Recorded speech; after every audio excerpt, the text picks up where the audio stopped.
The following is a production of the University of North Alabama.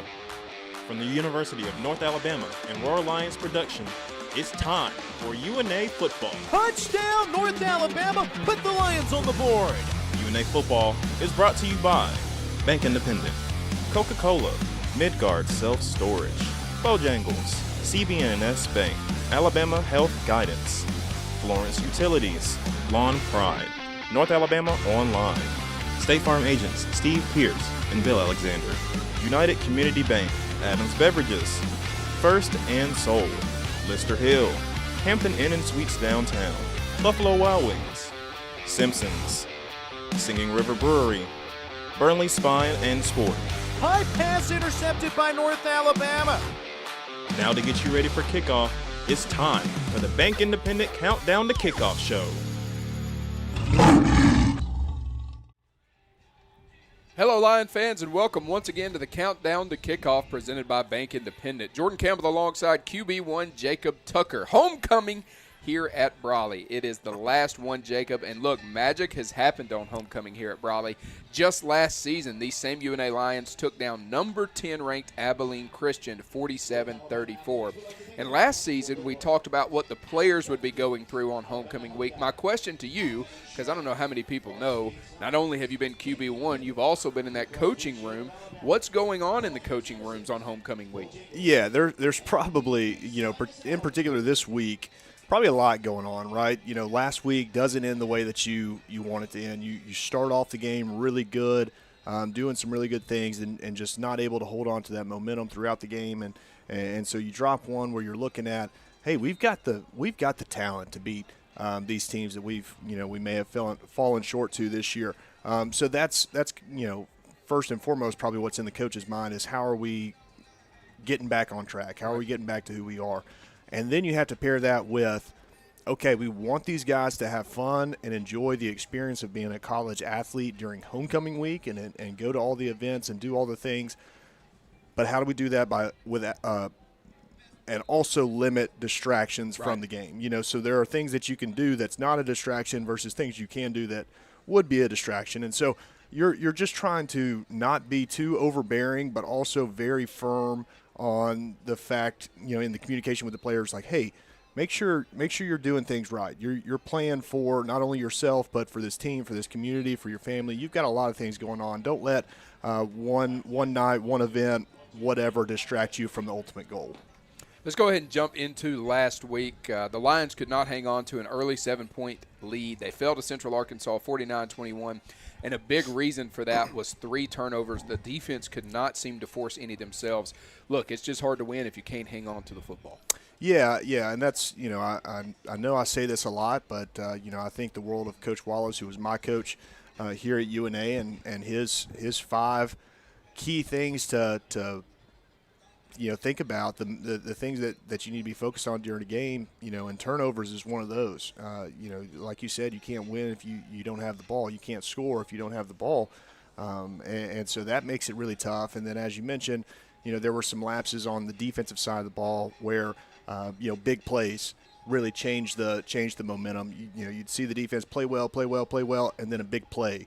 And it really just negated all of that good play that you saw leading up to that point. So definitely got to find out how to limit those big plays and also hang on to the football. One thing I did like from last week, it was the juice show offensively. Javian Allen had 69 yards on 13 carries, also added 5 receptions on 81 yards. 5 receptions for 81 yards. Early in the ball game, what I really enjoyed seeing was that connection between he and Ari on that little swing pass game. That was really fun to watch. Yeah, and Juice is definitely, he's obviously the guy. We can see it from up here. Fans can see it in the stands. The other team knows it when they're game planning and watching film and prepping to play the Lions. Juice is the guy that gives this team juice. He's the one that makes this team go on the offensive side of the ball. And so they look for what different ways can we utilize him, get the ball in his hands. He does such a good job running between the tackles, but then like you said, like we saw last week, swing passes out wide, get him out in space, and you get Juice, who's built like a Lauderdale Lanes bowling ball. He is. You get him out there, and you've got these smaller defensive backs trying to make the tackle. You really create some mismatches that work out in favor of the Lions. The ground attack this season, as we've talked about all season long, that running back room has been really good, and I want to give some credit to the offensive line as well.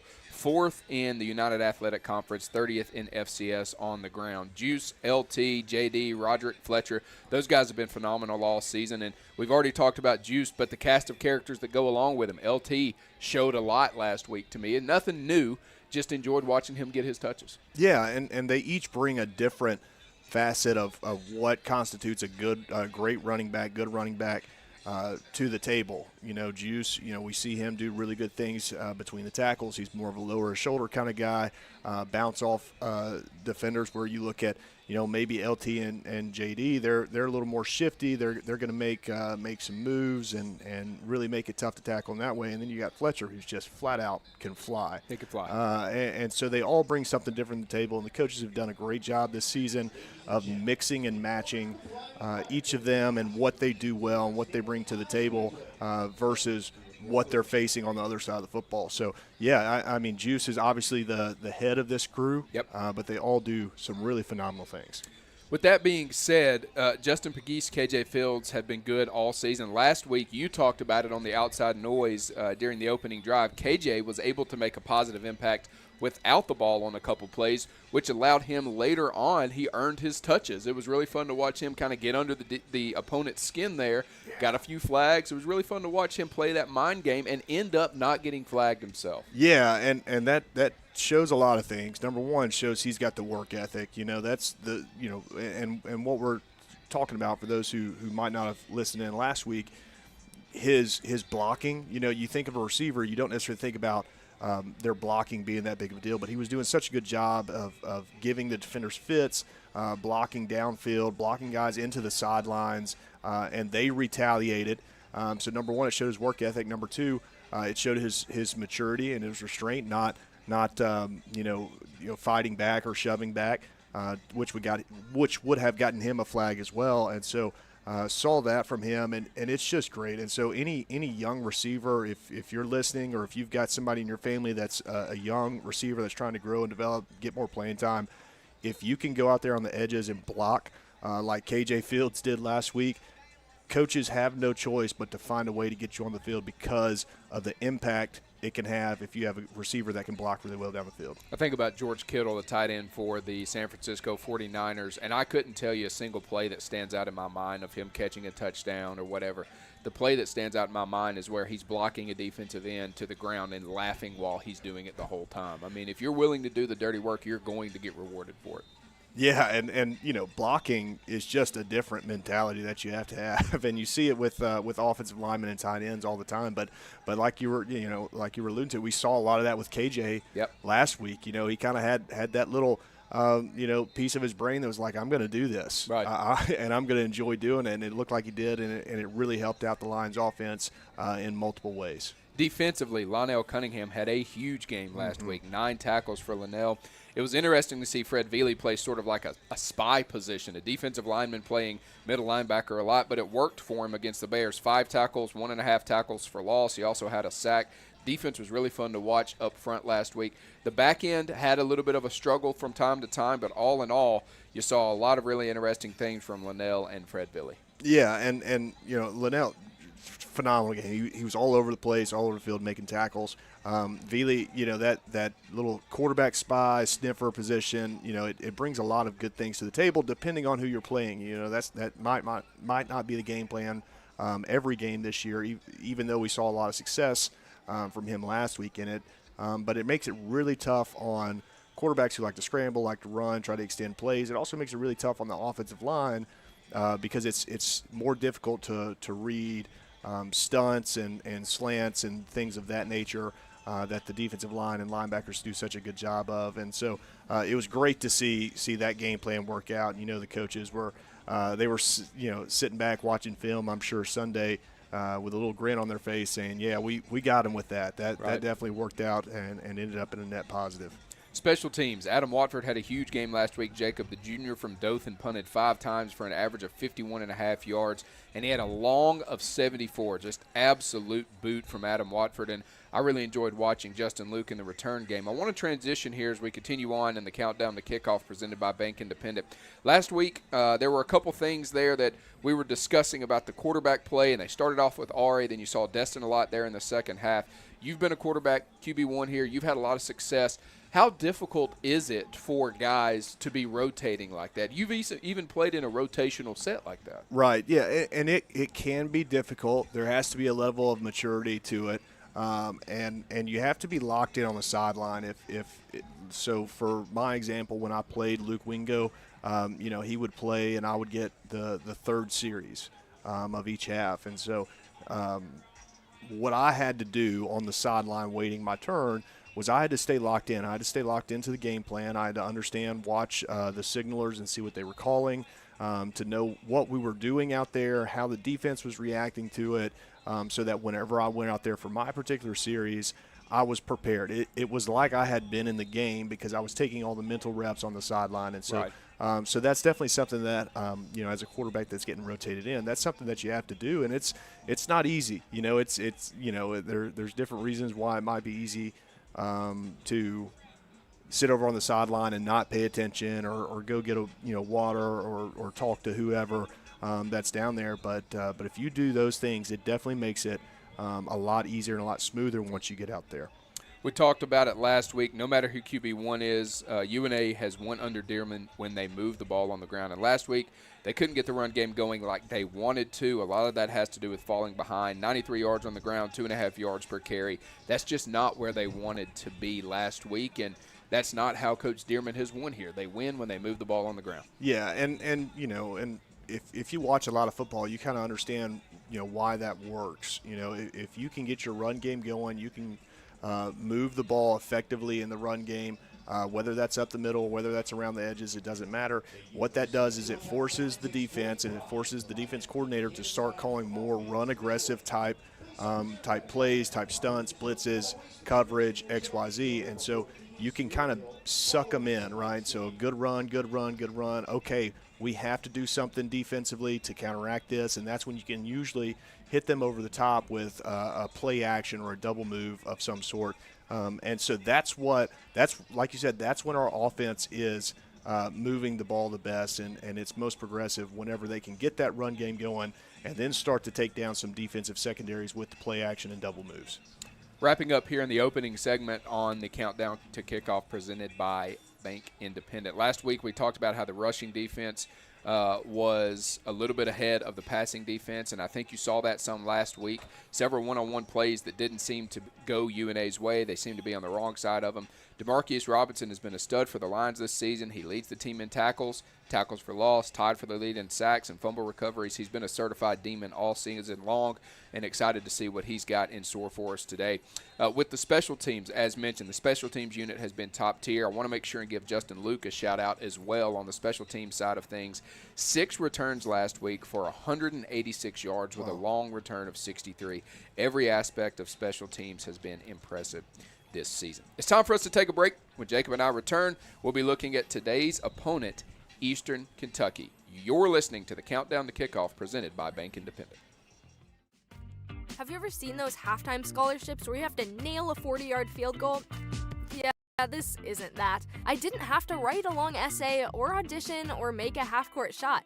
I just had to open a Bank Independent account, use my debit card, sign up for online banking, and have a positive balance. That's it. A 20% scholarship to UNA. When Bank Independent invests in students like me, they're investing in all of us and the future of our community. Bank Independent. We're invested in your future. Member FDIC. It's Bo time. Fumbling the food on game day? Rookie move. But you know Bo can make your tailgate a winner, breakfast, lunch, or dinner.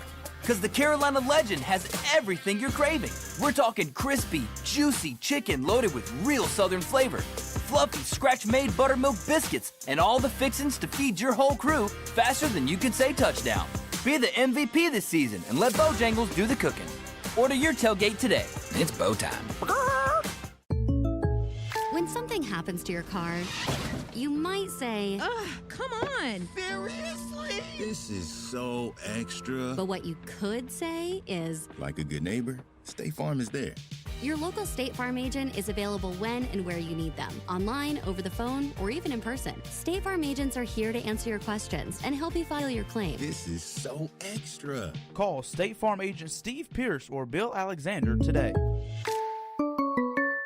Hampton Inn and Suites downtown, a proud corporate partner of North Alabama Athletics. Located at 505 South Court Street in downtown Florence, you'll be just a short walk from shops, restaurants in the historic district. Take a short walk to visit the Civil War Hospital at Pope's Tavern Museum or the University of North Alabama. Or take a short drive to Helen Keller's birthplace in the Alabama Music Hall of Fame. Enjoy daily free hot breakfast, Wi-Fi, and the indoor pool. You'll find everything you need right where you need it. That's Hampton Inn and Suites downtown.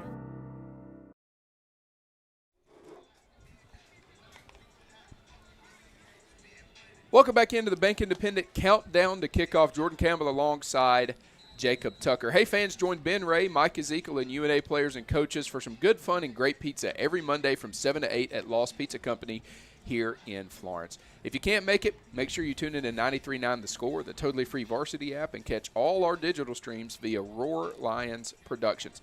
Eastern Kentucky, the Colonels of Eastern Kentucky come into this matchup riding a 2-game win streak, most recently taking down those pesky Governors from Clarksville 35-20 last week. That was an upset win in favor of the Colonels. And look, anytime Austin Peay loses, it's a good day, all right? The boys from Richmond are led by the head coach, Walt Wells. In his 6th season, EKU has had a ton of success during his tenure.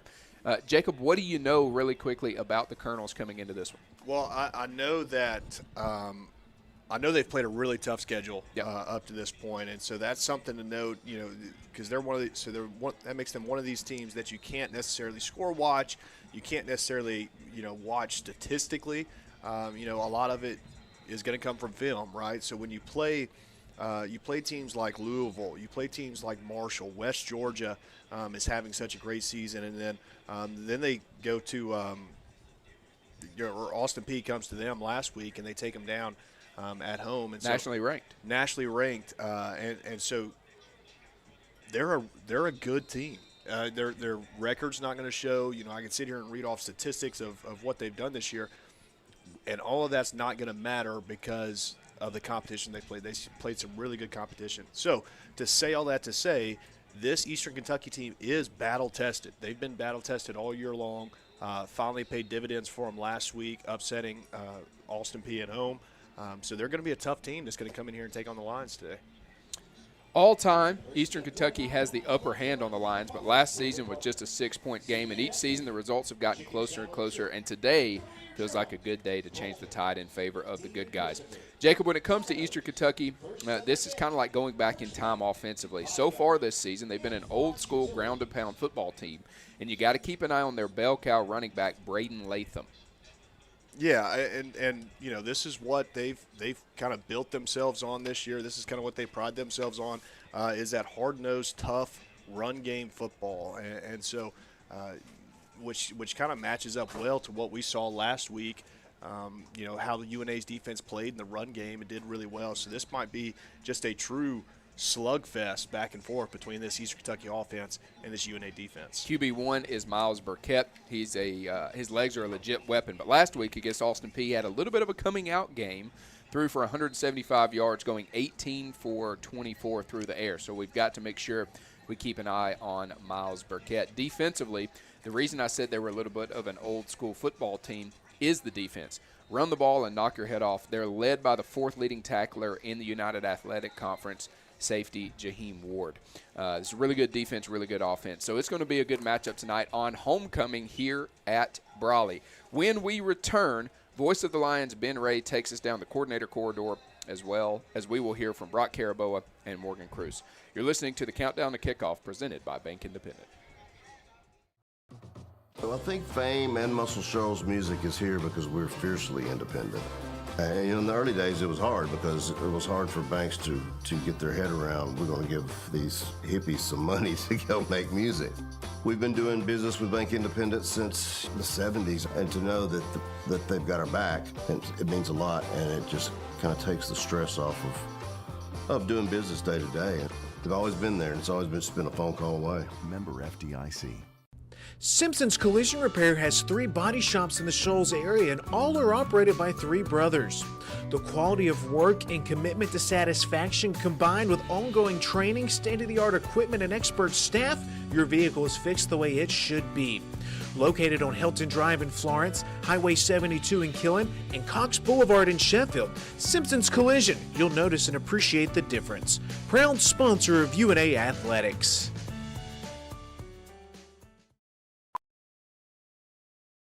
This is Coke Zero Sugar. Could I be the best Coke ever? Try and taste with your ears. Hear those bubbles? Imagine them tingling on your tongue.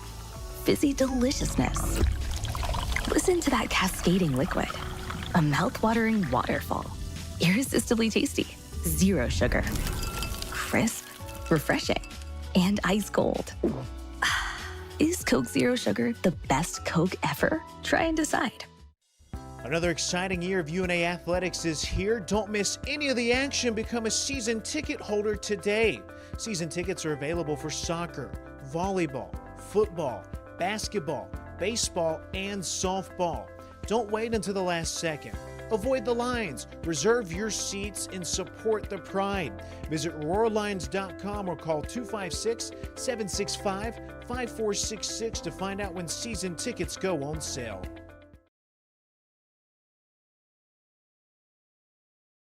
I'm Benjamin Ray here with you on the Countdown to Kickoff show, brought to you by Bank Independent. It's a homecoming Saturday, North Alabama and Eastern Kentucky, getting set to kick off at 6:02 local time.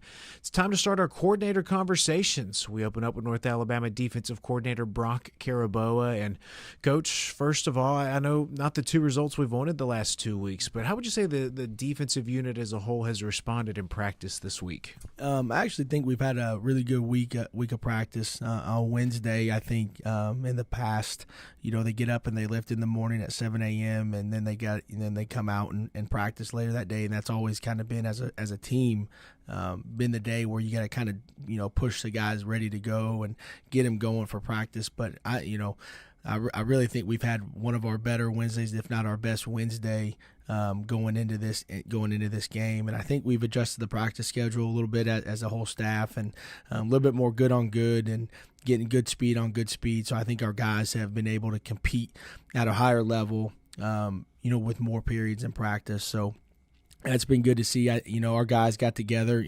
separately and talked about, one as a team, but then 2 as a defense and defensive back wise, that, the standard is not being met, and they need to meet the standard, and it was good for our players to have that meeting. I didn't tell them that they didn't talk to me about it. They told me that they needed to do it because that's what they felt in their heart. So it was good to see them respond that way, and I think we've had a really good, productive 3 days of practice, and I'm excited to be able to see those guys go out there today and showcase what they've been talking about. Guys like Seth Hampton, Jermaine Ray Jr. on the defensive side of the football have been very vocal this week, and they're also 2 pretty key players for this defense. And just how important has it been for 2 guys performing on the field to also be the guys to hold everyone accountable? Yeah, I think when you're playing well, you can talk and people will listen to you. If you're not playing well and you try to talk, I think people turn a blind eye. And Seth's our captain. Jermaine Ray, who hasn't been playing well, but has played well in the past. We just got to get him out of a little bit of a slump, and you take away 2 plays on him. He's actually played a pretty good game outside the 2 plays. Those sometimes as a DB, though, when those 2 plays happen, people see it as a sore eye. So that he's been really, focusing and concentrating on his technique. He stayed after practice, stayed before practice, or got there before practice, has really honed in, been watching extra film. It's important to him, to put a good show on the field for UNA. So, but I think, when you have players that are performing and they start talking, guys listen, and you don't have to talk a lot for guys like Seth Hampton. He's not a big talker, but when he talks, people listen because of the value that he has to the defense and his hard work and what he's done. So I think that's a must when guys, are performing on the field. and they have the ability to talk, I think that's when people listen. So it's been good to see those guys. And they're not the only two. There's been multiple guys who have been, performing, who have stepped up, their role off the field that has, had a good week of practice for us to be able to go out there today and showcase what we've been doing. Let's talk about Eastern Kentucky, Coach, and it's a team that's been getting better and better every week offensively. And this unit as a whole likes to grind it out on the run. What have you made of them as you've broken down the game film? Well, they're very well coached. They're tough. Last year, same coordinator. They're going to be the same.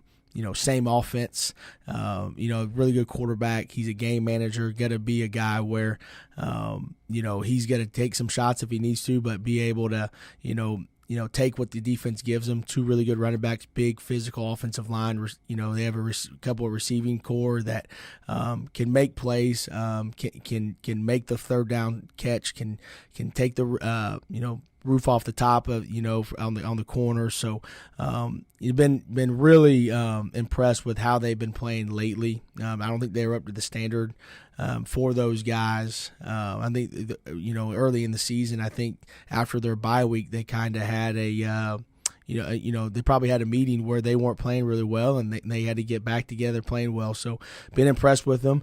Very well coached. Excited to be able to go against them, but I think that what they do well and what we do well on defense, we've been better on stopping the run more, and I think that's what they want to do. So I think it's going to be a knockout, drag-out fight. That it's going to be a 4-quarter fight, and our guys are ready for it. Wrapping up our pregame chat with North Alabama defensive coordinator Brock Caraboa. And, Coach, for this defense to give UNA a chance for the homecoming win, what are the things you all will need to do? Number one, we have to defend the deep ball when they throw it. And that first one comes, we got to be able to defend the deep ball, get our confidence back. We have to tackle an open space, and we have to stop the run. We do those three things, we'll come out with a win today. As always, Coach Caraboa, we appreciate the breakdown and best of luck. Yes, sir. Thank you. Go Lions. It's North Alabama defensive coordinator Brock Caraboa. We'll take another timeout. When we return, we'll talk to North Alabama offensive coordinator Morgan Cruz here in our coordinator conversations. You're listening to UNA Football on this homecoming Saturday, brought to you by Roar Lions Productions. Have you ever seen those halftime scholarships where you have to nail a 40-yard field goal? Yeah, this isn't that. I didn't have to write a long essay or audition or make a half-court shot. I just had to open a Bank Independent account, use my debit card, sign up for online banking, and have a positive balance. That's it. A 20% scholarship to UNA. When Bank Independent invests in students like me, they're investing in all of us and the future of our community. Bank Independent. We're invested in your future. Member FDIC. Help build the pride today by becoming a North Alabama Athletics corporate partner. Join the UNA Lions Sports Network and be a part of the broadcast as UNA travels across the country taking on the best. Become an ESPN sponsor and your business can help put North Alabama on the worldwide leader in sports. Want your logo seen in front of the most loyal fan bases around on social media and at UNA's athletic facilities? Visit roarlions.com for more information.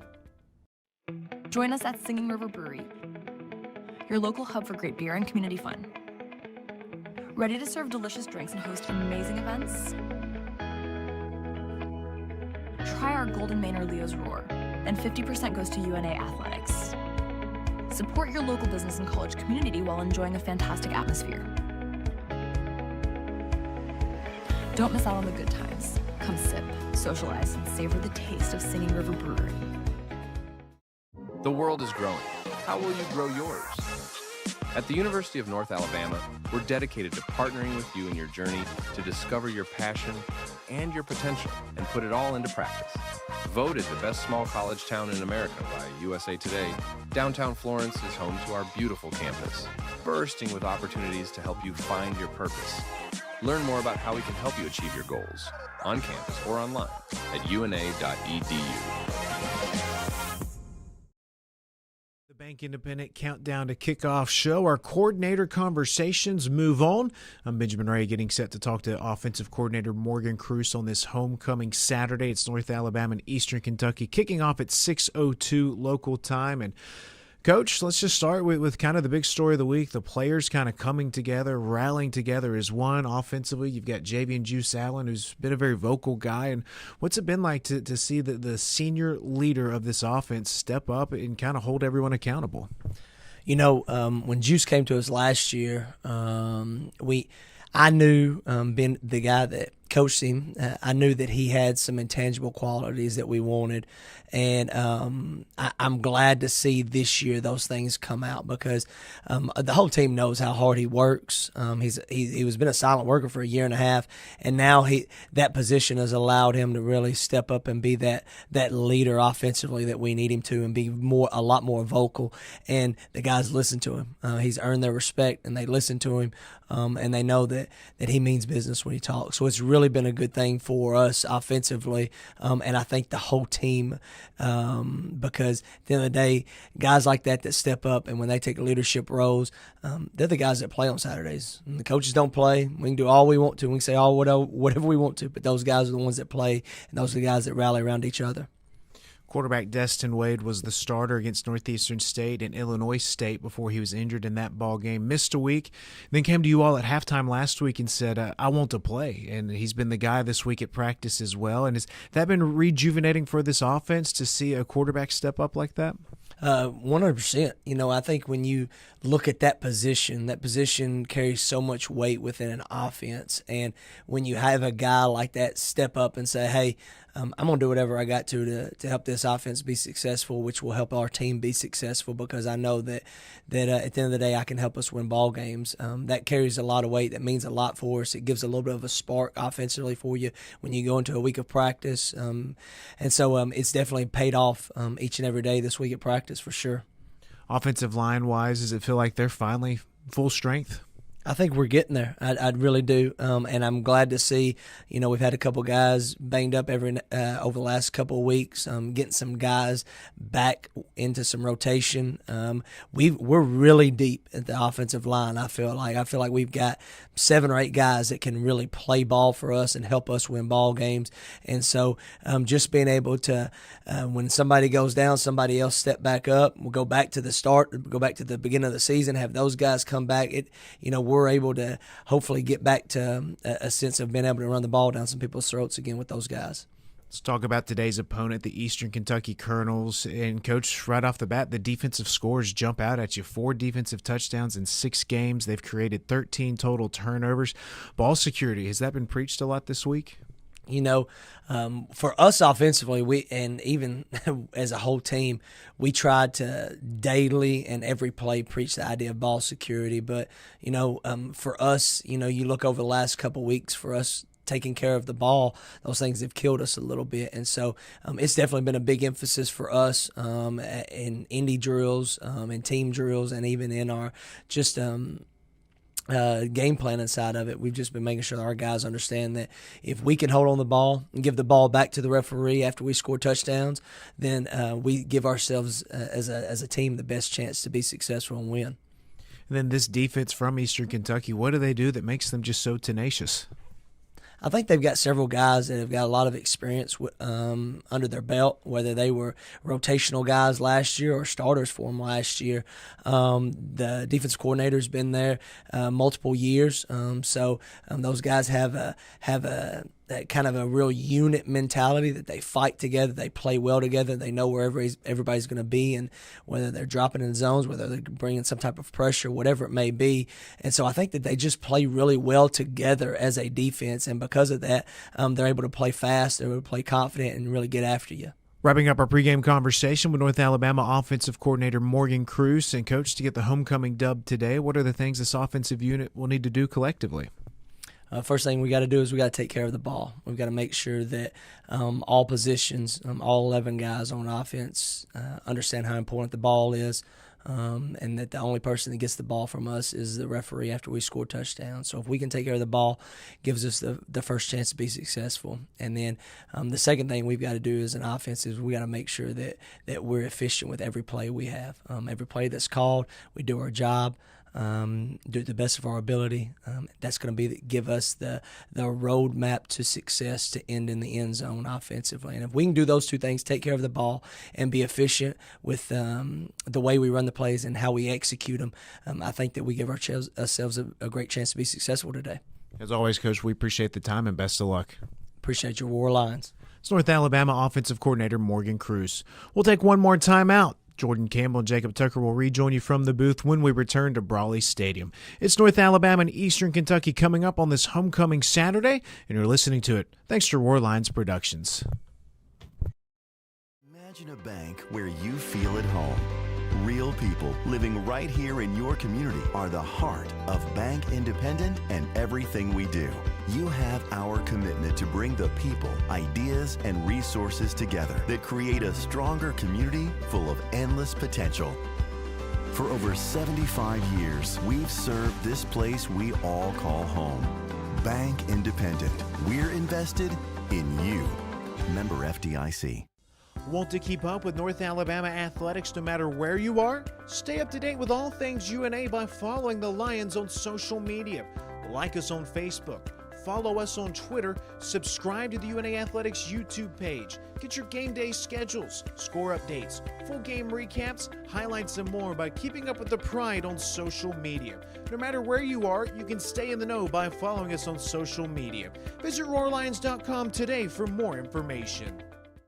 Move over Friday. We're making Thursday the best day of the week. Every Thursday, enjoy buy one, get one free boneless wings with takeout or delivery from P-Dubs. Ready to score double the sauce for half the price? Buy one, get one free of equal value free boneless wings on Thursday. Not valid with any other offers. Size exclusions may apply while supplies last. Limit 1. Delivery and takeout available at participating locations for a limited time. Delivery subject to availability. Fees may apply. Valid only for orders placed through the Buffalo Wild Wings app or website. Hi, this is Ike Fowler with Alabama Health Guidance. At AHG, we specialize in Medicare education and Medicare health plans. Just like the UNA Lions, we understand the importance of teamwork. So if you're nearing retirement, going on Medicare for the first time, or just want to review your current Medicare plan, give us a call at 256-648-5710 or stop by our office at 885 Florence Boulevard. That's 256-648-5710. Roar Lions. The Bank Independent Countdown to Kickoff Show. Roars on. Welcome back into the Countdown to Kickoff presented by Bank Independent. Jordan Campbell and Jacob Tucker with you here on the UNA Lions Sports Network. Jacob, let's get to starters. First for your UNA Lions, presented by North Alabama Online. QB1 tonight is going to be Destin Wade. Found out in pregame he was banged up last week. Actually got a shot in his collarbone area before the game and went out there and kind of gutted through it. That might have been why he was a little bit more hesitant. But, of course, near the end of the game, he started lowering his shoulder a little bit more. But he will get the start at quarterback tonight. Going to be interesting to see what he can do. Yeah, no, and we've seen some really good things out of all the quarterbacks, really, in any given time, and we've definitely seen some good things out of Destin and the way he's able to run the ball, and he throws such a pretty pass, and so last week we saw just one or two overthrows that we would like to reel back in a little bit this week. Hopefully he's feeling more like himself, and we're going to be able to see some good offense come out of those hands. Skill guys for the Lions. Juice Allen starting at running back. Caleb Heatherly at tight end. Your wide receivers are Tanaka Scott, Justin Pegues, and KJ Fields. Those are the guys that are going to be racking up the yards for the offense. Your offensive line from left tackle to right tackle. Whit Mitchum getting the start at left tackle tonight, the redshirt senior. Left guard will be Colin Wright. The center will be Drew Lawson. Right guard will be Ryan Walker.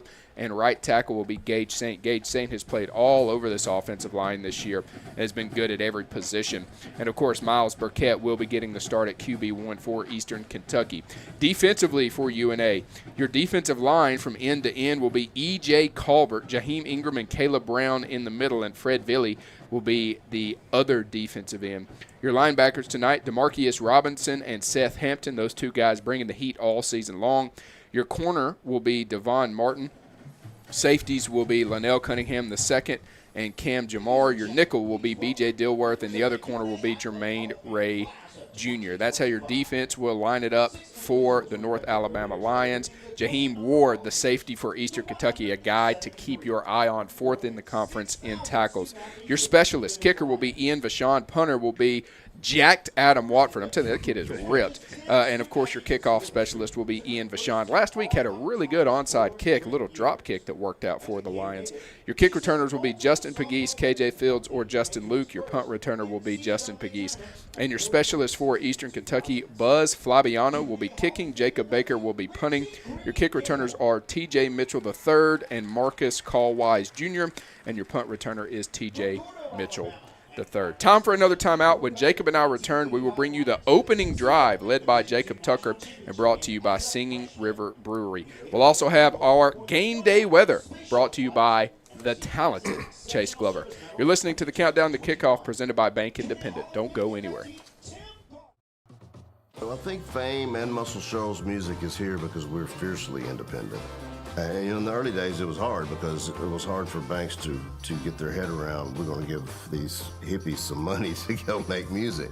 We've been doing business with Bank Independent since the 70s, and to know that they've got our back, it means a lot, and it just kind of takes the stress off of doing business day to day. They've always been there, and it's always been a phone call away. Member FDIC. Searching for a way to add more space to your life? Midgard Self-Storage has the storage solution you're looking for. Our Florence, Alabama self-storage facilities offer a wide selection of unit sizes designed to meet your unique needs. Whether you're clearing space in your garage, adding a nursery, or expanding your business, you'll find the ideal features to simplify your experience with a storage unit at Midgard Self-Storage. Explore our unit sizes and prices to learn more about the Florence storage options at midgardselfstorage.com. When something happens to your car, you might say, ugh, come on. Seriously? This is so extra. But what you could say is, like a good neighbor, State Farm is there. Your local State Farm agent is available when and where you need them, online, over the phone, or even in person. State Farm agents are here to answer your questions and help you file your claim. This is so extra. Call State Farm agent Steve Pierce or Bill Alexander today.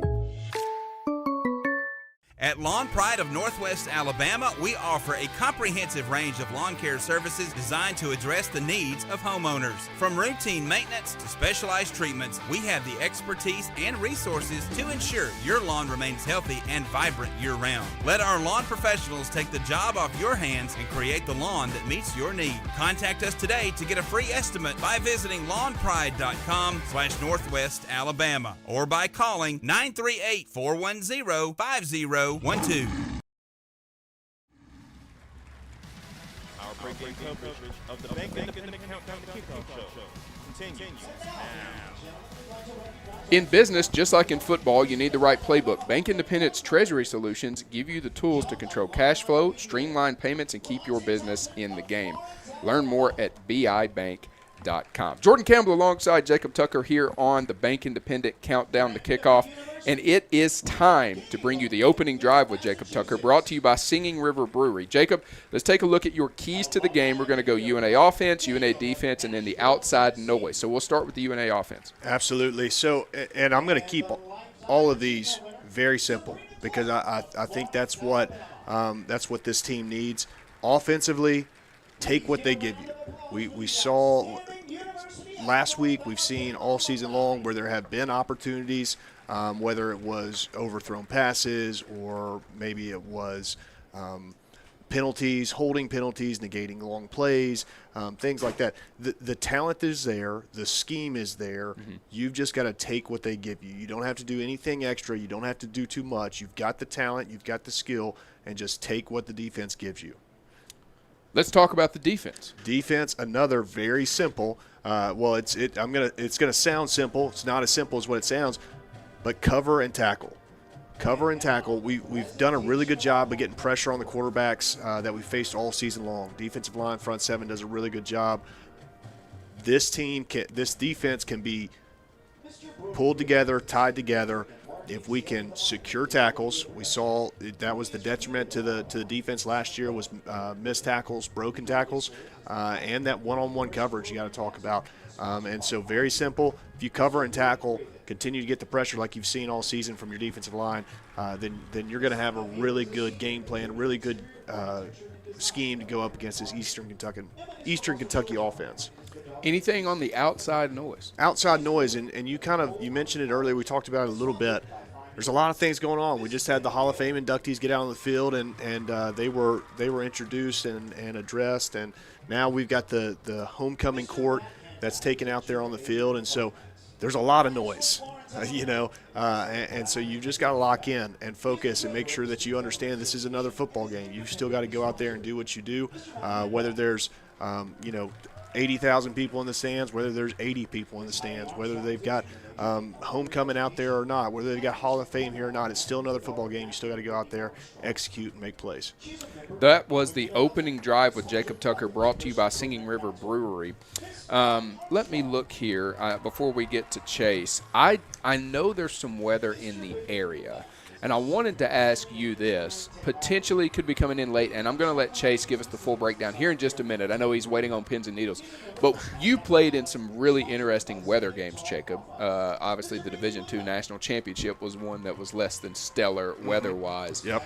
But when there's the possibility of some possible inclement weather, right? Does that change through the week? Does that change on game day? What are you doing to kind of address that through the week? Now through the week, obviously, you've seen coaches and teams try to emulate what a rainy scenario can be like by, maybe they use the kicking balls during practice, which are typically a little more scuffed up, a little slicker, a little harder to handle. So they'll use those for the offense all week, just to kind of get the quarterbacks, the running backs, the receivers, the skill guys used to, handling something that is outside of the norm. You see it with, they'll dunk footballs in buckets of water before the quarterbacks go to throw it, or they've got water bottles that they're squirting while the quarterback's dropping back. So those are some things that kind of get that you can do to kind of get in the mindset for some severe weather.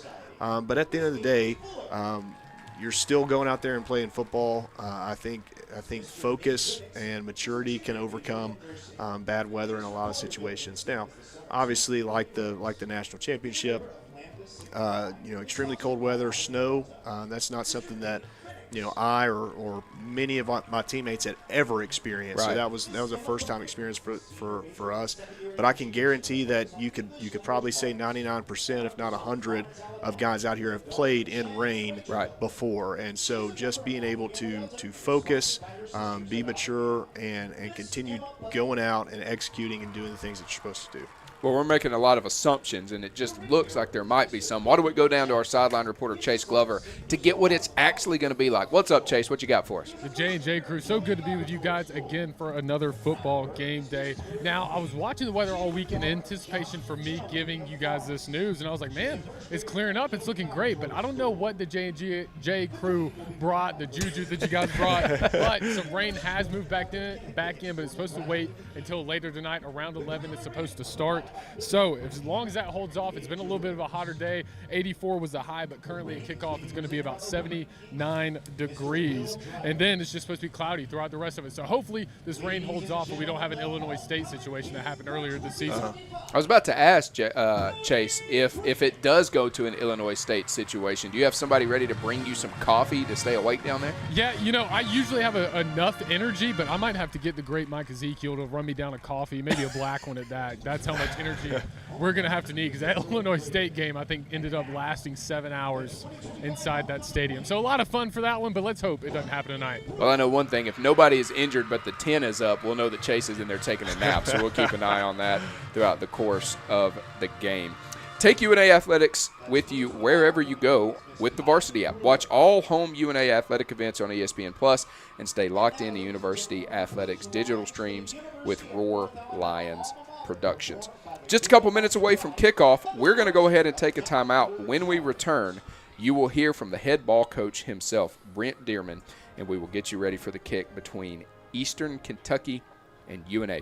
It's homecoming here at Brawley, the last one at Brawley. It's special, and we're hoping that some magic can happen like last year. Don't go anywhere. You're listening to the Countdown to Kickoff, presented by Bank Independent. Have you ever seen those halftime scholarships where you have to nail a 40-yard field goal? Yeah, this isn't that. I didn't have to write a long essay or audition or make a half-court shot. I just had to open a Bank Independent account, use my debit card, sign up for online banking, and have a positive balance. That's it. A 20% scholarship to UNA. When Bank Independent invests in students like me, they're investing in all of us and the future of our community. Bank Independent. We're invested in your future. Member FDIC. Join the University of North Alabama's Lions Athletic Club today. The Lions Athletic Club is the official booster club of the athletics department and provides increased scholarship opportunities, facility improvements, and operational expense support. Members of the Lions Athletic Club are eligible for priority seating at football and basketball events and access to hospitality areas at select sporting events. Membership begins at $300. Call 256-765-4615 or visit roarlions.com for more information. It's bow time. Fumble in the food on game day? Rookie move. But you know Bo can make your tailgate a winner, breakfast, lunch, or dinner. Because the Carolina Legend has everything you're craving. We're talking crispy, juicy chicken loaded with real Southern flavor, fluffy scratch-made buttermilk biscuits, and all the fixins to feed your whole crew faster than you can say touchdown. Be the MVP this season and let Bojangles do the cooking. Order your tailgate today. It's bow time. The world is growing. How will you grow yours? At the University of North Alabama, we're dedicated to partnering with you in your journey to discover your passion and your potential and put it all into practice. Voted the best small college town in America by USA Today, downtown Florence is home to our beautiful campus, bursting with opportunities to help you find your purpose. Learn more about how we can help you achieve your goals on campus or online at una.edu. UNA football coverage on the Countdown to Kickoff show brought to you by Bank Independent rolls on here on this homecoming Saturday. It's North Alabama and Eastern Kentucky getting set to kick off here momentarily. I'm Benjamin Ray subbing in, chatting now with North Alabama head football coach Brent Dearman. And Coach, getting set for this homecoming game against the Colonels of EKU. Let's back up to practice this week. And I know coming off the loss to Central Arkansas, bad taste in our mouths. What's been the player reaction this week at practice? I think our guys have gotten a little fired up and motivated this week more than usual. I think the leadership of this team has stepped up, and they're holding each other accountable. They held each other after practice to correct things sometimes that we may not have got right during practice. They're spending extra time in the facility, so they're doing everything they can to get us over this hump. We've got a great group. We got a great staff. I fully believe in these guys in this building. You look at a guy like Juice Allen, 150 yards of total offense, and I know he's been one of the vocal players from post-game press conference to the players meeting this week. And how much of a tone setter is that when you've got a captain performing on the field and then also bringing guys together off of it? It's simple when a guy is a vocal leader but also backs up with his on-field performance. If you didn't play well or you're not producing and you're trying to be a leader or a vocal guy, a lot of times people tune you out, and for him, he's not only speaking it, he's being a great leader in the locker room, great guy and a great leader in the weight room, but he's performing on the field, which that carries a lot of weight when he speaks.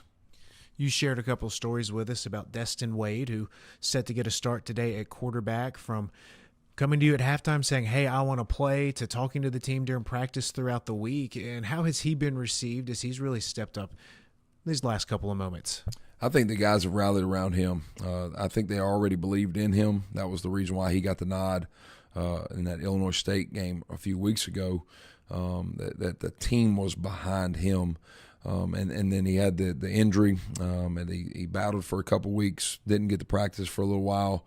And then to come to us the way he did last week and say, hey, Coach, I'm going to do whatever it takes for this team, and takes a shot so he can kind of numb up his situation, his injury.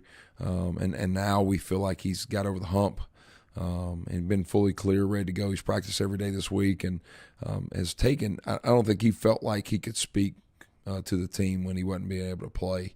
And I've watched him take over a leadership role this week and breaking the team down. He's holding guys afterwards, so he's really gave us an extra spark this week.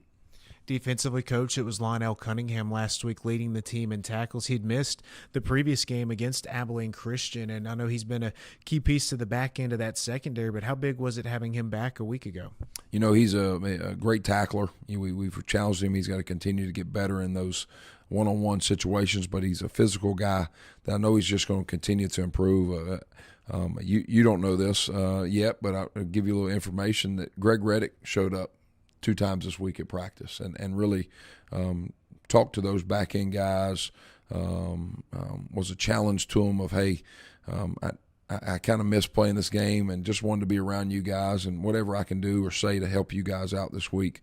So it's nice to have Greg back out there. He was probably one of the better tacklers I've ever been around, and really helped those guys out on the back end this week.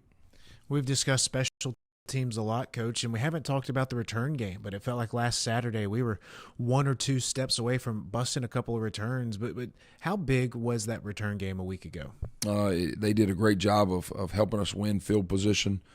Justin Luke coming back is an exciting return man in the kickoff return. We had a couple opportunities. We probably could have got some punt returns, but we were probably a little too deep.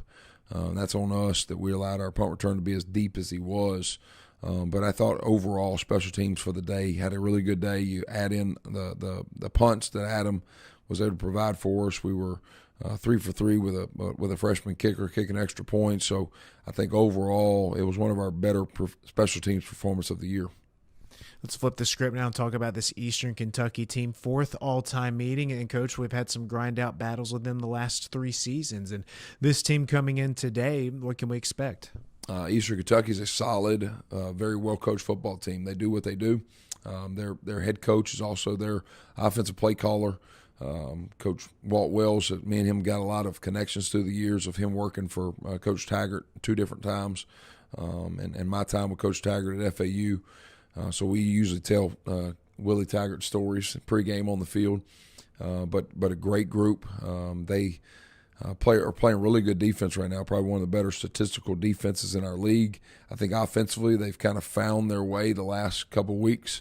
I bet they would probably tell you they're not fully there yet, but they're connecting. They're feeling better about their quarterback right now. You can see it by the way they're calling the game. So we know that we've got a good challenge here at home, and we've got to step up and we've got to bring our A game. Wrapping up our pregame chat with North Alabama head football coach Brent Dearman. And, Coach, to get the homecoming dub, what's going to take today from your squad?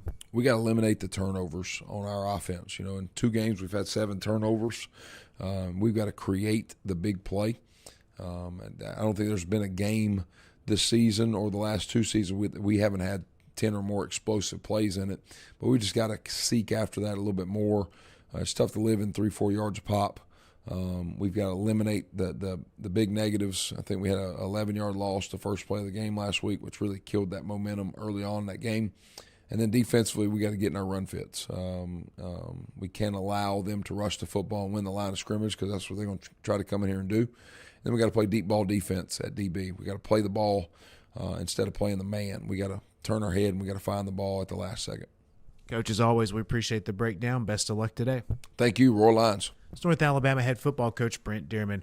We'll take a final timeout. We'll kick off this ball game when we return. Jordan Campbell and Jacob Tucker will rejoin you from the booth. This is UNA Football, brought to you by Roar Lions Productions. Imagine a bank where you feel at home. Real people living right here in your community are the heart of Bank Independent and everything we do.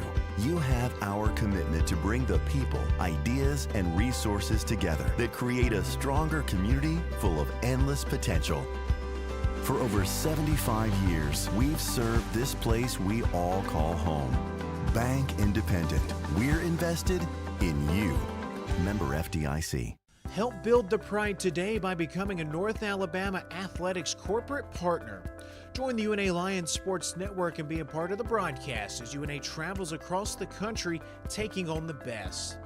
Become an ESPN sponsor and your business can help put North Alabama on the worldwide leader in sports. Want your logo seen in front of the most loyal fan bases around on social media and at UNA's athletic facilities? Visit roarlions.com for more information. Simpson's Collision Repair has 3 body shops in the Shoals area, and all are operated by 3 brothers. The quality of work and commitment to satisfaction, combined with ongoing training, state-of-the-art equipment, and expert staff, your vehicle is fixed the way it should be. Located on Hilton Drive in Florence, Highway 72 in Killen, and Cox Boulevard in Sheffield, Simpson's Collision, you'll notice and appreciate the difference. Proud sponsor of UNA Athletics. Another exciting year of UNA Athletics is here. Don't miss any of the action. Become a season ticket holder today. Season tickets are available for soccer, volleyball, football, basketball, baseball, and softball. Don't wait until the last second. Avoid the lines. Reserve your seats and support the pride. Visit RoarLions.com or call 256-765-5466 to find out when season tickets go on sale. This has been the Countdown to Kickoff, brought to you by Bank Independent. Now it's time for kickoff. This is UNA Football, a Roar Lions production. UNA Football starts now.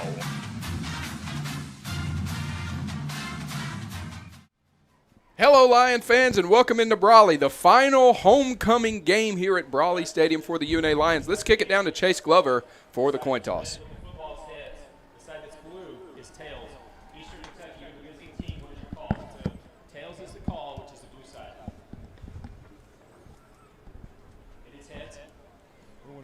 You want to defer? Which way you want to kick? You want to kick that away? Yes, sir. Swap sides. Jordan, Jacob, Ari Patu made the decision. They're going to defer until the second half, kick towards the scoreboard, and they are ready to play ball. Thank you, Chase. So Eastern Kentucky will have the ball to get things started. The head referee for our contest tonight will be John Kellermeyer. UNA wearing their home white pants, purple jerseys with yellow trim around the neck openings and the arm openings. They will have their purple helmet with that new NA logo on the side. Looks phenomenal. Eastern Kentucky will be in their white pants with a maroon stripe down the leg, white jerseys with maroon lettering and striping on the sleeves, Colonels across the chest, maroon helmet with EKU across the side, and a white face mask. It is homecoming here at Brawley, and the Lions getting ready to kick this thing off. Destin Wade will be getting the start at quarterback tonight, hopefully a little bit more healthy than last week. And we're just a couple minutes away. Final thoughts before this thing goes in the air, Jacob. No, it's just a great atmosphere out here, and we've seen that all year long. You know, this is the last season at Brawley Stadium, and so we've seen the fans and the community really come out and support this team. And so it's a great environment. Looks great down there on the sideline. We've got, you know, our Hall of Fame tent down there, homecoming tent down there that's full. Looks like everybody's having a great time. So we're just excited to watch some Lion football. Kicking off for UNA will be Ian Vachon. Had that spicy little onside kick last week that worked out in the Lions' favor. Kick returners for Eastern Kentucky are TJ Mitchell III and Marcus Callwise Jr. UNA will be kicking off right to left on your radio dial. Eastern Kentucky will be returning left to right, heading towards the construction here at Brawley. And it is the final homecoming game. Magic happened last year as these Lions under Coach Brent Dearman took down number 10 ranked Abilene Christian. We don't care what EKU did last week against Austin Peay. It was the Governors. Who cares? All we care about is that the UNA Lions can take care of business tonight. Looking forward to seeing what we've got. Miles Burkett, the newcomer, will be starting at quarterback for Eastern Kentucky. Threw for 175 yards last week and carried the ball 11 times for 41 yards and added a score there. That's not his highest passing total for the season. That would come against West Georgia 2 games ago. Check that, 3 games ago. 21 for 41 for 203 yards. Ian Vachon will be setting this one up on the far hash, pushing the ball down into the tee, softening it up a little bit. A couple coaches on the sideline for the Lions, swinging their towels around, trying to get the crowd hyped. A lot of purple and yellow. And the ball has fallen off the tee. Kick time was slated for 6:02. We're a minute behind. Jordan, we had some great Hall of Fame inductees this year, one of them being my former teammate, Tavares Wilson, played linebacker here for a few seasons. Just an outstanding player. Headhunter. Vashon has it ready to go. The ball is in the air, and here we go from Brawley. Taken in at the 5, across the 10, hit before he gets to the 15. What a big-time tackle there by Jamari Payne. Man, that's just such a great way to start the game. I mean, we talk about all this energy in the stands, energy on the sidelines, homecoming week, and for them to come out there and Jamari Payne deliver a big hit, great tackle that puts this Eastern Kentucky offense behind the 15-yard line, really backed up to start the game. Miles Burkett and company take over at their own 13. 3 receivers to the near side, 1 to the far side. Running back off the left hip of Burkett. Takes the snap, looking to the near side. Into the hands of his intended target, the tight end, Caleb Schlatter. And that's going to pick up. That was a great 5. That was a great catch right there. He was sandwiched between a trio of line defenders led by DeMarcus Robinson. B.J. Dilworth with the tackle. So second and they'll give him 6. 2nd and 4 working on the near hash mark. 2 receivers to the near side, 3 to the far side. Man in motion from right to left. And he is going to get it on a sweep, and he's going to lose yardage. That was the running back, Braden Latham. And he'll lose about a half yard on that one. And that'll bring up 3rd and 5 for Eastern Kentucky. And we've talked about this line defense in the run game. They do such a good job swarming and tackling and being downhill hitters. The Purple Swarm. So 3rd and medium for the Colonels. 2 receivers to the near side, 1 to the far side. They have an H-back in the form of a tight end. Burkett takes the snap, looking to the near side, swings it out into the hands of Latham, trying to make a couple men miss. Won't make enough men miss to get the first down, and that'll bring up 4th. In on the tackle for the Lions, Seth Hampton.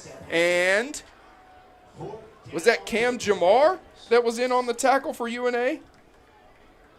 I think it may have been. I think so, yeah.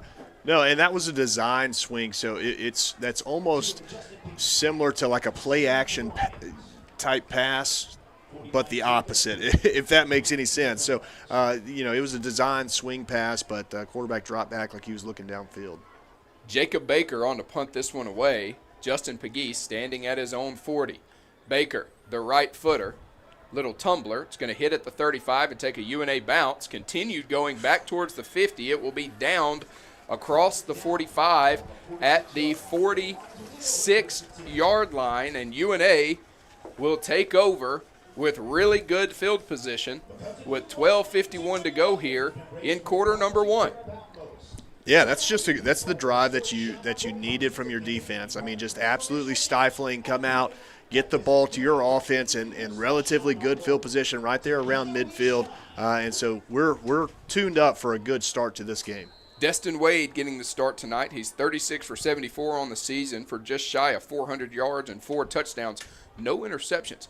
First snap of the game, it's going to be a handoff to Pegues. He loses the ball. There's going to be a fight for it. It's out of bounds. Did EKU recover inbounds, or did it get out of bounds before? I just don't see how he would have had control of it. EKU thinks they have it, Jacob. They're pointing towards that end zone. Yeah, I know what they think they have, but I just don't see how he's able to have. The ruling on the field is a ball that fumbled, went out of bounds backwards. It's 2nd down. 2nd down, UNA will retain possession, so that's a break for the good guys in purple and white, but that will put them 5 yards behind the chain, 2nd and 15. Yeah, and Eastern Kentucky, I mean, they absolutely did come up with a fumble. They were just out of bounds whenever they secured it. Fumble was recovered out of bounds by Jeremiah Bailey from Smyrna, Tennessee. Shift on the defensive line before the snap. Juice off the left hip of Wade. Destin takes the snap. He's going to take off. He's across the 40, across the 45, between the sticks. Spinning forward. gets across the 50 to the 45. He's going to pick up 14 of the 15 they needed and make it 3rd and 1. Yeah, and again, that was a designed run right there. You saw Juice Allen. He acted like he was going to chip the defensive end, block the defense in, but he actually led up outside, and so it was almost like a off-tackle quarterback draw, if you want to think of it like that. Wade, the athlete formerly of Kentucky and Colorado, takes the snap here. Quarterback power, looking for room between the tackles, diving forward, and yes, he has it. That is good enough for a Tracy Black first down at Marmac Real Estate. And this has just been a great job thus far this drive of what we talked about in pregame, Jordan, of taking what they give you. I mean, it's nothing flashy, nothing out of control. It's just lining up and playing great football. Pegues in the slot on the near side. 2 backs in the backfield off of either hip of Wade. They're going to hand this one off to LT. He's across the EKU 40. Did he get another first down on back-to-back plays? It's going to be close. Are they going to move the chains? They are. Back-to-back plays, back to Black. Tracy Black first downs at Marmac Real Estate. Yeah, that's just a great run right there. Really good job of reading your blocks. Eastern Kentucky tried to set that edge and turn him back inside, but the block was good enough to let him cut back up. UNA's been working quickly on this offensive series. They'll continue to do so here. Caleb Heatherly motions into the H-back position. They're looking to pass this one. Destin rolling to the far side. Has a man looking at the levels. Finds Pegues across the 15, down to the 11, and that is another Tracy Black first down at Marmac Real Estate. Really good reading. That was a flood route concept right there, and Destin Wade did a really good job. So with the flood route concept, you have essentially a short out, a medium out, and a deep out, or in that case we saw a go, and he did a really good job reading that defender. Defender came up on the flat route. He dumped it right over the top to Pegues. Love to see Destin Wade, the athletic quarterback, make plays on the run when they're designed runs. 2 receivers to the near side, 1 to the far side. Tanaka Scott, one-on-one coverage. It's going to be a snap to Wade, and he's going to look for room outside the right tackle. He'll pick up 3, and that'll bring up 2nd and 7. They still have 2 yards to get a first down, so it's not an end goal to go situation, but we've got a Colonel on the turf. Looks like Brad Gurley Jr., the defensive lineman out of Bowling Green, Kentucky, formerly of Bowling Green. Yeah, and so that was just a speed option right there, and Destin Wade, again, did a really good job reading the defender, kind of faked the pitch a little bit, cut it up inside for a nice little first down gain. 9:56 to go here in quarter number 1. UNA forces a punt defensively to start the game. They deferred to the second half, and they had really good field position as once again, Jacob, we've talked about special teams all season. The special teams coverage unit goes down, keeps a big return from happening. You get the ball in good field position, you can make something from it. Absolutely. I had a coach that I coached with, Alston Tucker. He's now an analyst down at Florida State. Yeah, no relation. But he was the receivers coach. He was also the special teams coordinator here for a couple of years, and he always said special teams, special plays, special players, and that's really true, and it can be really effective. If you can get those guys on special teams bought in to the impact that they can make. Sort of a full house set here on 2nd and 7. Destin takes the snap. It's going to be an RPO looking for Heatherly in the end zone, into and out of his hands, and good coverage there by Vito Tisdale, the defensive back from Bowling Green. He formerly played at Colorado and Kentucky, so I'm sure he and Destin had some crossover. Probably so, and you mentioned Smyrna High School earlier, and that's not too far from Spring Hill High School where Destin also played at his high school days. And so Destin's probably got a couple of connections with some guys on this Eastern Kentucky roster. 2 receivers split out either side. Wade in the gun. Juice off his right hip. Haven't seen Juice that much early in the ball game. Out to Noah Gregg. He's going to have enough for the first down. Is he going to have enough for the touchdown? Oh. It's going to be close. I think they're going to say he got down to the 1, and Eastern Kentucky was able to keep him out. There were about 4 Colonels to 1 Noah Gregg, but that is going to be enough to move the chains, I believe. And that's a first down brought to you by Tracy Black and Sold at Marmac Real Estate. So 1st and goal to go here for the Lions. Yeah, and that was just a great throw and catch right there. Great effort by Noah Gregg. He's, local guy coming off the field, pumping up the crowd, getting ready to go in and score this touchdown. Great hands. Very good athlete. Destin takes the snap, looking for room around the left side. He's not going to get in there, as he is going to be brought down by Jalen Hand, 6'3", 318, got him up high, and the guy that got him down low was Braden Sullivan, the defensive lineman from New Smyrna Beach and Highland Community College. A lot of Smyrna on here. Of course, that Smyrna is in Florida. Yeah, we saw a speed option right there. Speed option on the goal line can be very effective, but it hits so quick you can't stretch it out. Pegues in motion, trying to check the defense. Motion's out now. Destin takes the snap, looking for room towards the right side of the line, and I believe Eastern Kentucky kept him out again. And you like those quarterback runs down here because what that does is it gives you an extra blocker, and so we're seeing Juice Allen leading up in the hole right there, and so gave him a little push, but he definitely ran into a stone wall that was this Eastern Kentucky front. 7:57 to go. 3rd and goal from the 2. Wade in the gun. 2 receivers to the far side. Heatherly at H-back on the left side. Pegues motioning in. He's going to get the handoff, trying to bend the corner, spinning, and they got him out again. Thought he was going to get away from the would-be tackler. He could not, as credited with the stop will be Charles Ingram V, the newcomer, formerly of Furman. Yeah, and you would love to, as we see the offense stay on the field, they're going for it right here on 4th and 1. You'd love to see him just lower his shoulder right there, try to roll that pile into the end zone, try a little spin, and when you spin, takes your feet off the ground, which takes away all your leverage. So let's see what the Lions can do on 4th and goal from the 1, working on the near hash, motioning Juice out of the backfield. Destin takes the snap, lowering his shoulder. Was he able to get in? Heatherly thinks so, and they're going to say no. They kept him out.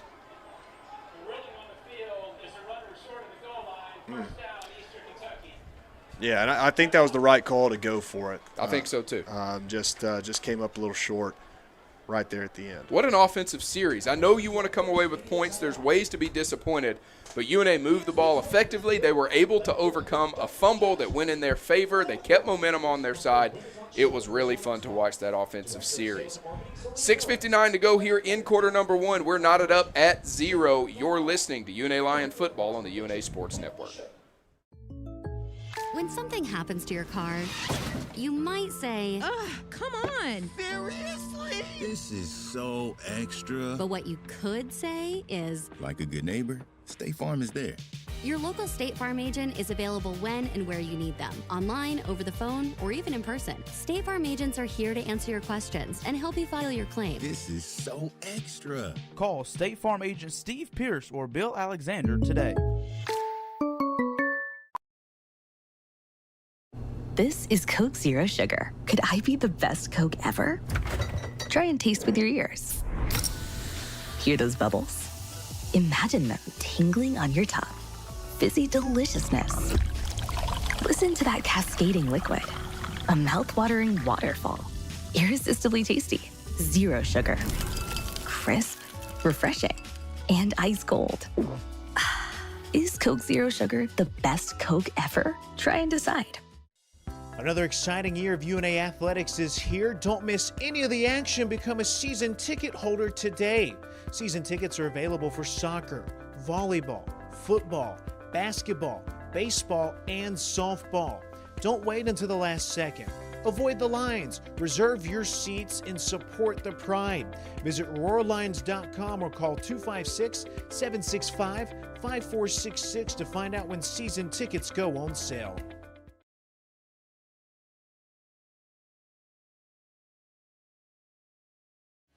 Homecoming here at Brawley. Jordan Campbell alongside Jacob Tucker. 0-0 your score between the Lions and the Colonels of Eastern Kentucky.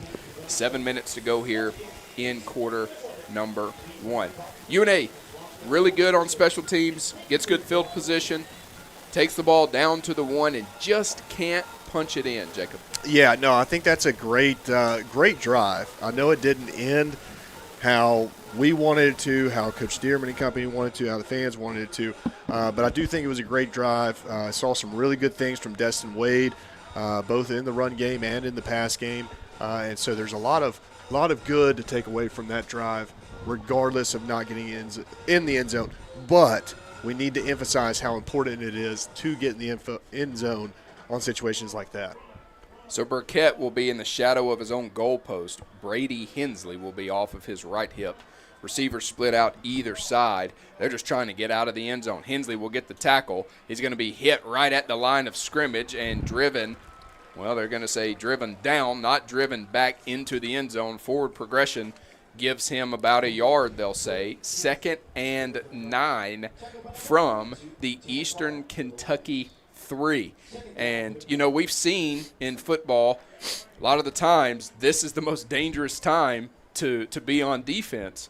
But if Eastern Kentucky continues to try and run it, I like what we've got here. But we've got a flag coming in, and it's going to be a false start against the Colonels.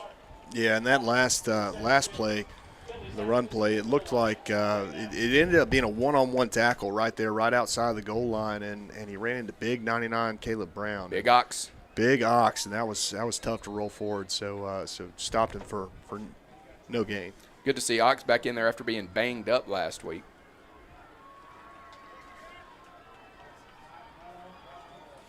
So that'll back them up, that yard they gained, and it'll go back to Hensley. He's going to be hit right at the line of scrimmage again.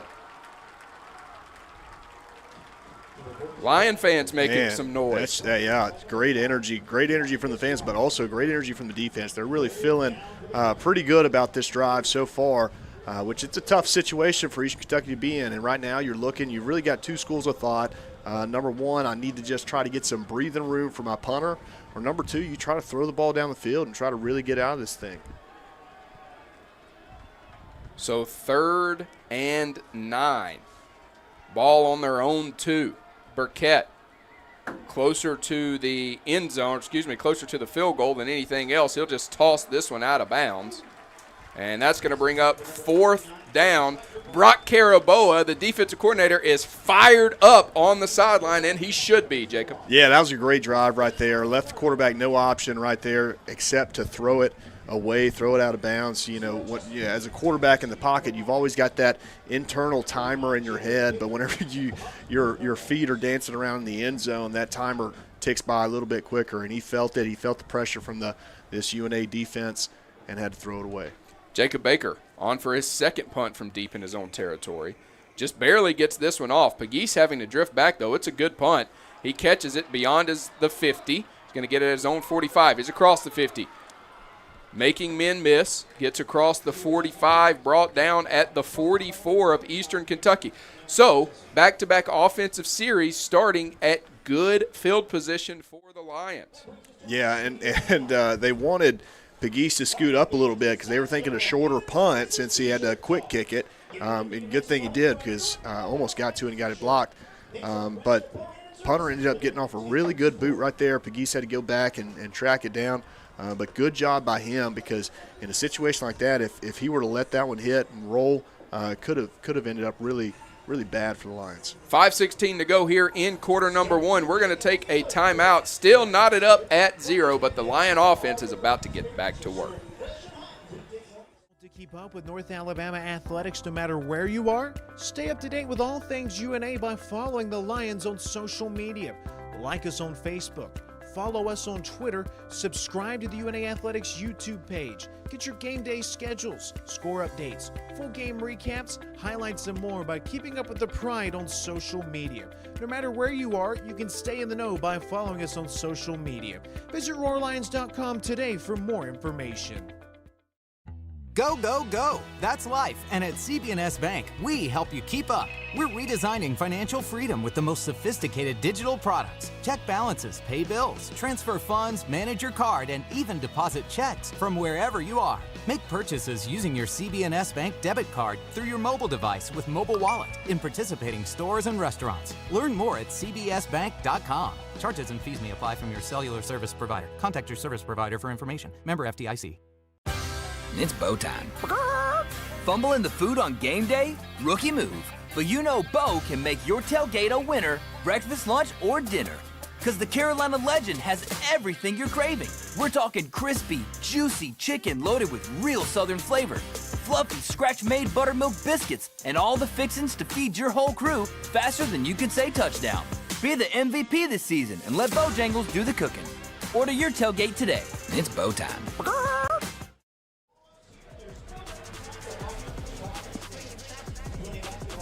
Join us for UNA Football Night at Lost Pizza Shoals. Hear from members of the coaching staff and players as they take you inside the UNA football program.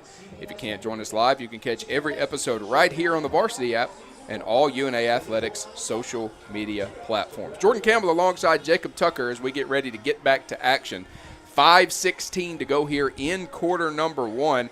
That last drive by UNA got all the way down to the 1 before UNA turned it over on downs, but they went for it, showed some guts. Let's see what Destin Wade and company can do here. QB1 has Tanaka Scott in motion from the near side to the far side, and it will be a handoff to the Juice Man. He's going to go between the tackles, trying to find some running room, and a really good defensive stop there by Eastern Kentucky. Credit Jalen Hand on the tackle for the Colonels. Yeah, and so they motioned Scott across the formation, left it to nub in with Caleb Heatherly on the left side, and so they tried to get that Eastern Kentucky defense to bump with the motion, and they just didn't give in, was able to have enough guys there to make it a short stop. Two receivers to the near side, that's Pegues and KJ. KJ in motion across the formation. He's going to get a running start. Destin in the pocket, moving around, and he is going to step up into a sack. Credit Brad Gurley Jr., who was banged up earlier in the game with the tackle. Well, the sack, rather, as he was trying to make something happen was Wade, and Gurley just beat his man to bring him down. Yeah, and I really don't think Wade needed to step up right there. I think he could have hung back in the pocket where he was. But, again, that internal clock for a quarterback can start to speed up. 3rd and 13. Ball on the Eastern Kentucky 47. Destin under pressure. He's going to get it out on a screen to Juice. Juice will get back between the sticks. And he's going to pick up a decent chunk of change here. We'll see. They're kind of in no man's land. You see teams punt it away here. You see teams with a heck of a kicker kick the field goal, and it looks like Watford and company are going to make their way onto the field. We've got some trickeration going on here. Watford is going out to wide receiver. Ty Watkins in at quarterback. This is reminiscent of the Auburn formation where they beat Alabama a few years ago, and they're continuing to look to the sideline. And 2 seconds on the play clock, and a timeout, Eastern Kentucky. So we'll take our third media timeout. Some trickeration from Coach Dearman and company. 3:22 to go here in the first. It'll be 4th and 7 when we return to Brawley. Community is a bank that asks, when it comes to your finances, how do you define success? Knowing your bank has your financial future right on course? Having a banking partner that's ready with a plan when opportunity knocks? Or maybe it's a digital banking experience that puts everything at your fingertips, even at your daughter's soccer game. However you define success, United Community's trusted bankers are here for you. Success. It takes a community, a united community. Learn more at ucbi.com. Member FDIC. Help build the pride today by becoming a North Alabama Athletics corporate partner. Join the UNA Lions Sports Network and be a part of the broadcast as UNA travels across the country taking on the best. Become an ESPN sponsor and your business can help put North Alabama on the worldwide leader in sports. Want your logo seen in front of the most loyal fan bases around on social media and at UNA's athletic facilities? Visit roarlions.com for more information. Hampton Inn and Suites Downtown, a proud corporate partner of North Alabama Athletics. Located at 505 South Court Street in downtown Florence, you'll be just a short walk from shops, restaurants in the historic district. Take a short walk to visit the Civil War Hospital at Pope's Tavern Museum or the University of North Alabama. Or take a short drive to Helen Keller's birthplace in the Alabama Music Hall of Fame. Enjoy daily free hot breakfast, Wi-Fi, and the indoor pool. You'll find everything you need right where you need it. That's Hampton Inn and Suites Downtown.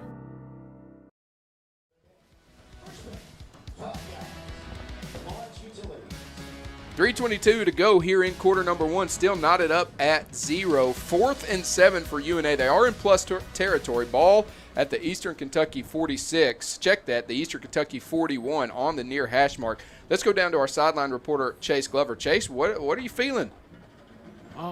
Dearman has both the purple offense out here, the starting offense, and then also the punt team.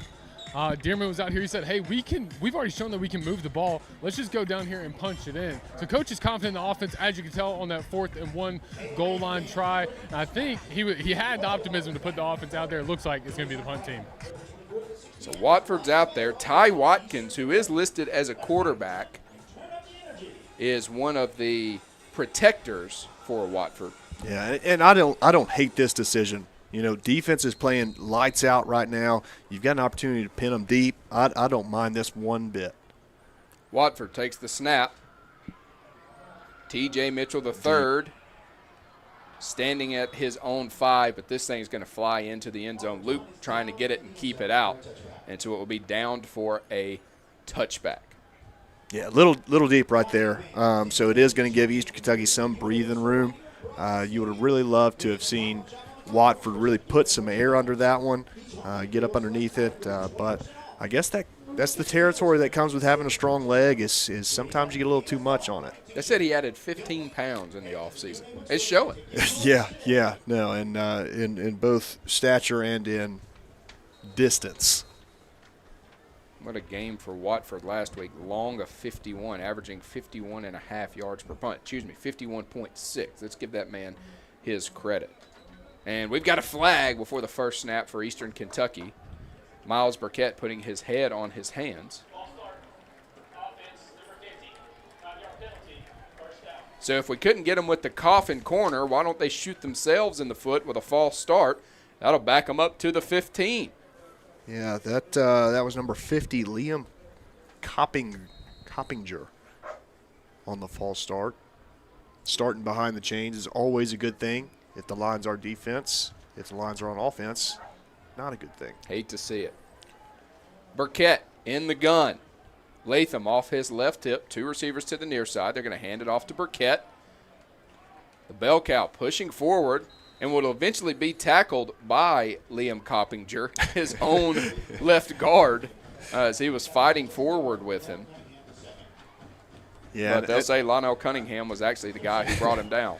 Well, and that was a great run right there, and he did get a little help from the offensive line, kind of pushing him forward to get him back in front of those sticks. But good job. UNA's defense there in a hurry, make some contact. Just got to bring him down.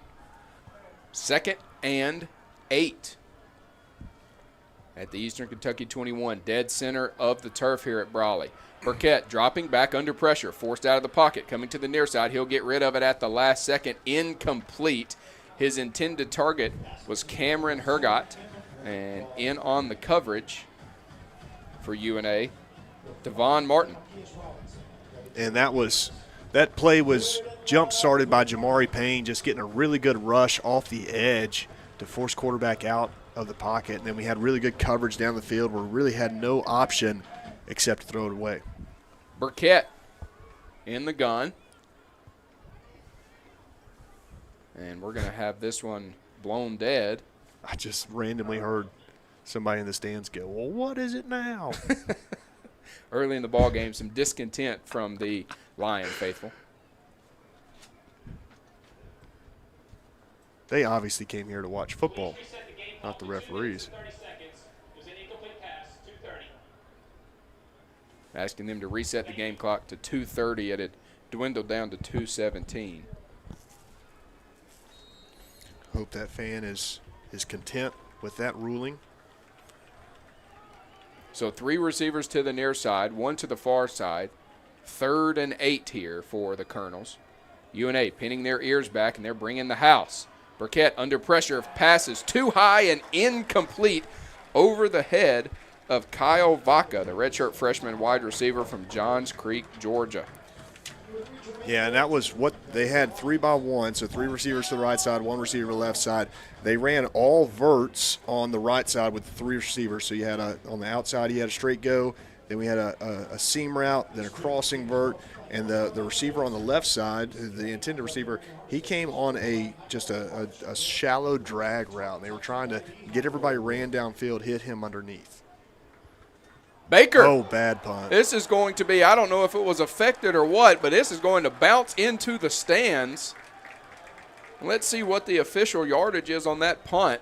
It's single digits for sure. Tiger Jones is saying that was about a 1-yard punt. Oh, that one hurts the average. That was a 3-yard punt. 3 yards. So I'm not sure which Holy Lion cow. affected it or if it was just a shank. But once again, UNA with great starting field position. And Jacob, correct me if I'm wrong, that is back-to-back-to-back 3-and-outs for Eastern Kentucky. Absolutely, and just that's just a big kudos to this line defense doing what they've done all year long in the run game of stopping, and then what we've seen tonight from the secondary, the guys in coverage doing a really good job of just really giving the quarterback no option but to throw it away. So 2 backs, one off either hip of Destin Wade, and it's going to be play action. Destin Wheel route. Got him on the wheel route. Did we get into the end zone? Yes, we did. Touchdown, Lions. Jalen, J.D. Daniels out of the backfield and into the end zone for 6. Let them hear about it, Lion fans. Make those lights dance. Man, that's just a great job right there. So they had the 2 backs in the backfield. They faked an outside sweep, an outside zone with the running back on the right. The left side was the receiver that ran the wheel route and ultimately ended up with a touchdown. And so he's going out there like he's going to block for this sweep, and he just snuck by his defender, ended up wide open. Just great throw by Destin Wade, put it on the money, and he found that pylon and got in the end zone. Jalen Daniels has been clocked at 22-plus miles an hour, and he had every single bit of speed on display there. May have Eastern Kentucky defender down. We do have a Colonel down in the end zone. And Eastern Kentucky's head coach, Coach Weiss, has made his way all the way from the far sideline down to the location in front of the UNA cheerleaders to check on his player. And that was Jaheim Ward, who is 4th in the conference in tackles and 24th in college football in solo tackles. So Coach Weiss coming to check on him and make sure he's okay. But we are going to have this one looked at to see if Daniels got into the end zone.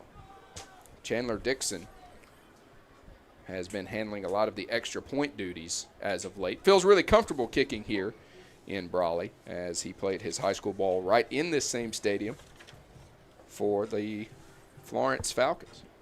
And so this new stadium being built for UNA that's going to host football and soccer along with the baseball stadium. It's already or the field's already been put together. They're finishing it out. It's going to serve 2 really good purposes. Number one, it's going to give UNA its own field on campus, just a great environment.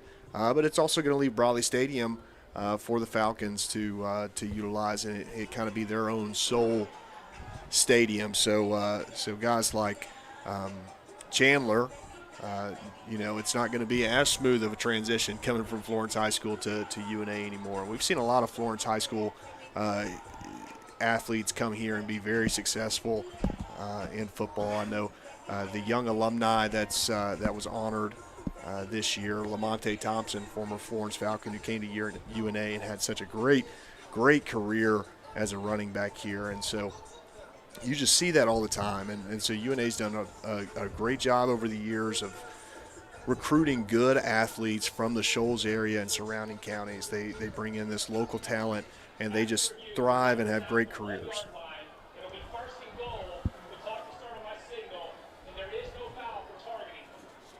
So they were reviewing a couple things there. They were checking on targeting, which they'll say was not there. And J.D. did not get in. So it'll be 1st and goal from the 1, but that is a Tracy Black first and sold first down at Marmac Real Estate. And so we've been in this situation already once tonight, right? And so I hope UNA's got something cooked up right here, something that's going to get through that what seemed to be an impenetrable wall earlier. LT Sanders is the running back, and he's going to get the handoff. And Raekwon Goldthwait will get behind him and push forward, but I don't think they were able to get in on that one either, Jacob. This Eastern Kentucky goal line front is just extremely stout. And so now you're starting to think, what is the answer here? Okay, we've tried a speed option. We've tried a couple runs up the middle. We tried a quarterback run up the middle. Maybe we look at a rollout pass, play action rollout. And I'm also not opposed to another quarterback run. Get an extra lead blocker in there. 2 receivers to the near side. Juice back into the ball game. He's going to get the handoff. He's going to try it. Did he get in? Did he get in? Did he get in? Yes, sir! Touchdown, Lions! Let's make those lights dance again! And so, obviously, the best answer here was to give the ball to Juice Allen. That guy is a load to handle. He hit that one. He just full steam ahead, got low. He's got a low center of gravity as it is, and was just able to roll that pile into the end zone. You got to give EKU credit. He was stopped on initial contact and was able to fight through it. That's a position we don't want to be in if we don't have to. We'd rather score on that wheel route. Dixon in for the extra point attempt. The snap, the hold, the kick is away and banged right through there. 1:13 to go here in quarter number 1. UNA officially takes the lead 7-0 here on homecoming. What good drives UNA has put together so far in this one. And the UNA defense, back-to-back-to-back 3-and-outs. You couldn't ask Brock Caraboa and the Purple Swarm for a better start to this football game if you could write it down on paper. Absolutely. And we've seen just very efficient drives from this offense. And again, it seems like that they're not doing anything that's outside of their characteristic, not anything that's outside of their skill and talent ability. They're simply taking what the defense has given them. Destin Wade's doing a great job. He's 4 of 5 right now with only 1 incompletion, and those 4 completions have came to 4 different receivers, so really spreading the ball out around. And then, as always, we see a host of guys carrying the ball and carrying it in different ways and bringing different things to this offense. So we've seen just really efficient drives from the offense, and the defense has just been lights out. There's really not enough good that you can say about how this defense has performed in this first quarter. Today's game is brought to you in part by United Community Bank, located on Tennessee Street in downtown Florence. United Community Bank, built on service, focused on you. 1:13 to go here in quarter number 1. UNA with a 7-0 lead.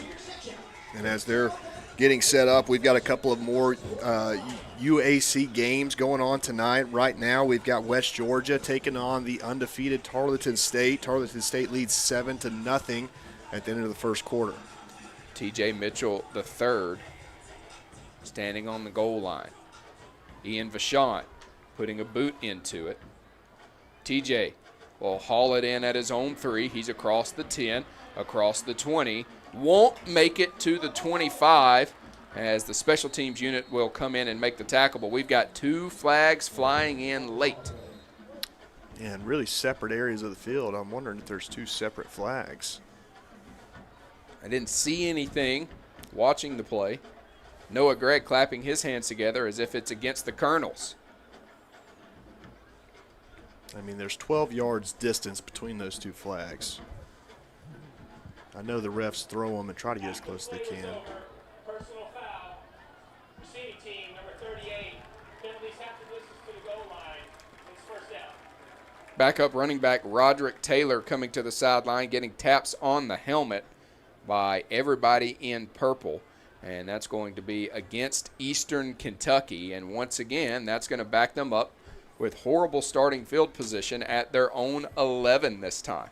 And that's just really tough for this Colonel offense because of how well this UNA defense has been playing so far. Shooting yourself in the foot is going to make it a long night for them. That's a personal foul against the Colonels. Man in motion out of the backfield for Burkett.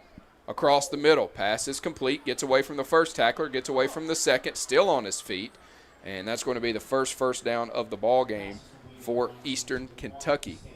Yeah, we knew it was going to happen at some point, right? We didn't think that we were going to get 3 and outs all night, but that was just a good throwing catch right there. Ran what a lot of people call an OTB or a DOTB, a deep over the ball. So you're going essentially 10 yards right in front of where the center was lined up. That was Daquan Stanley with the reception there for Eastern Kentucky. Man in motion out of the backfield. That's the running back, Latham. It's going to be a keeper for Burkett. Running towards the Kentucky sideline, Eastern Kentucky rather, and will be shoved out of bounds by Jermaine Ray Jr., but back-to-back plays with first downs for Eastern Kentucky. I want to get Chase ready. I want to go to him. He was talking to his pregame. These two teams don't like each other very much, Chase. Is that correct? Very correct, actually. Last year, again, like you mentioned earlier on, this was only decided by a touchdown or less. These teams have a long history with each other, and so pregame, of course, they got to it. Led by Fred Veely, the cornerback group from EKU and the special team / defensive tackles that got out here, they were kind of chirping pretty early, so much so that the referees before the game had to go ahead and break them up. So I'm expecting a very gritty game, one that's going to be tooth and nail all night long. Well, you shove the quarterback out of bounds into his own sideline there. You expect his guys, especially in a contentious, heated battle, to stick up for him. That's going to be the end of quarter number 1. UNA hangs on to a 7-0 lead. You're listening to UNA Lion Football on the UNA Sports Network. Big news, football is back, and so is Pick 6, starting at $19.99 at Buffalo Wild Wings. This is the ultimate meal for 2, with 2 entrees, 2 sides, and 2 drinks. Pick between boneless wings and any of our 26 sauces and seasonings, spicy, sauced, or grilled crispy chicken dippers, and hand-smashed double-stacked all-American cheeseburgers with sides of fries, tots, and potato wedges. Pick 6 meal for 2 for a limited time. Pricing may vary by region. See server for details. Tax fees extra, not valid with other discounts or offers. Simpson's Collision Repair has 3 body shops in the Shoals area, and all are operated by 3 brothers. The quality of work and commitment to satisfaction, combined with ongoing training, state-of-the-art equipment, and expert staff, your vehicle is fixed the way it should be. Located on Hilton Drive in Florence, Highway 72 in Killen, and Cox Boulevard in Sheffield, Simpson's Collision, you'll notice and appreciate the difference. Proud sponsor of UNA Athletics. Need a reason to switch? We'll give you 1,000. Switch in just minutes and start earning up to $1,000. There's never been a better time to switch to the stability and community of Lister Hill Credit Union. Enjoy the amenities of the modern banking experience, plus the convenience of local branches with smart ATMs and the best member service around. Need a reason to switch? We'll give you 1,000 at Lister Hill Credit Union. Switch today at listerhill.com/1000.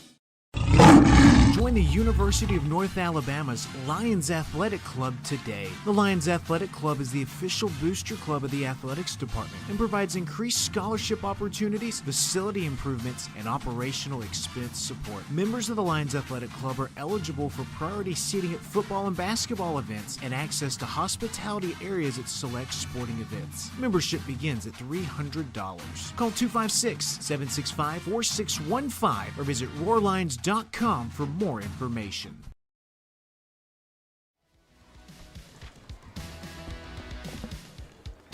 Seven to nothing, your score at the end of 1. In-game stats are brought to you by Club Tails, the original cocktail in a can. UNA 13 carries for 25 yards to Eastern Kentucky's 5 carries for 20 yards. Through the air, UNA is 4 for 5 for 55 yards. Eastern Kentucky is 3 for 6 for 21 yards.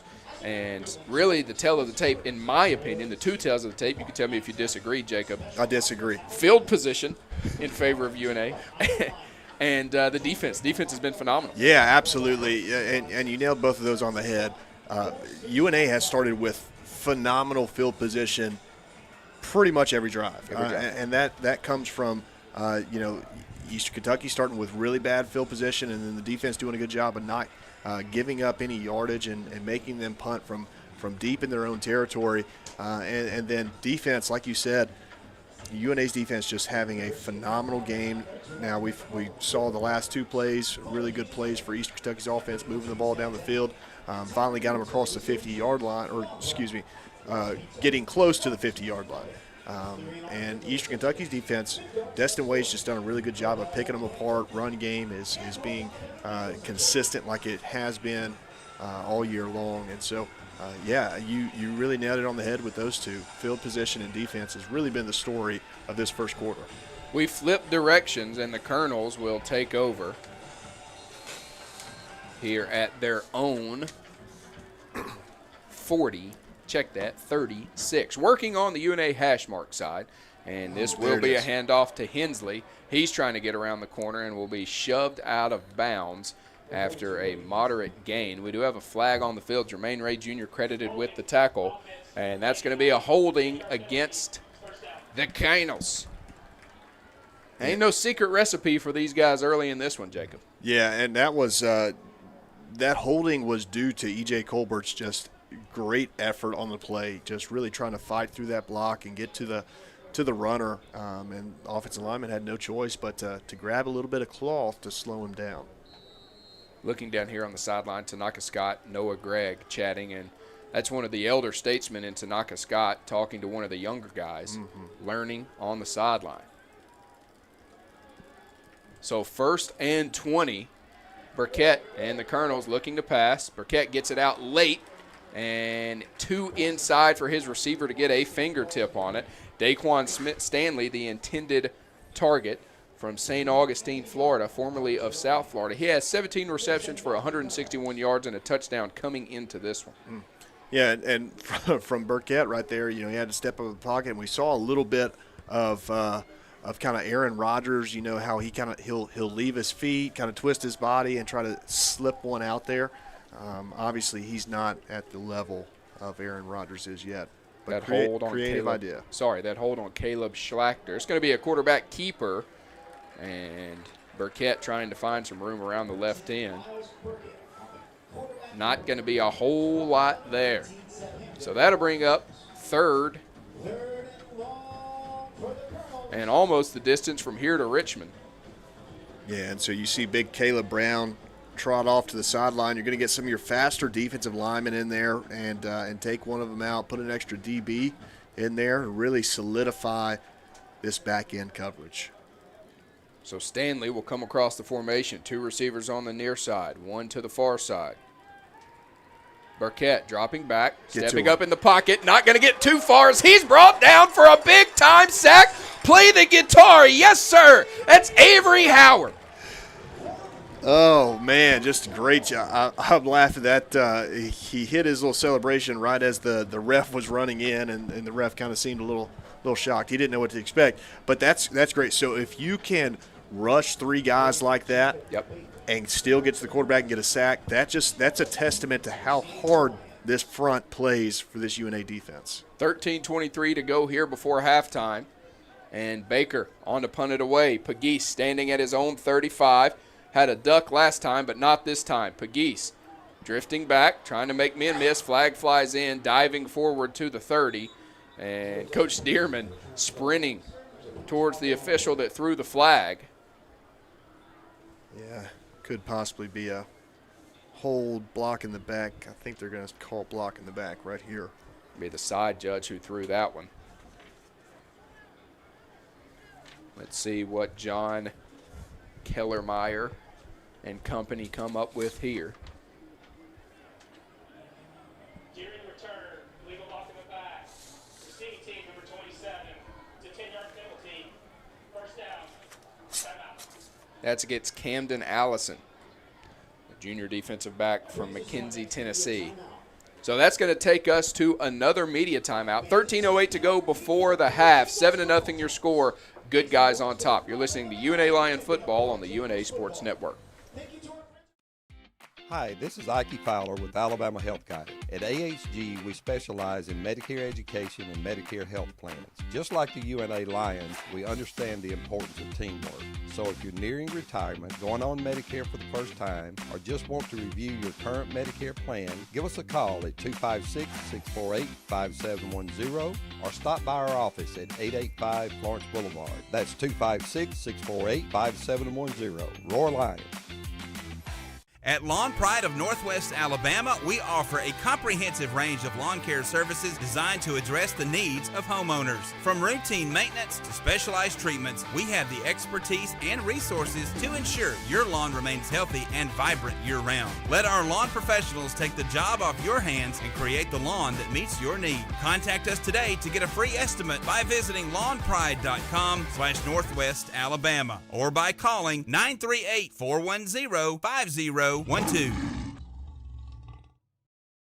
Searching for a way to add more space to your life?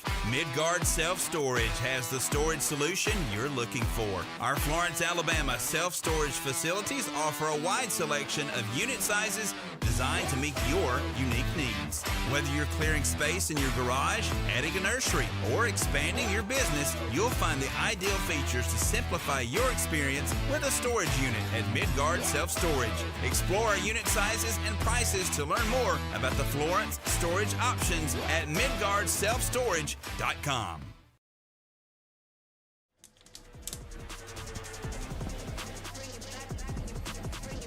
UNA on homecoming has a lead 7-0 over Eastern Kentucky. So after the illegal block in the back, they're going to get this drive started at their own 17-yard line. Destin Wade has played really well early for the UNA Lions. Yeah, just very consistent and he's not doing anything out of the box. Right now, he just needs to take what the defense has given him, which is what he's been doing. Been very efficient throwing, very accurate throwing. He's done good on a couple of speed options, reading whether to pitch it or not, which he hasn't yet, which is probably by design. You know, Eastern Kentucky wants him running the ball. They want him taking as many shots as they can give him tonight, knowing that he's coming off of an injury or a banged-up game, and so they want him to take those shots. So they're going to be playing the pitch guy an awful lot tonight if we see the speed option a lot more. UNA offensively has doubled up Eastern Kentucky. They've got 80 total yards to Eastern Kentucky's 40. So Wade and company looking to add to their point total and their yard total. LT Sanders off the right hip of Wade. They're going to stand up, look to the near sideline for the new play, being signaled by Coach Dearman and a couple quarterbacks.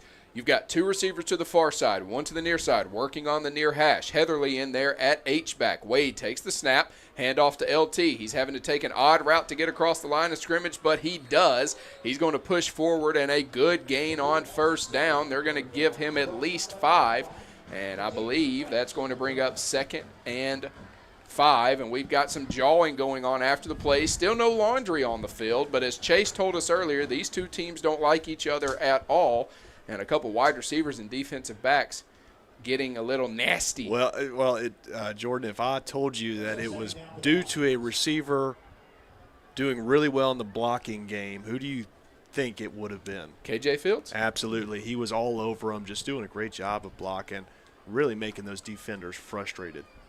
And KJ and Coach Dearman talking on the sideline here. Two receivers to the near side, one to the far side. Tanaka Scott motioning into the backfield.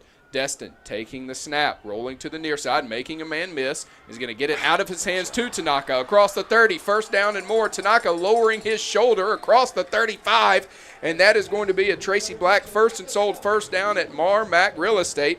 In on the tackle for Eastern Kentucky, Jaquez McGowan. Such a great job all the way through.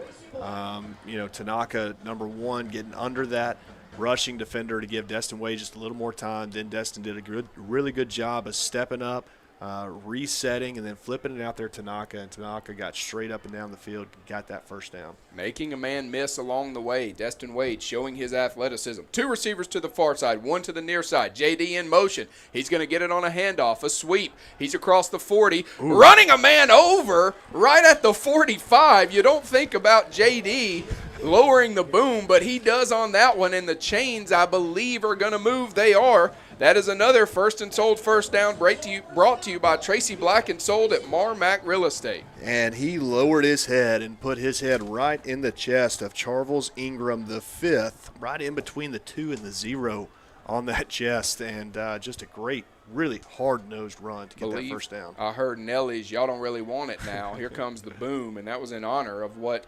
JD was going to do. Destin, quarterback keeper. He's going to get another first down and scamper out of bounds on the Eastern Kentucky sideline. And that's a Tracy Black first and sold first down at Marmac Real Estate. And the offense is on the move. And that was just a great job reading that inside zone right there. He rode it up to his front hip. Defender crashed down, tried to take the running back. Destin Wade pulled it, snuck around the edge for a great gain, and then got out of bounds. Into Eastern Kentucky territory, down to the Colonel 40.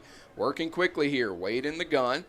Sanders off his left hip. 2 receivers to the near side, 1 to the far side. Pulling guard, and they're going to get hands on LT before anything can really get started.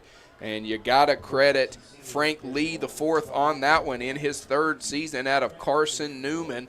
And that's going to lose 2 for the Lions. Yeah, and so they brought 2 off the edge right there, which means they brought a linebacker off the edge plus a safety off the edge. And so it was just one of those situations where there was a play call by the offense, and the defense just had a better play called right there to make that stop. 9:49 to go here in the first half. UNA up 7-0 over Eastern Kentucky. Destin Wade stepping up into the pocket. He's going to tuck it and slide down shy of the 45, getting back between the sticks. And that's an area that right there where you don't hate the slide by the quarterback. Why take an unnecessary shot? He wasn't going to run that guy over. That's one of their linebackers, a big, strong, sturdy fella. I think that was Frank Lee the fourth that was there. 6'1", 235, get down and live to play another down. And that will get them right to the sticks. 3rd and 10, back at their Eastern Kentucky 40. And Wade and company fake the snap, look to the near side for the new play. Wade changes it at the line, gets back to the gun position. Off his right hip is LT. Tanaka Scott, lone receiver on the near side. Wade stays in the pocket, is going to have it tipped at the line, trying to find Tanaka. And incomplete. That'll bring up 4th and 10 from the 40. So we've already seen, being in no man's land, UNA punted. Essentially, it was a net of 20 yards because it was a touchback. And let's see what we do here. Watford and the punting unit back on the field. And again, I'm not upset with this decision. 10 yards on 4th down, that's a big ask. And so I like this decision to punt it away, let your defense continue to go out there and do what they've been doing. Let's see what the finesse is like of Adam Watford on this one. It's going to be a high spiraling punt. It's going to hit at the 15 and take an Eastern Kentucky bounce back towards the 20.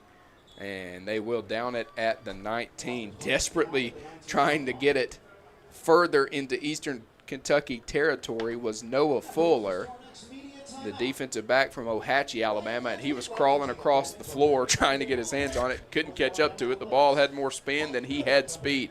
That's going to take us to another timeout. 8:45 to go in the first half. UNA leads 7-0, but the Purple Swarm has been on fire. Imagine a bank where you feel at home. Real people living right here in your community are the heart of Bank Independent and everything we do.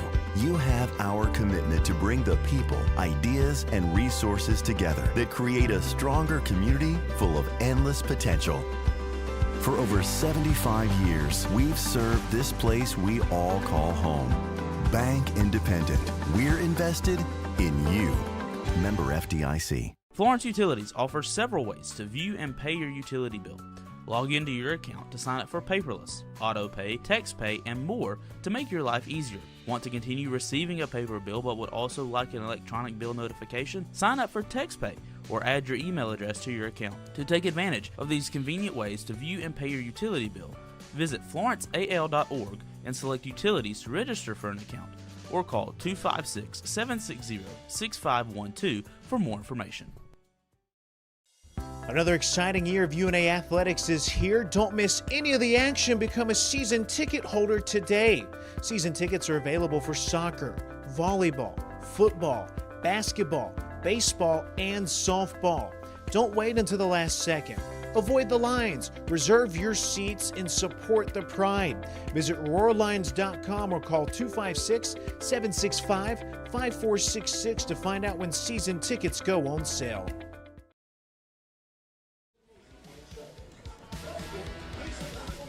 $8:45 to go here in quarter number 2. UNA leading Eastern Kentucky 7-0. Burkett and company will begin this drive.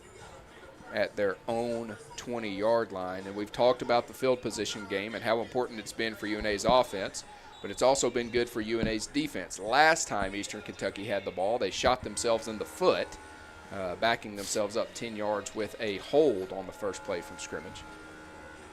And so we'll see what the UNA defense and the purple swarm of Brock Caraboa can do on this one. And it looks like Eastern Kentucky's came out with a trips bunch. Look, you could see some sort of rub route come off of this. Look for them to try to take some shots down the field. So let's see what Burkett and the Colonels decide to do. That trip's coming on the near side, and they're just going to hand it off to their bell cow running back who's got the first down and then some. That was Braden Latham in on the tackle for UNA, DeMarcus Robinson and Lonnell Cunningham, but the chains will move as that was a pretty good gain on 1st and 10. Yeah, just a great job by the Eastern Kentucky offensive line of getting movement and creating that cutback lane. A gain of 13 up to the 33. Go the Colonels. 2 receivers split out either side. Burkett in the gun once again, dropping back and finding his intended target right at the near hash mark into the hands of Kyle Vaca. Anthony Young with the tackle for UNA. So we've seen this Eastern Kentucky offense kind of start to pick up a little bit. Had a couple of good runs, couple of good throws and catches over the last 2 drives. Avery Howard looks like he's about to run a sprint here, and he's going to get to the quarterback who's able to actually get away from him. Dadgummit, he was right there. Burkett turned on the jets and shot forward. Yeah, that was an inside zone read right there, and Howard made that such a difficult decision for Burkett to make right there, and Burkett ended up keeping it and only getting a couple yards out of it. So good job, Howard, of making that a difficult read. Tango McCauley on the tackle. That'll bring up 3rd and 2. Ball dead center of the turf here at Brawley.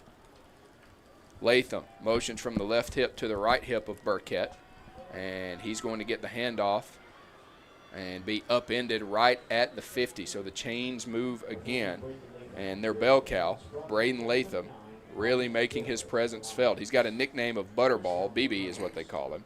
He came into this one in his career, 223 carries for just under 1,000 yards, 999 yards and 4 touchdowns. Last week against Alston P, 7 carries for 35 yards. So right at the 50 go the Colonels. Burkett dropping back and hit as he throws, but he's able to complete the pass to Latham out of the backfield, who will be brought down on the UNA sideline. No extracurriculars happening there. That's going to be a gain of 5 down to the Lion 45. They'll be working from the near hash. 6:26 to go here. 7-0 your score. Lions on top. And so we see some momentum from this Colonel offense, and somebody really needs to step up on this defensive side of the ball and make a big play, big hit, something of that sort. 2 receivers to the far side, 2 to the near side. Burkett getting it out, and they're going to have another first down as he finds Marcus Callwise Jr., the wide receiver from Youngstown, Ohio, transfer from Newton. And Miles Burkett right now, he's just picking apart this Lion defense, just short routes, just little outs, little stops, spacing routes, and he's finding the hole and delivering a strike. Working quickly. Coach Weiss's Colonels. Andy Richmond, the offensive coordinator. They've allowed 18 sacks on the year coming into this one. Burkett turning the jets on. He'll scamper out of bounds. And we told you in the pregame, Burkett's legs are a problem. He came into this ball game with 59 carries for 119 yards and 2 touchdowns on the season. And he's been under pressure a couple times on this drive and has turned it up. This guy has played some big-time college football. He was at Wisconsin. Made his college debut against Illinois State, a team UNA knows well. Motions Latham into the backfield. Butterball off the right hip of Burkett. And he'll take the handoff here, patiently waiting, then diving forward. Fred Veely there, getting his hands on him with a couple other Lions. Yeah, and Burkett, his legs can kill you, but not in the way that other quarterbacks who are mobile and dual threat do. You know, he's not necessarily a designed run kind of guy. Right. He's the kind of guy that when he gets pressure in the pocket, he's really good at squeezing out and getting that 10, 12, 15 yards on a scramble that can really hurt a drive. Clock ticking down now. 4:35 to go here in the second. 5 seconds on the play clock. 2 seconds on the play clock. They just get it off into the hands of Latham. He'll be brought down by Tango McCauley, and they're going to have enough for the first down. I believe the term that we would describe Burkett's running game as is a scamperer. Scamperer is right on point. Like I said, they're not going to line him up and run quarterback power, quarterback sweep, hardly at all. But again, in that scramble game, in that scamper game, he can be very effective. 3 receivers to the near side for the Colonels. Latham off the right hip of Burkett. Burkett dropping back, and he's going to air this one towards the end zone, and unless his wide receiver is made into the field goals, that one will not be caught. Incomplete. His intended target was Ron Van Jr., and BJ on the defense. He took a shot right there as he let go of that football. Just another way this UNA defense is getting pressure, forcing him to throw him out of bounds, get rid of him quick because they're coming for him. Put him on him. That's what you want. Hit him every legal time you can. Some shifting on that defensive line before this 2nd and 10. They're across the UNA 30. And this one out of the hands of Burkett into the hands of Marcus Callwise Jr., who takes it into the end zone for 6. Missed tackle. Yeah, and Dilworth right there, he tried to make a play, tried to undercut the route, just wasn't quick enough, and so he took a gamble. They were in man coverage, so the other defender in his area, he was locked in on his receiver, so he didn't know that he was scampering away for a touchdown, and so that's one of those risky options that Dilworth took right there and wasn't able to convert on it. 3:44 to go, and Flabiano on for the extra point attempt, and it is good. That's actually not Flabiano who attempted that. It is Flabiano. My apologies. He's got a different number here on the spotter chart than what he's wearing tonight. So we're knotted up at 7 with 3:44 to go here before the break. Superstar Chase Glover will bring you a tour around the United Athletic Conference at the half. I'm sure he'll also give you some updates on some of the non-UAC games going on tonight. I know Auburn and Mizzou are facing off, and Alabama and Tennessee are in a good one in Tuscaloosa. We're going to take a timeout. 7-7 your score, 3:44 to go here in quarter number 2. You're listening to UNA Lion Football on the UNA Sports Network. It's Bo time. Fumbling the food on game day? Rookie move. But you know Bo can make your tailgate a winner, breakfast, lunch, or dinner. Because the Carolina Legend has everything you're craving. We're talking crispy, juicy chicken loaded with real Southern flavor, fluffy scratch-made buttermilk biscuits, and all the fixins to feed your whole crew faster than you can say touchdown. Be the MVP this season and let Bojangles do the cooking. Order your tailgate today. It's Bo time. Join us at Singing River Brewery, your local hub for great beer and community fun. Ready to serve delicious drinks and host amazing events? Try our Golden Manor Leo's Roar, and 50% goes to UNA Athletics. Support your local business and college community while enjoying a fantastic atmosphere. Don't miss out on the good times. Come sip, socialize, and savor the taste of Singing River Brewery. Help build the pride today by becoming a North Alabama Athletics corporate partner.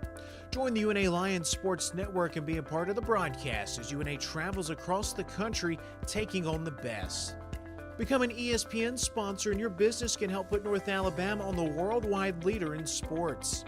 Want your logo seen in front of the most loyal fan bases around on social media and at UNA's athletic facilities?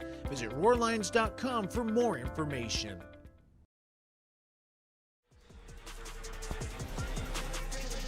"27 yards on the touchdown pass from Burkett to Marcus Callwise Jr. We're going to go down to the sidelines. Chase Glover's got a player illness update for us, Chase. Yeah, Jordan, special teams are about to take the field, and a special teams ace, Trayvon Avery, number 31. From what I heard on the sidelines, he has been having an illness, a little bit of throwing up. He's trying to get through. The tent is still up. He is still in there. I'm going to keep monitoring that for you guys. Thank you, Chase. We appreciate that. Hopefully that young man can fight through that. Yeah, and that's tough. When you're these guys out here, obviously they're sweating a lot. The dehydration starts to filter in, and when you're throwing up, that only escalates the situation. So definitely want to keep an eye on that guy and make sure he's taken care of.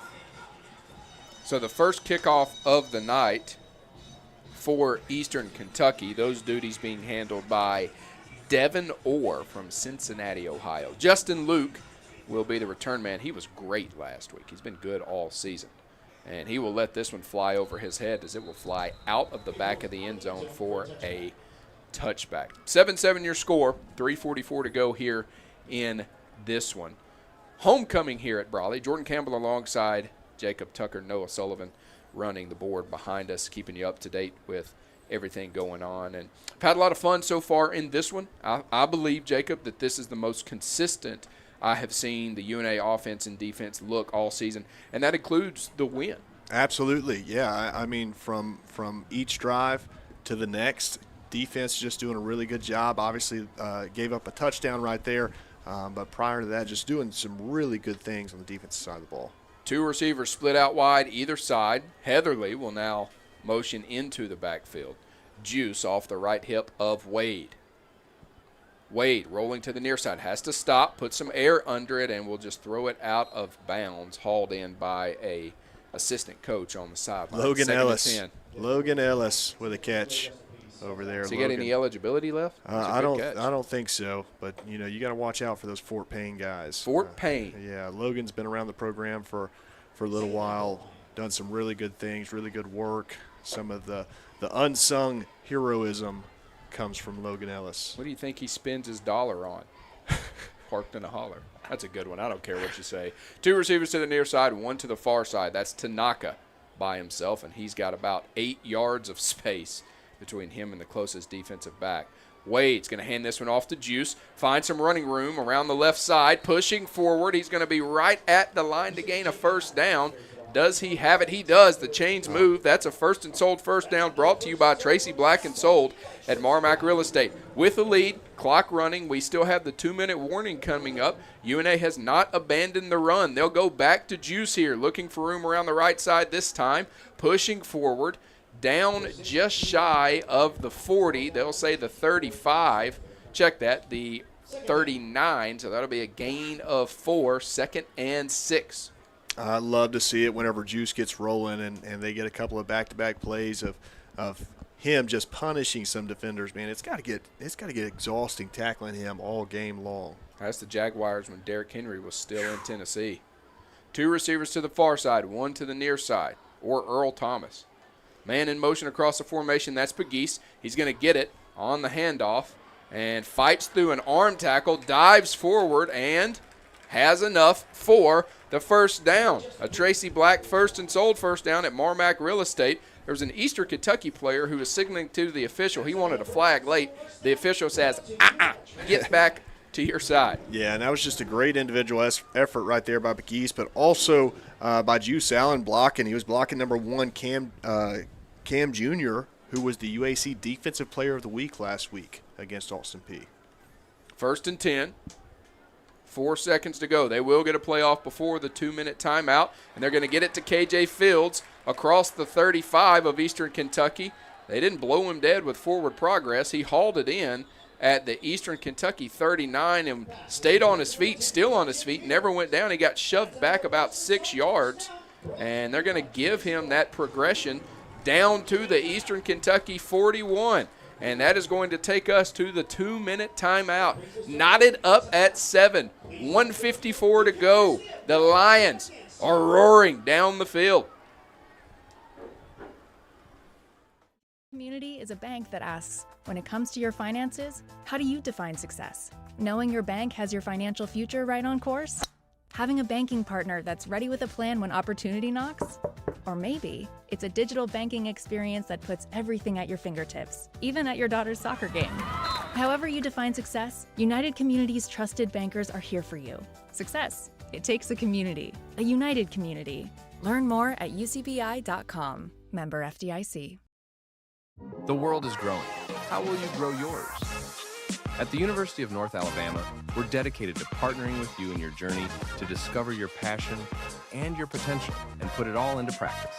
Voted the best small college town in America by USA Today, downtown Florence is home to our beautiful campus, bursting with opportunities to help you find your purpose. Learn more about how we can help you achieve your goals on campus or online at una.edu.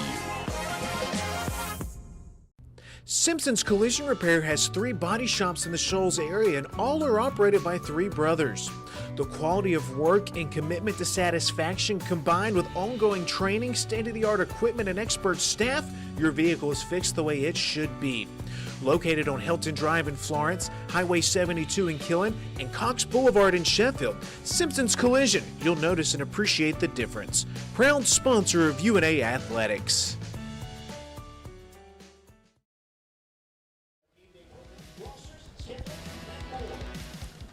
Welcome back from the 2-minute timeout. Jordan Campbell alongside Jacob Tucker.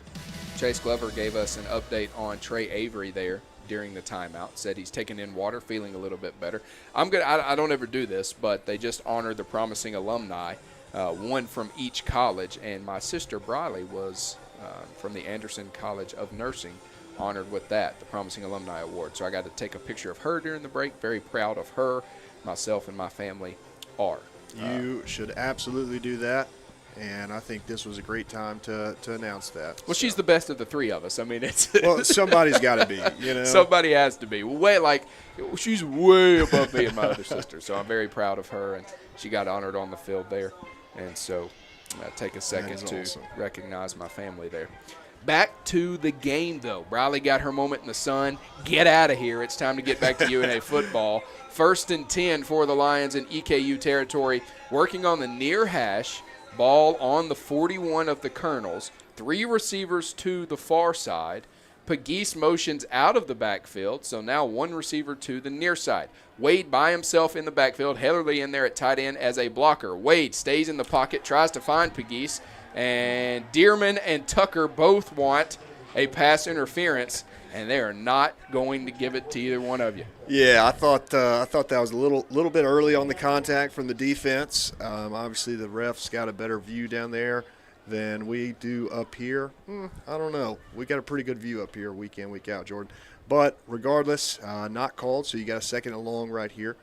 That you gotta fight back from. 2nd and 10. 2nd and 10. No yards lost on that one. Juice back in there at running back. Heatherly motions back into the formation. Wade takes the snap, dropping back. He's going to take off now, making a couple men miss, diving forward. He's going to pick up a good chunk of change. He'll pick up 7, and that'll bring up 3rd and 3. Clock still rolling here, so UNA trying to make their substitutions quickly. Eastern Kentucky will not make substitutions. The official steps in the event Eastern Kentucky wants to make substitutions. 3 timeouts left for the Lions should Coach Dearman and company choose to use them. 2 receivers to the far side, 2 to the near side. Juice, the running back off the left hip of Wade, is going to be a keeper for Wade. He's going to push forward. He's going to have the first down. The clock will stop. That's a Tracy Black first and sold first down at Marmac Real Estate, as he will get down to the Eastern Kentucky 31. So now they're in Vashon's field goal range, should the offense be unable to get into the end zone. But they're at 1:06 and counting on the clock. Chains move, or the clock stops just long enough for the chains move.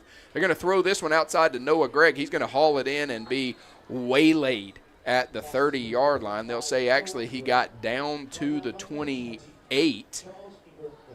And in on the tackle for Eastern Kentucky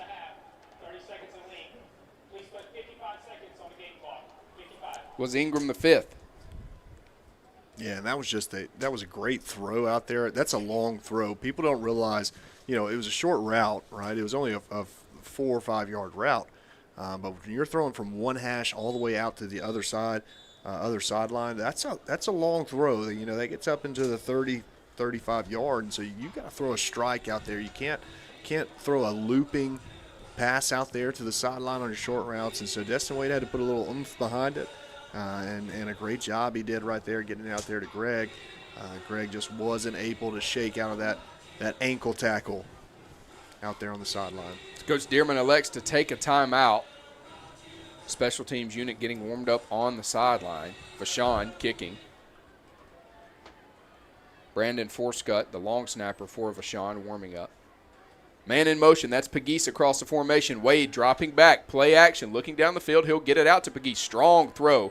Justin on the near sideline, makes a man miss, still going. He's got a first down, will be shoved out of bounds across the 20, just shy of the 15, down to the 17. That's a Tracy Black first and sold first down at Marmac Real Estate. Man, a lot of things that I loved about that play. I loved, Destin Wade's decision right there. They were he was looking at Tanaka Scott running a deep over route across the field. Eastern Kentucky did a really good job of hinging him up.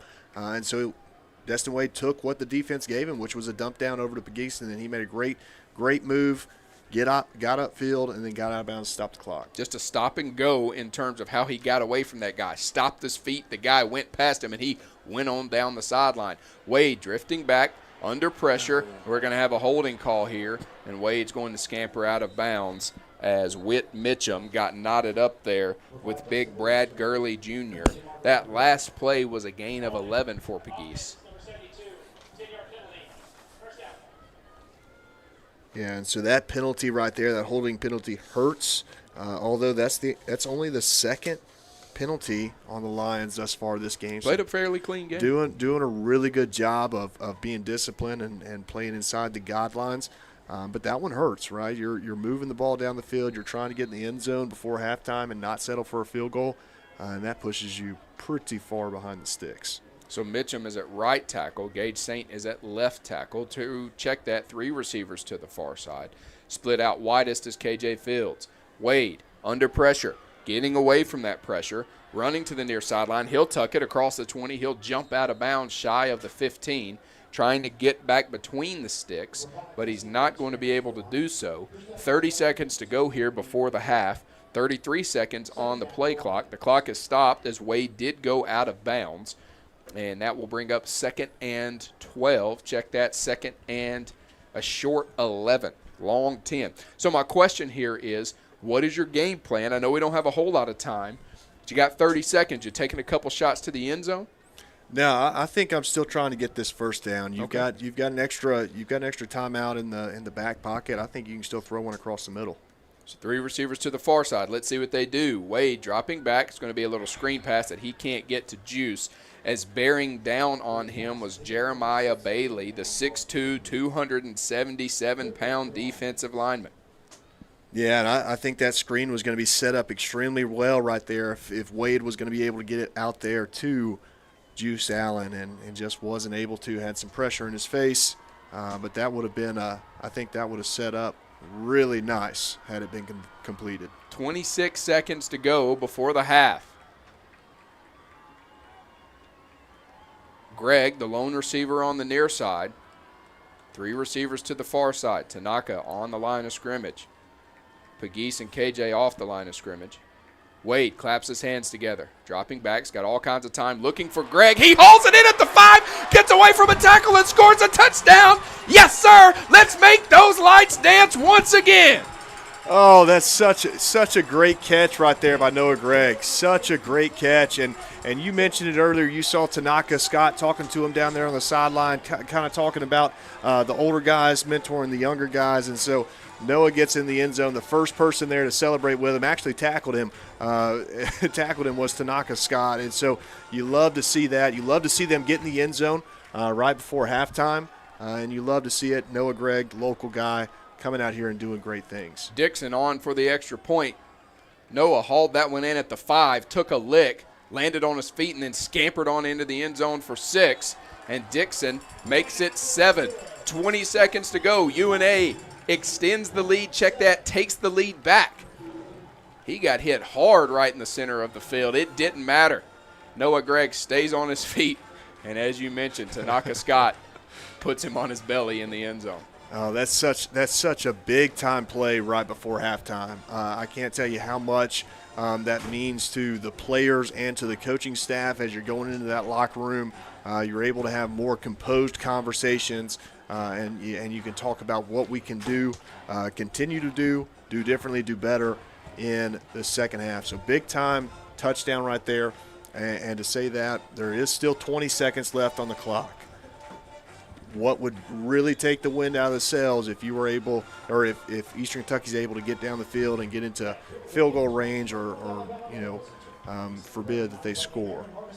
Coming up at the half, we will hear from Coach Dearman. Those thoughts brought to you by State Farm agent Steve Pierce and Bill Alexander.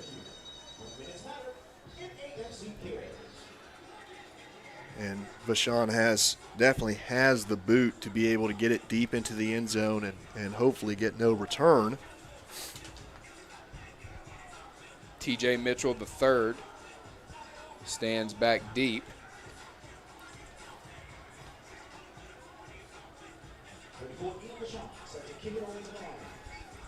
Eastern Kentucky with 2 timeouts in their pocket that they could utilize right here if they choose to take a shot at it. Vashon has it set up at the 35 on the near hash. Puts his hand in the air, approaches the ball, puts a boot into it. Little squibber. Hauled in at the 25 by Eastern Kentucky and going nowhere. Going nowhere. Just absolutely swarmed right there. That's Caleb Schlachter, and he got shellacked on that one. So that worked the clock down just 4 seconds. But those 4 seconds could be extremely crucial depending on what the Colonels decide to do right here. And while we got a quick second, if somebody wants to, call in, message in, and let me know why the word Colonel is spelled the way it's spelled but pronounced the way it's pronounced. I know there's a reason why. I just don't know it. Leave a comment if you're watching on YouTube. Please do. Burkett going to get it out of the backfield. Hit and brought down at the 30 was Brady Hensley. And on the tackle for UNA was Anthony Young. He's made his presence felt all game long, and that's going to take us to the half. UNA with a 14-7 lead on homecoming. And I got to be honest with you, I can't wait to hear from Coach Dearman. I know that it'll be just a second before we can hear from him. That felt like, even with some mistakes, because football is a weird game, the most complete half of football we've seen from the Lions so far. Yeah, it was just great performance all the way through. And so, your defense played so well in that first quarter. Did give up and concede a little bit there towards the end of the second half, obviously giving up a touchdown, but just playing extremely well. Offense, obviously putting 2 scores on the board is great, but even if they don't score, they're still the special teams unit, the punting unit's able to pin Eastern Kentucky back deep, which is really aided the defense. So it's like everybody's helping everybody else, right? Defense plays well, gives the offense great field position where the offense goes and scores. And if they don't score, the special teams unit puts the defense in a good position by pinning Eastern Kentucky back. So it's really everybody's just working together so well in this first half. We're going to kick it down to Chase Glover. He's got Coach Dearman. Chase, take it away. Coach, Justin Wade right there connected with Noah Gregg to get you a touchdown to give you the lead before the half here at homecoming. Just go through that last drive right there. I tell you what, sometimes you got to think players, not plays. And Noah Gregg grew up coming to games here at Raleigh Stadium. Grew up 15 minutes down the road. His mom and dad are down there in that daggum tent that he just saw that in. I knew if anybody was going to make that tough catch, it was going to be Noah Gregg. Yes, sir, Coach. It's been a gritty game. Both teams are going at each other, a little extracurriculars every now and again. How do you close this one out in the second half? You got a gladiator fight right now, and we got an opportunity to come out and throw a blow right off the bat. We deferred for a reason. Our offense has the football, and we got a chance offensively to take a 2-score lead now. Yes, sir. Best of luck in the second half, Coach. Jordan, Jacob, back to you. Thank you, Chase. Those thoughts brought to you by State Farm agent Steve Pierce and Bill Alexander. A gladiator fight is how Coach Dearman summarized that first half. What do you think about that? Yeah, and I love the comment that he made. Sometimes you have to think players, not plays. I think that's a very critical mindset that coaches do need to have in the right moments. When you talk about gladiator fight, the first person that comes to my mind on this roster is KJ Fields. I if I was starting a team today and I had to draft somebody off this UNA team, KJ Fields is probably the one. Thanks, Coach Mack. KJ Fields is probably the guy that I'm taking first, just because of that mentality he has of just every play with the intensity. And so if we can have a whole team come out with the same mindset that KJ Fields blocks and plays with, I think that gladiator fight's going to be won by the Lions. UNA ahead 14-7 at the half. We're going to take a timeout. When we come back, we'll give you some first half stats and analysis and get you ready for the second half. UNA with a lead on homecoming. You're listening to UNA Lion Football on the UNA Sports Network. Is Coke Zero Sugar. Could I be the best Coke ever? Try and taste with your ears. Hear those bubbles? Imagine them tingling on your tongue. Fizzy deliciousness. Listen to that cascading liquid. A mouth-watering waterfall. Irresistibly tasty. Zero sugar. Crisp, refreshing, and ice cold. Is Coke Zero Sugar the best Coke ever? Try and decide. Hi, this is Ike Fowler with Alabama Health Guidance. At AHG, we specialize in Medicare education and Medicare health plans. Just like the UNA Lions, we understand the importance of teamwork. So if you're nearing retirement, going on Medicare for the first time, or just want to review your current Medicare plan, give us a call at 256-648-5710 or stop by our office at 885 Florence Boulevard. That's 256-648-5710. Roar Lions. Imagining a new home? Buying or building a new home comes with many difficult decisions. The mortgage process shouldn't be one of them.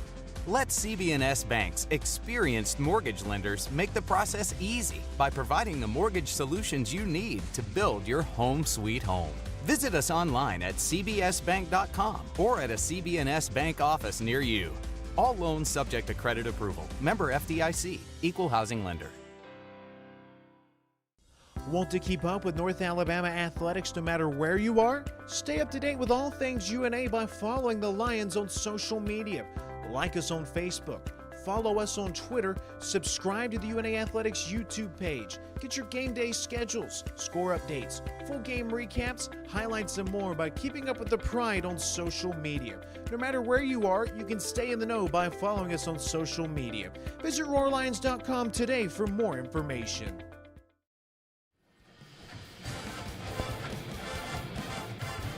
14-7, UNA on top of Eastern Kentucky at the break.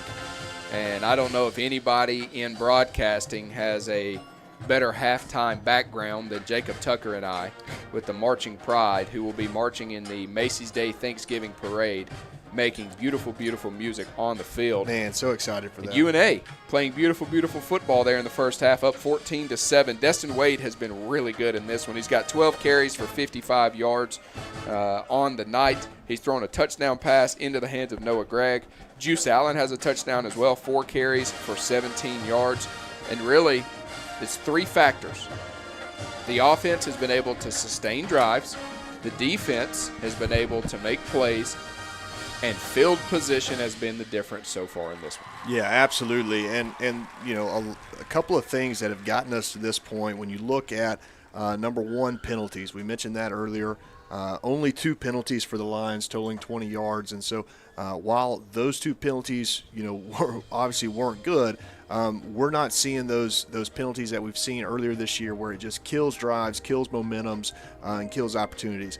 So number one. Number 2, 4 of 7 on third downs. That means that they're extending drives and they're moving the ball down the field, which is helping in the field position battle that you mentioned earlier. Another thing, Destin Wade, 49 yards on the ground, 115 through the air on 9 completions. That's a little over 12 yards per completion. So he's doing a really good job getting that ball out to his receivers and letting them make plays. Speaking of, Noah Gregg, 3 targets, 3 catches for 28 yards and a touchdown. Like Coach Dearman mentioned, he's a local guy, a hometown guy, and to see him come out just week after week and do really well, progress as a young player, and take in from guys like Tanaka Scott, who are pouring into him on the sideline.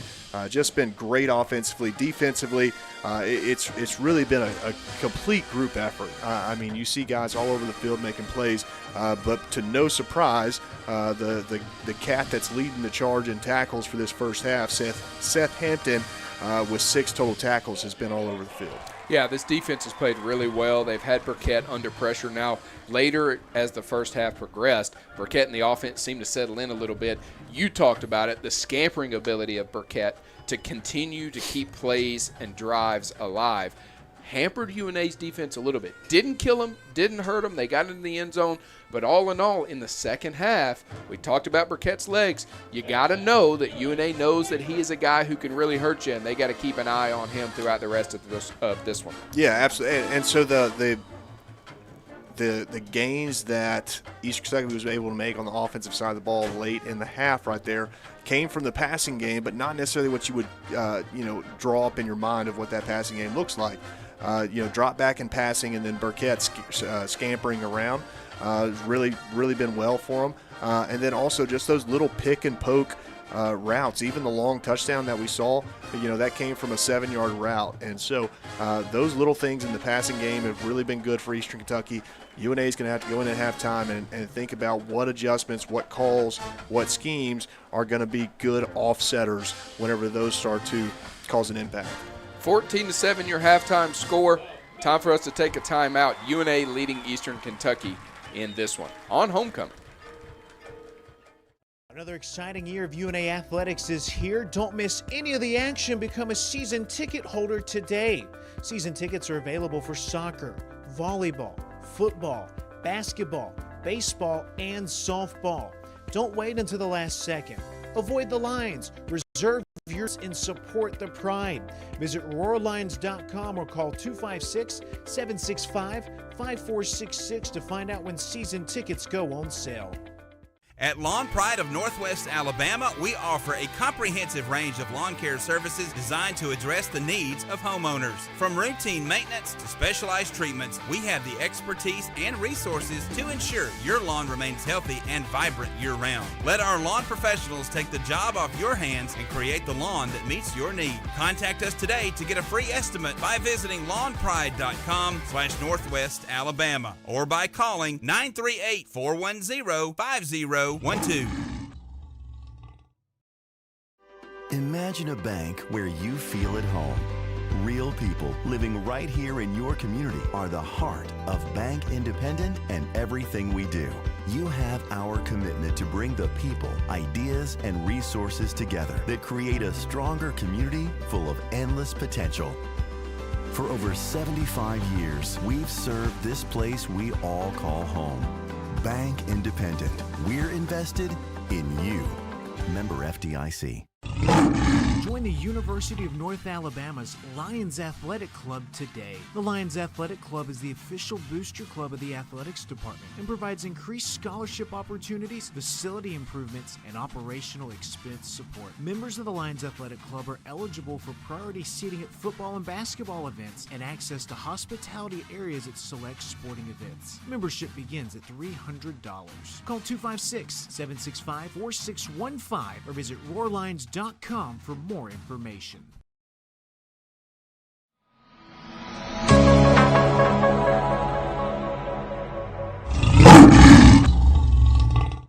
Welcome back into the broadcast, everybody. Grant Wakefield here with you, checking in here at the half. On Tuesday, September 30th, the University of North Alabama made a special announcement announcing the launch of 5 new sports. Men's and women's indoor track, men's and women's outdoor track, and women's flag football are the sports the Lions are adding. North Alabama will become the 6th Division I institution in the country, 2nd in the state of Alabama, and 2nd in the UAC to announce the launch of women's flag football. Dr. Josh Looney, Director of Athletics here at North Alabama, says that it was important for the Lions to lead and be out front of the growth of women's flag football. And we're excited to lead and be part of that. We'll be just the 6th Division I school to activate women's flag football. We'll join Alabama State in-state and UT Arlington that's in the UAC. We expect as the 2028 Olympic Games continue to come to fruition and additional ads in the NCAA level, we expect that number to grow very rapidly, very quickly. And to be on the front end of that was important for us to be a leader with UNA in that space. Flag football is also growing across the country thanks to initiatives like the 2028 Olympics and NFL flag. And here in the Shoals community, flag football is growing thanks to Kilby Laboratory School 5th grader R.G. Campbell. In April, I pitched the idea to a Shoals Park idea competition for kids my age. Our school does it every year, and I really wanted to win it this year. Soon after, I partnered with Randy Burns at Florence Parks and Rec, and today we're in the middle of our very first season. I'm excited to see my dream grow, and I'm excited to see more colleges and more people looking at it. Like UNA, that just shows me that dreams can come true, and it doesn't matter how old you are, it doesn't matter how big or small you are, you can do anything. I'm just very happy. Dr. Looney also announced the launch of 4 new track programs, all led by UNA head cross country coach Connor Callahan. Men's and women's both will see new additions with both indoor and outdoor distance-based programs coming soon. Dr. Looney has also mentioned that this has been a goal for him ever since he stepped foot in Florence. And for years, really, at least in the years that I've been here, the question is, how can we grow that program? How can we continue to invest in our distance athletes? And when you didn't have a track, it is tough to do that. And thanks to a generous donation that we received at the Cox Creek Sports Complex, we were able to install the Hewlett and Jacqueline Gregory track at Cox Creek Sports Complex just this past April, which has opened the door for us to take a phased approach to growing our cross-country program in a distance-based track and field program that we think will absolutely elevate our cross-country programs immediately and will grow the sport over time at UNA. Head coach Connor Callahan says that the addition of indoor and outdoor track shows that UNA is ready for growth and ready to make some noise. But you talk about adding track and adding sports. Our sport is one that has been taken away from some universities. So it again shows the growth that we're having here at UNA as a university, as an athletic department. It shows that we are here to stay and we are here to, make some noise. All 5 sports will begin play in the 2026-27 athletic year. And if you want more information, you can visit roarlions.com for more. We'll be back with the second half after this. Offers several ways to view and pay your utility bill. Log into your account to sign up for paperless, auto pay, text pay, and more to make your life easier. Want to continue receiving a paper bill but would also like an electronic bill notification? Sign up for text pay or add your email address to your account. To take advantage of these convenient ways to view and pay your utility bill, visit florenceal.org and select utilities to register for an account, or call 256-760-6512 for more information. Need a reason to switch? We'll give you 1,000.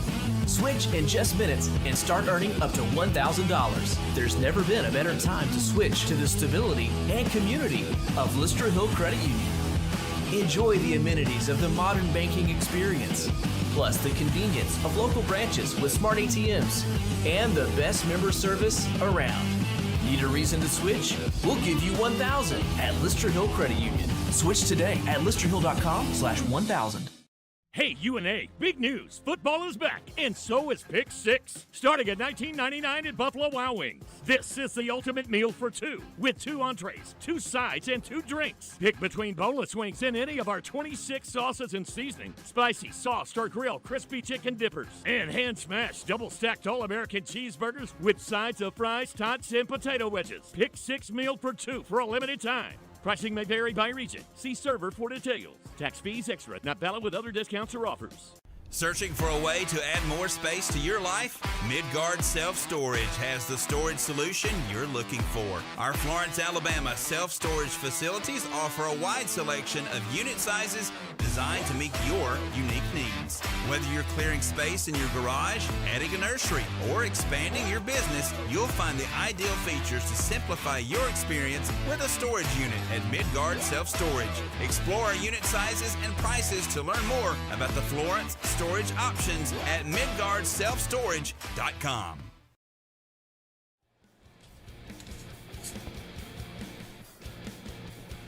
$14-7. Great first half. First half stats presented by Club Tales, the original cocktail in a can. You talked about Noah Gregg's 3 targets, 3 receptions, 28 yards and a touchdown. We've talked about Destin Wade. One thing we didn't really mention, UNA has a 3-minute advantage nearly in the time of possession category, 16:48 to 13:12.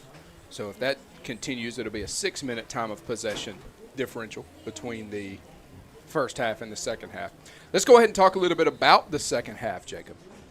What does UNA need to do to keep the first half success going? No, and I think really just sticking to what we talked about in the pregame. Offensively, just continuing to take whatever the defense gives them. Destin Wade's done a really good job of not trying to push anything, overdo anything, squeeze passes into tight windows. He's just finding the open receiver, even if that's a check down route. We saw a really crucial check down route down here at the end of the half where he was able to find Pegues down here, and Pegues scampered for 12 yards. So it's just continuing to take what they give to you. I'd love to see Juice Allen and company start to get rolling this second half, control that clock a little bit more. You talked about the time of possession. If you can get that run game rolling as well as Destin Wade is doing dealing the ball, then you're going to have a really good recipe for a win from the offense. On defensive side of the ball, we saw some, 1 or 2 small coverage issues there towards the end. We saw some missed tackles. Got to clean those things up, right. And when you're sitting there with a 7-point lead, you got a lot of momentum going into half because you scored right before the half ended. It's really easy to come out and think that you've kind of got a little cushion, but they can't do that. Defense definitely cannot, because as well as they played in the first quarter, in the first half of the second quarter, like you mentioned, that Eastern Kentucky offense started to find a little rhythm, started to find a little traction. And so plan for Eastern Kentucky's offense to come out and try to do some things to move that ball down the field. EKU defensively, put yourself in their shoes. What do you expect? If you were a coach, what changes would you want them to make defensively? Well, I think the biggest thing for them is they've got to get pressure on Destin Wade.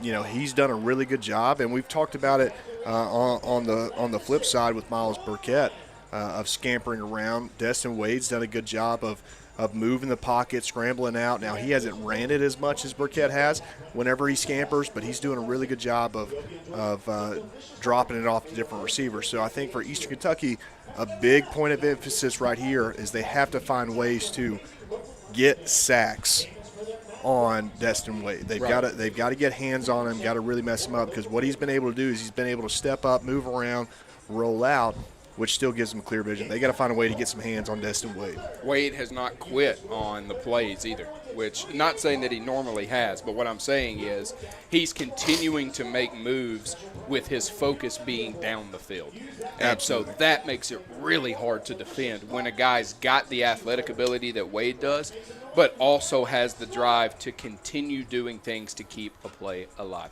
We hope Eastern Kentucky makes no changes and continues the second half like they did the first half. Eastern Kentucky coming off a big upset win last week against Austin Peay. But we talked about it coming into this one. UNA somehow has been able to make their own magic on homecoming here at Brawley. Abilene Christian goes down last week. Hopefully, fingers crossed here, Eastern Kentucky can continue in that same trend. It'll be UNA ball to start the second half as Justin Luke goes down to the end zone, draws a sign in the end zone, and gets ready to return this one. Devin Orr handled the first kickoff for Eastern Kentucky, and it looks as if he will be handling this kickoff for Eastern Kentucky as well. Yeah, and this is going to be a big drive right here. This is going to be a tone setter for the second half. If you remember the opening kickoff, was able to get down there and make a really big hit, really great tackle to start the game. On the flip side of it, what kind of return are we going to get right here? I'm always a big fan of, if you can, if you have the opportunity, I like to bring the return out. Don't fair catch it. Don't let it go over your head. Kick it to Justin Luke and see what he can do. That's exactly what they're going to do. Or puts a boot into it. Luke hauls it in at his own 3. He's across the 5, across the 10, and he slows down and is hit at the 17. and driven backwards. So Luke hesitated. Eastern Kentucky made him pay for it, and in on the tackle for the Colonels was Jack McGrath, the outside linebacker from Deerfield, Illinois. So Destin Wade had a good first half. The offense had a good first half. Let's see if we can back that up here in the second half. They're going to start this offensive series with 2 extra big guys out there. Heatherly, who we see get the bulk of tight end snaps, will be joined by Amari Rogers in his 3rd season. He does have a reception for 8 yards this year against Northeastern State. Played in 10 games last year. So some beef in there for Wade and company. They're going to hand it to Juice, and he's going to fight forward. I don't know if Juice and Destin Wade got their feet tangled or what, but the closest person to Destin Wade was the back judge, who was about 7 yards away, and somehow Wade was flailed out like a fish on that one. Yeah, and moments like that, first of all, great run effort by Juice Allen right there, but plays like that where you see very athletic guys fall down, kind of for no reason, you really get a little scared. Little scared, but he popped right back up. Yeah, he's fine. And if anybody makes contact with Juice, a lot of the times they hit the turf. And this is going to be a quarterback keeper for Wade on 2nd and 6. He's going to head to the near side. His helmet pops off. And so we're going to see John Austin Wood take this snap on 3rd and 1. Yeah, and so when the helmet pops off, you have to come out for a play, let the training staff check it, make sure there's no deficiencies with it, that it would still be good to protect him, which is why he now has to come out. John Austin Wood playing baseball here at UNA as well. I'll tell you a little bit more about him. He's going to motion Pegues into the formation. He's going to keep it himself, and he's going to pick up the Tracy Black first down at Marmac Real Estate. The chains will move. So interesting about John Austin Wood, the true freshman from Fulton, Mississippi. He was committed out of high school to play baseball at TCU, I believe, is where he was committed to play baseball, they were telling me. And he wanted to play football, and obviously they weren't going to allow him to do that down at Texas Christian. So he came to UNA because UNA is going to let him play both. He was the number 2 catcher in the state of Mississippi, ranked by Perfect Game, and he picks up the first down there. So Wade back in. His helmet's okay. It's going to be a fake toss out. He's going to keep it himself. Coming to the near side, still on his feet. He's got the first down before being shoved out of bounds. He has to make a flip on the coach's box. Credit Cam Jr. on the tackle. But that is a first down brought to you by Tracy Black and sold at Marmac Real Estate. Yeah, Destin Wade turned on the jets right there, got around the edge, and which everybody that's ever watched a game at Brawley Stadium, once a runner gets out into that track area, that concrete area, everybody's holding their breath just a little bit. Yeah, you don't want those cleats to skid across that concrete. He did not get the first down. He was a yard short. They're going to give it to Juice. He's got it. Lowering his shoulder, still going. He's across the 50, brought down shy of the 45. I'll tell Tracy Black that he got another first and sold on me. A Tracy Black first and sold first down at Marmac Real Estate. And UNA wanting to go quickly here, as Noah Gregg will substitute in. KJ Fields heads to the far side on his own. We're going to have 3 receivers on the near side, Heatherly, Pegues, and Gregg. Juice in there off the left hip of Wade. UNA going right to left, purple jerseys, purple helmets, white pants. Eastern Kentucky, white jerseys, white pants, maroon helmets. And into Colonel territory are the Lions. 11:56 to go here in the third. UNA hanging on to a 7-point lead. Little toss out to Juice. He's going to get across the 40, still on his feet, across the 35, pushing forward, brought down just shy of the 30. And that's a first and sold first down brought to you by Tracy Black and sold at Marmac Real Estate. That was one of those rumbling, bumbling, stumbling first downs right there, which is what we've come to learn. UNA going fast, so fast, in fact, that Walt Weiss and the Eastern Kentucky Colonels want to take a timeout, so they'll give it to them. 11:31 to go here. Excuse me, Walt Wells. He's Walt Weiss, bench coach for the Atlanta Braves. 11:31 to go here in quarter number 3. We're going to take a timeout. You're listening to UNA Lion Football on the UNA Sports Network.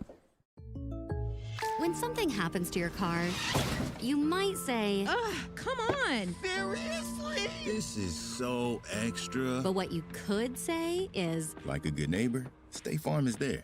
Your local State Farm agent is available when and where you need them, online, over the phone, or even in person. State Farm agents are here to answer your questions and help you file your claim. This is so extra. Call State Farm agent Steve Pierce or Bill Alexander today. This is Coke Zero Sugar. Could I be the best Coke ever? Try and taste with your ears. Hear those bubbles? Imagine them tingling on your tongue. Fizzy deliciousness. Listen to that cascading liquid. A mouth-watering waterfall. Irresistibly tasty. Zero sugar. Crisp, refreshing, and ice cold. Is Coke Zero Sugar the best Coke ever? Try and decide. Another exciting year of UNA athletics is here. Don't miss any of the action. Become a season ticket holder today. Season tickets are available for soccer, volleyball, football, basketball, baseball, and softball. Don't wait until the last second. Avoid the lines. Reserve your seats and support the pride. Visit RoarLions.com or call 256-765-5466 to find out when season tickets go on sale. Final homecoming here at Brawley Stadium. UNA with a 14-7 lead. The offense marching down the field against the Colonels. 11:31 to go here in quarter number 3. Jordan Campbell alongside Jacob Tucker.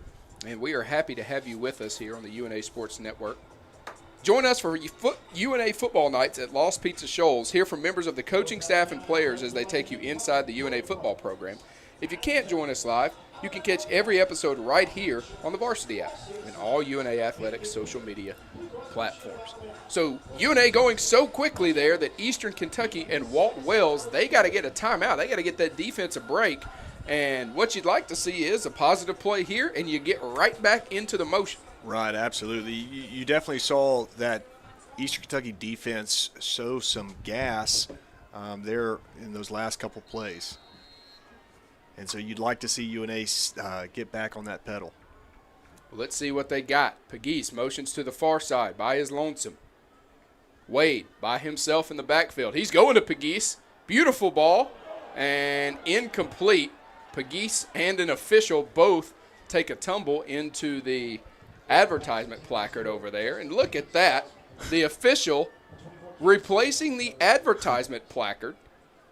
ABS, always be selling. But Pegues took an absolute shot there by Jaheim Ward.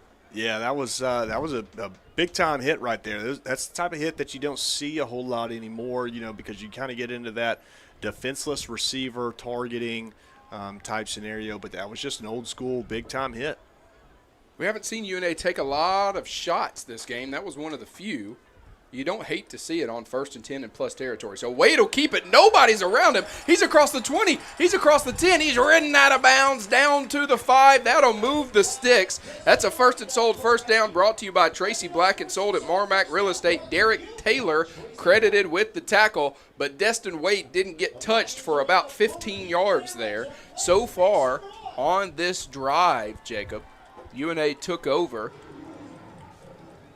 It's been 3 minutes and 23 seconds and counting.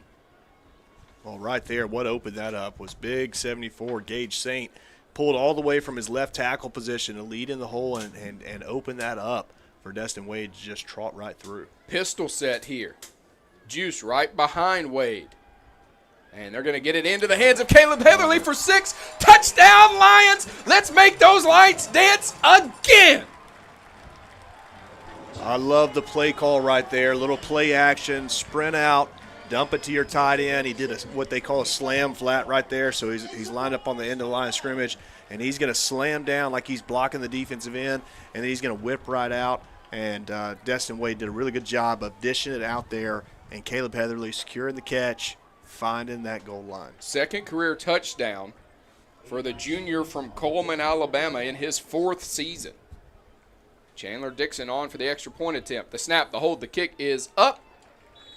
And good. 10:40 to go in the third. UNA extends their lead 21-7 on homecoming here at Brawley. Man, it's been a fun one. We're going to take a timeout. You're listening to UNA Lion Football on the UNA Sports Network. To keep up with North Alabama athletics no matter where you are, stay up to date with all things UNA by following the Lions on social media. Like us on Facebook, follow us on Twitter, subscribe to the UNA Athletics YouTube page, get your game day schedules, score updates, full game recaps, highlights, and more by keeping up with the Pride on social media.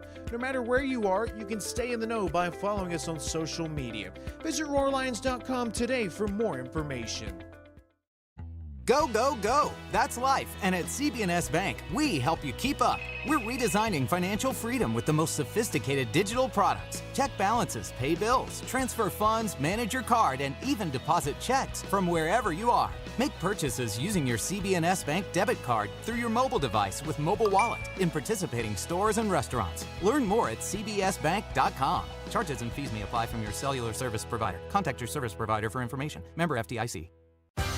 It's Bo time. Fumbling the food on game day? Rookie move.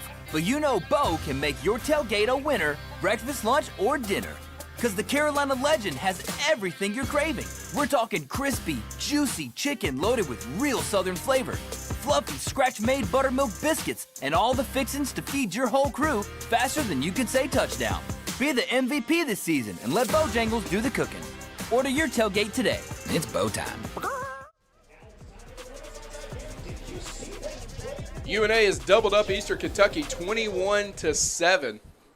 That last drive, 9 plays, 82 yards over 4 minutes and 14 seconds, ending in a Caleb Heatherly touchdown. They've got the Noah Gregg touchdown playing on the big screen here. And how cool was that for Coach Dearman to mention that happened right in front of Noah Gregg's parents down there in one of the tents. That's a cool moment for the Gregg family and a great moment for UNA fans. Absolutely, and you know, talking about, and I know we talked about this kind of off the air, but we're going to go ahead and get into it about how this offensive line is played. And so Noah Gregg being a local guy, the offensive line coach for UNA, Ben Thomas, is also a local guy. Went to Central High School, played college ball here at UNA, and he's made his way back around, and he's got these guys really tuned up. I mean, this offensive line is just performing so well. We see a lot of power schemes, and so you have man and zone schemes in run blocking, and so when you're thinking power schemes, you're thinking guys down blocking, and then guards pulling or tackles pulling for counter, and we've been seeing a lot of that paired with Destin Wade running the football. So you'll play action one way or fake one way, then you've got two guys, a guard and a tackle, pulling back the other way to lead block for Destin Wade, and it's just been so effective tonight. And the run game doesn't. It's not effective like that unless the offensive line is playing their absolute tail off, and so that's what we've been seeing from this group. And they've done a great job all year long, truly all year long, especially in the run game, of making holes for the quarterbacks and Juice Allen. Fashawn on to boot this one away. T.J. Mitchell III to return, and he will haul it in his own end zone and hit a knee. I know that we've been going at it a little bit, talking about the offensive line. You talk about all that movement up there, and that's very complicated. Those are hard schemes to grasp. I, for the life of me, cannot understand offensive line play. I don't know how those guys do it. It's easy to just yell block and not understand what all goes into that. But when you're talking about down blocking and you're talking about pulling tackles, what is that doing for the defense, the linebackers, the defensive line? Is that stuff confusing for them as well? Yeah, well, experienced linebackers can do a really good job of reading what they call the triangle. So if you're a middle linebacker, your triangle is the guards to the running back, and I'll talk more about it. Well, there was an offside or a false start, so I'll keep talking about it. So if you're an inside linebacker, kind of your triangle that you're reading are the two guards to the running back or fullback. And so if you see one of those guards pull, there's an old saying that say men lie, women lie, guards don't. Because if a guard is pulling unless you've ran the play wrong, the ball is going to be going ran to the direction that way. He's going, yeah. And so you can read the guards, and so if you're an outside linebacker, you kind of read your play side guard and your play side tackle to the running back. 10:40 to go here. Burkett, after the false start, is going to air this one out, and it will be hauled in. No, incomplete. Cameron Hergott was the intended target. Thought he hauled it in. Glad I was wrong on that one. Had him for the first down or right at the sticks, right at the 35. And that'll bring up 2nd and 15 from their own 20. Working on the far hash are the Colonels. 3 receivers to the near side, 1 to the far side. Braden Latham, who's had a pretty good ball game, 6 carries for 36 yards, long of 14, off the left hip of Burkett. And it's going to be a late delayed handoff to Burkett, and he's going to have the first down and then some, still fighting forward. He's across the 40, just shy of his own 45. But that delayed handoff worked like a charm, and that was actually not Burkett. That was Marcus Callwise Jr., I believe, who had that carry. Yeah, and so they might have caught UNA trying to make an adjustment, a quick audible right there. Safety was trying to come down to cover the flat so that the linebacker could stay in, but the linebacker had already gone out, so just a little miscommunication there. Burkett dropping back, rolling to the near side, just dumps it over the middle. Across the 50 go the Colonels, enough for the first down, and that was Ron Van Jr. with the reception for Eastern Kentucky. Just going back there, you talked about, was it just the audible that opened up that big lane? Well, that probably helped create it. I mean, if they're moving the ball in the passing game, anytime you do that delayed handoff, that kind of draw action, there's potential for big plays depending on how the defensive line is rushing. That was Latham who had that big play, not Callwise. Burkett under pressure. Can they keep him? Veely's got him wrapped up. He goes down for a big-time sack. Boom! And that's just a great job right there.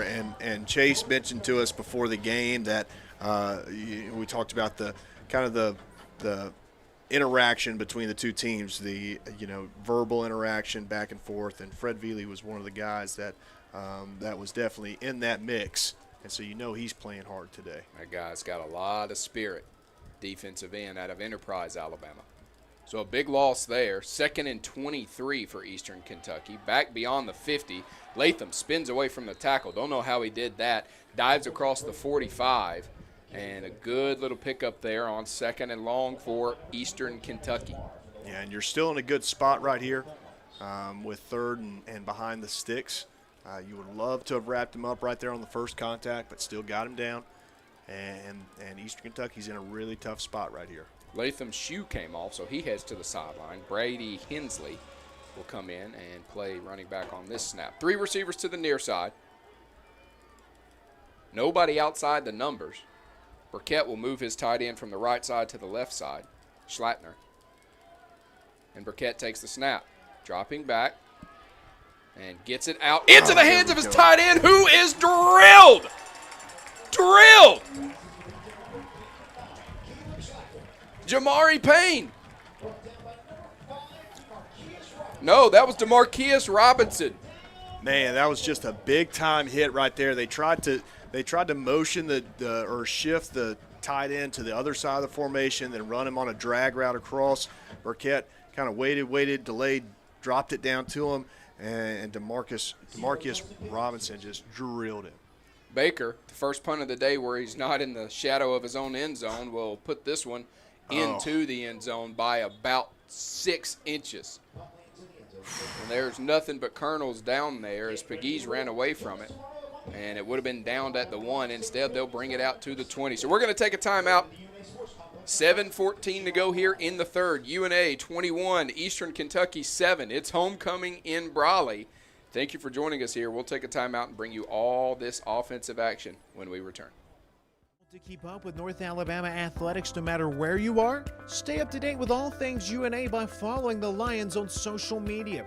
Like us on Facebook, follow us on Twitter, subscribe to the UNA Athletics YouTube page, get your game day schedules, score updates, full game recaps, highlights, and more by keeping up with the Pride on social media. No matter where you are, you can stay in the know by following us on social media. Visit RoarLions.com today for more information.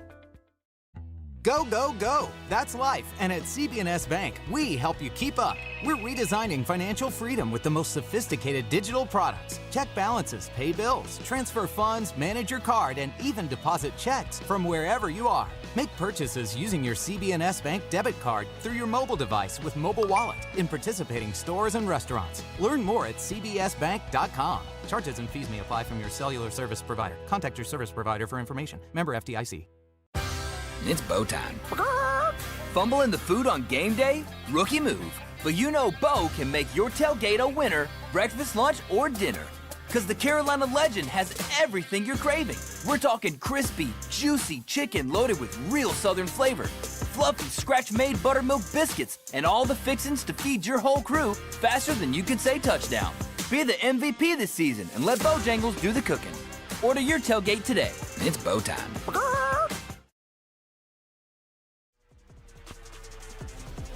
21-7. Touchback on the punt off the foot of Baker.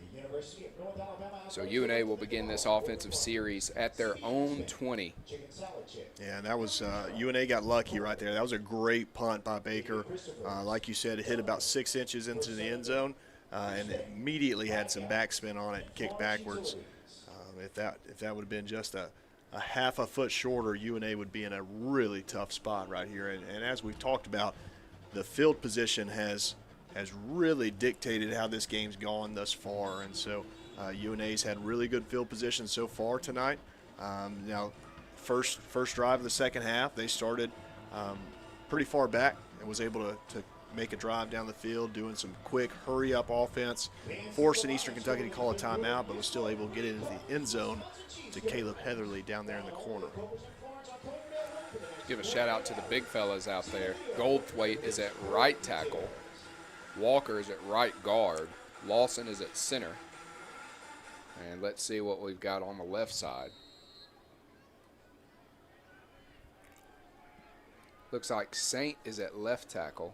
And I'll have to get you the left guard here in just a moment. Just want to make sure we recognize those guys. We don't get to call their names as much. It's going to be a sweep here to Pegues, who is shoved out of bounds. It's going to be Saint, I believe, at left tackle. It is. And the left guard is Colin Wright. So, again, we don't get to talk the big guys' names too much, but they've played so well tonight. I want to call their names just like we do the guys that make the plays. They deserve it. Two receivers to the far side. Running back off the left hip of Wade. That's LT. Wade, quarterback keeper all the way, following Caleb Heatherly. That last play picked up 6 as they get across the 25.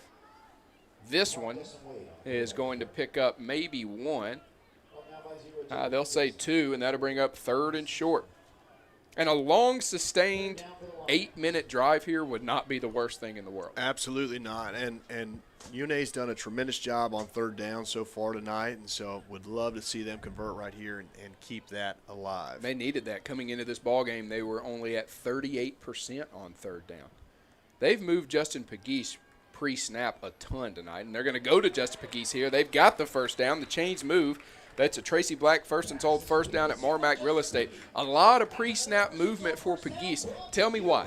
Well, they want to see a couple things. Number one, they want to see if it's man or zone. So when he comes in motion and he shifts around and moves, the defenders are either going to follow him or they're not. And if they follow him, if one specific guy follows him, that tells you they're in man coverage. And so as a quarterback, you can start to think, okay, if they're in man coverage right here, I like this route better or I like that route better. Or if it was zone, doing the same thing. Two receivers to the near side, new set of downs. It's going to be a handoff to LT. He makes a man miss. He's across the 40, across the 45, and it's going to take a host of colonels to bring him down. In on the tackle, Jaquez McGowan. But that's going to move the chains. That's a Tracy Black first and sold first down at Marmac Real Estate. And these running backs just week in and week out, they do such a good job of busting holes in this defense, and right there, no different. Great job moving the chains. So a new set once again. Two receivers to the near side. It's LT again, off the left hip. Heatherly lined up at H-back on the left side of the formation. We're going to toss it out to LT. Heatherly, key block there across the 50. LT upended at the 45. I'm not sure what happened. He pops to his legs. I thought he was going to be down. That looked a little funky there, Jacob. It looked like, I don't know, he's going to come to the sideline and get a breather. Yeah. But he got upended and then was sitting kind of with his shins, both shins on the turf. He was leaning back, and he's going to get looked at over here on the sidelines. And we're going to go Pegues off the left hip of Wade. And so what they've done tonight, they've motioned him out here to a receiver when they get in this formation. Juice is out there at wide receiver. It's going to be an option play where they get it to Pegues. He's going to dive forward across the 35, down to the Eastern Kentucky 32, and that is a first and sold first down brought to you by Tracy Black and sold at Marmac Real Estate, and the UNA Lion offense is roaring down the field once again. I love that play call because they had a short edge and the short side of the field, so that means that the majority of Eastern Kentucky defenders were on the other side of the ball with the trips over there and the field that was over there as well. And so you run that speed option. You don't block one guy specifically to read him. Great job reading him, getting the ball to Pegues. A little bit more beef. Rogers and Heatherly in there. They're going to toss it out to Juice. He's making his presence felt. He gets to the secondary. He scampers away. He's across the 20, down to the 18. And that's a Tracy Black first and sold first down at Marmac Real Estate once again. So LT had a rush of a gain of 8. And we'll see how long this one was for Juice. As we've talked about the run game, and we talked about how much the run game equals success for UNA during the Brent Dearman era. So they're trying to rack up those yards on the ground. Pegues had a gain of 13 on that option play just a couple moments ago. It's going to be a handoff to Juice again. Lowers his shoulder, runs a man over just shy of the 10. Hello, Derek Taylor. Meet our bowling ball. Yeah, and I'm going to say this, understanding that there is some differences, but the way that Juice Allen is evasive and slippery through tackles reminds me so much of what you used to see with Barry Sanders. Now, Barry Sanders obviously, he had a lot different foot speed than not only Juice, but any running back ever. Yeah. But just his elusiveness in those tackles. And this is going to be Wade on the keeper, looking for room around the right side. He's across the 5, and he has the first down. The chains move. That's a Tracy Black first and sold first down at Marmac Real Estate. The clock at 1:40.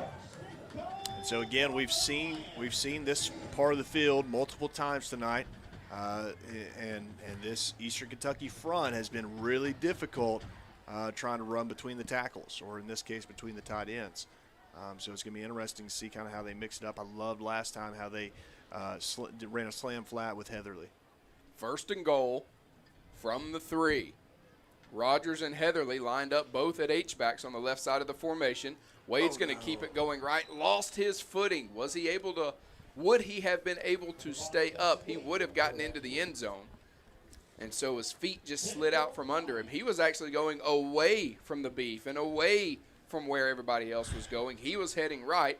The blocks looked like they were all going left. Yeah, and you had Gage saying he was the lone guy that pulled play side, was going to be that lead blocker for Destin Wade, and he pulled and pulled through the hole, and there wasn't a soul there for him to block. Just very unfortunate that Wade kind of got his feet mixed up, tripped up, because it would have been an easy touchdown. So a gain of 1, second and goal from the 2. Wade rolling to the near side, looking to the end zone, into and out of the hands of Pegues. Would have been a beautiful catch, shoestring catch. Wade's going to bend over at the waist. He's a little disgusted with himself.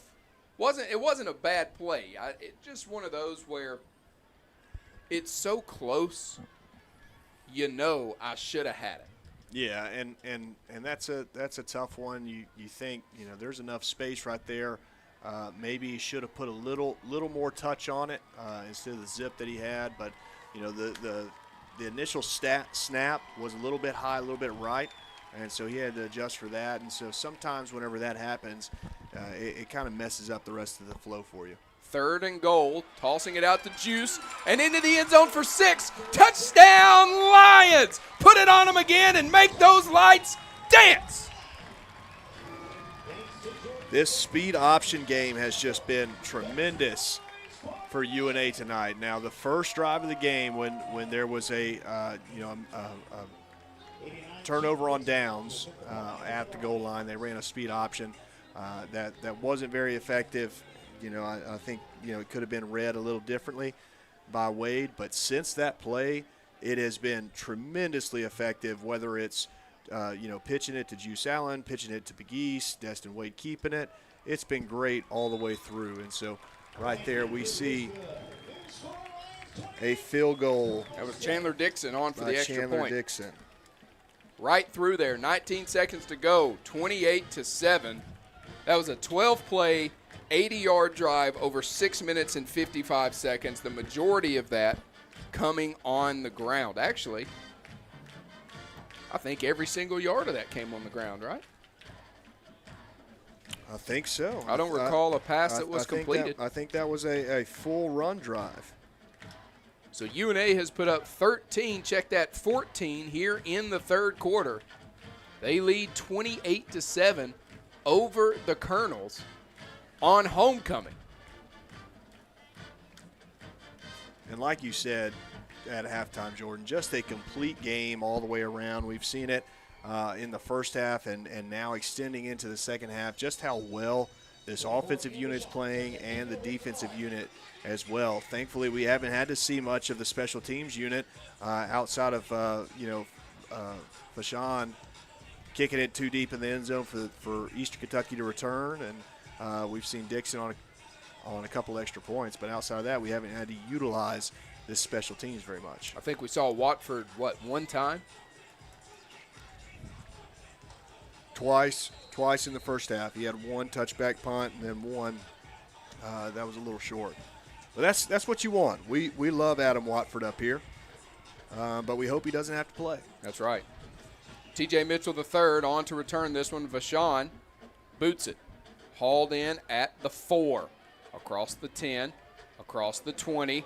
Not much further than that. As brought down,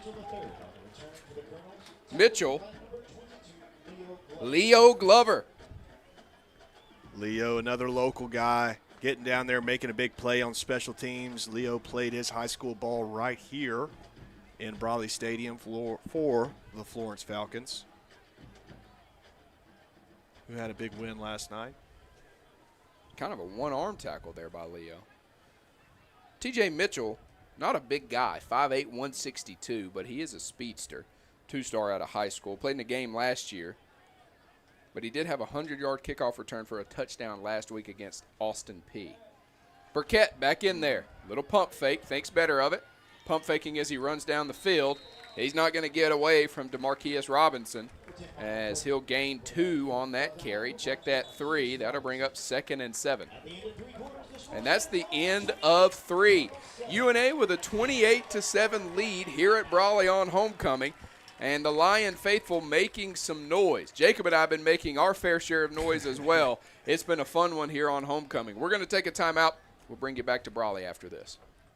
UNA, big news. Football is back, and so is Pick 6. Starting at $19.99 at Buffalo Wild Wings. This is the ultimate meal for 2, with 2 entrees, 2 sides, and 2 drinks. Pick between boneless wings and any of our 26 sauces and seasonings. Spicy, sauced, or grilled crispy chicken dippers. And hand-smashed, double-stacked All-American cheeseburgers with sides of fries, tots, and potato wedges. Pick 6 meal for 2 for a limited time. Pricing may vary by region. See server for details. Tax fees extra, not valid with other discounts or offers. Simpson's Collision Repair has 3 body shops in the Shoals area, and all are operated by 3 brothers. The quality of work and commitment to satisfaction, combined with ongoing training, state-of-the-art equipment, and expert staff, your vehicle is fixed the way it should be. Located on Helton Drive in Florence, Highway 72 in Killen, and Cox Boulevard in Sheffield, Simpson's Collision, you'll notice and appreciate the difference. Proud sponsor of UNA Athletics. Need a reason to switch? We'll give you 1,000. Switch in just minutes and start earning up to $1,000. There's never been a better time to switch to the stability and community of Lister Hill Credit Union. Enjoy the amenities of the modern banking experience. plus the convenience of local branches with smart ATMs, and the best member service around. Need a reason to switch? We'll give you 1,000 at Lister Hill Credit Union. Switch today at listerhill.com/1000. Join the University of North Alabama's Lions Athletic Club today. The Lions Athletic Club is the official booster club of the athletics department and provides increased scholarship opportunities, facility improvements, and operational expense support. Members of the Lions Athletic Club are eligible for priority seating at football and basketball events and access to hospitality areas at select sporting events. Membership begins at $300. Call 256-765-4615 or visit roarlions.com for more information.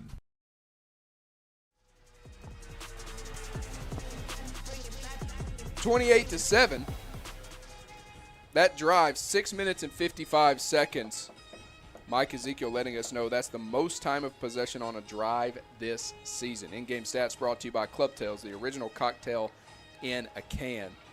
And man, it just has felt different here in Brawley tonight, Jacob. It absolutely has, and that drive was just great. And you called it. They underwhelmed just a little bit. You were asking for an 8-minute drive, and they gave you right out a 7-minute drive. But I won't hold it against them. But that's so crucial for two reasons. Number one, you just ate that clock, right? Yep. You dominated the third quarter in terms of time of possession. But then you also put another score on the board to put you up 3 scores. And so just such a crucial drive right there to end the third quarter. And Jordan, I know you're going to go through some of these stats, but it's really impressive what this UNA team's been able to put together. Yeah, it's been really fun. They have got 23 first downs to Eastern Kentucky's 9. They've ran it for 243 yards to Eastern Kentucky's 80. Through the air, they've gained 127 yards to Eastern Kentucky's 89. We talked about last week the thing that was probably the biggest X factor was the turnovers. The thing tonight, and look, I don't want to broadcast or jinx them, knock on wood, UNA has held on to the football. Yeah, and that's so big because, even the drives that haven't ended in touchdowns, we've been able to punt it away to them and pin them back deep. And we've talked so much about, where you start on the field matters. Burkett. They've switched directions. It doesn't matter. Burkett goes down for a sack. Walter Goggins Jr. Oh, that's a great way to start this fourth quarter. Looks like Eastern Kentucky's going to try to hurry up a little bit, maybe try to catch UNA celebrating a little bit after that sack. UNA is going to have to hustle back to the line of scrimmage. Some of their defensive backs had ran down the field. Burkett under pressure again, scrambling, finds a man right in the center of the field, enough for the first down, and brought down by Jamari Payne was Brad Hensley. Chains will move. Clock continues to tick down here. And Eastern Kentucky has to go fast. They don't have much time left, and they've got 3 scores between them and the Lions. Burkett airing this one out, hauled in across the 50. A sliding catch by Marcus Call-Wise Jr. Yeah, and you can't get too comfy in this seat right now. UNA is going to have to try to do something to slow this Eastern Kentucky offense down. 2 receivers to the high side, 2 receivers to the near side. Working right to left are the Colonels. Burkett looking downfield. He's going to get it out of his hands at the last second and into Cameron Hergott's hands. Hergott hit hard. Hergott in a heap on the turf, trying to get up, and a late flag flying in.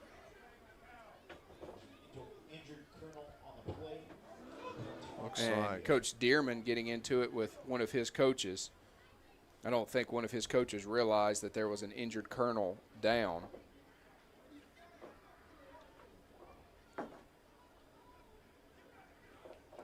Sideline warning, North Alabama, their only warning of the game. It's second down. Sideline warning. There was a flag thrown, but it does not cost UNA in this moment.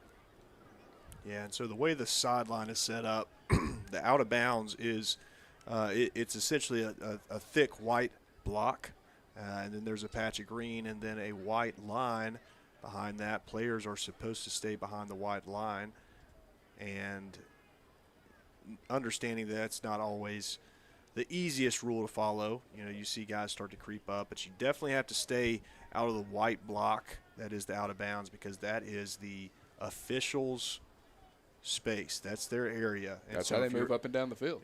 That's how they move up and down the field and do it freely. And so if you're in their way and they bump you, that is going to be a sideline warning the first time. The next time, they're not going to be so nice about it. Hergot still down for Eastern Kentucky over here near the UNA sideline, trying to get a sense of what is ailing the young man. Yeah, and he did. He took a big shot from Tango McCauley. He's up and jogging off. Probably rattled his noggin just a little bit.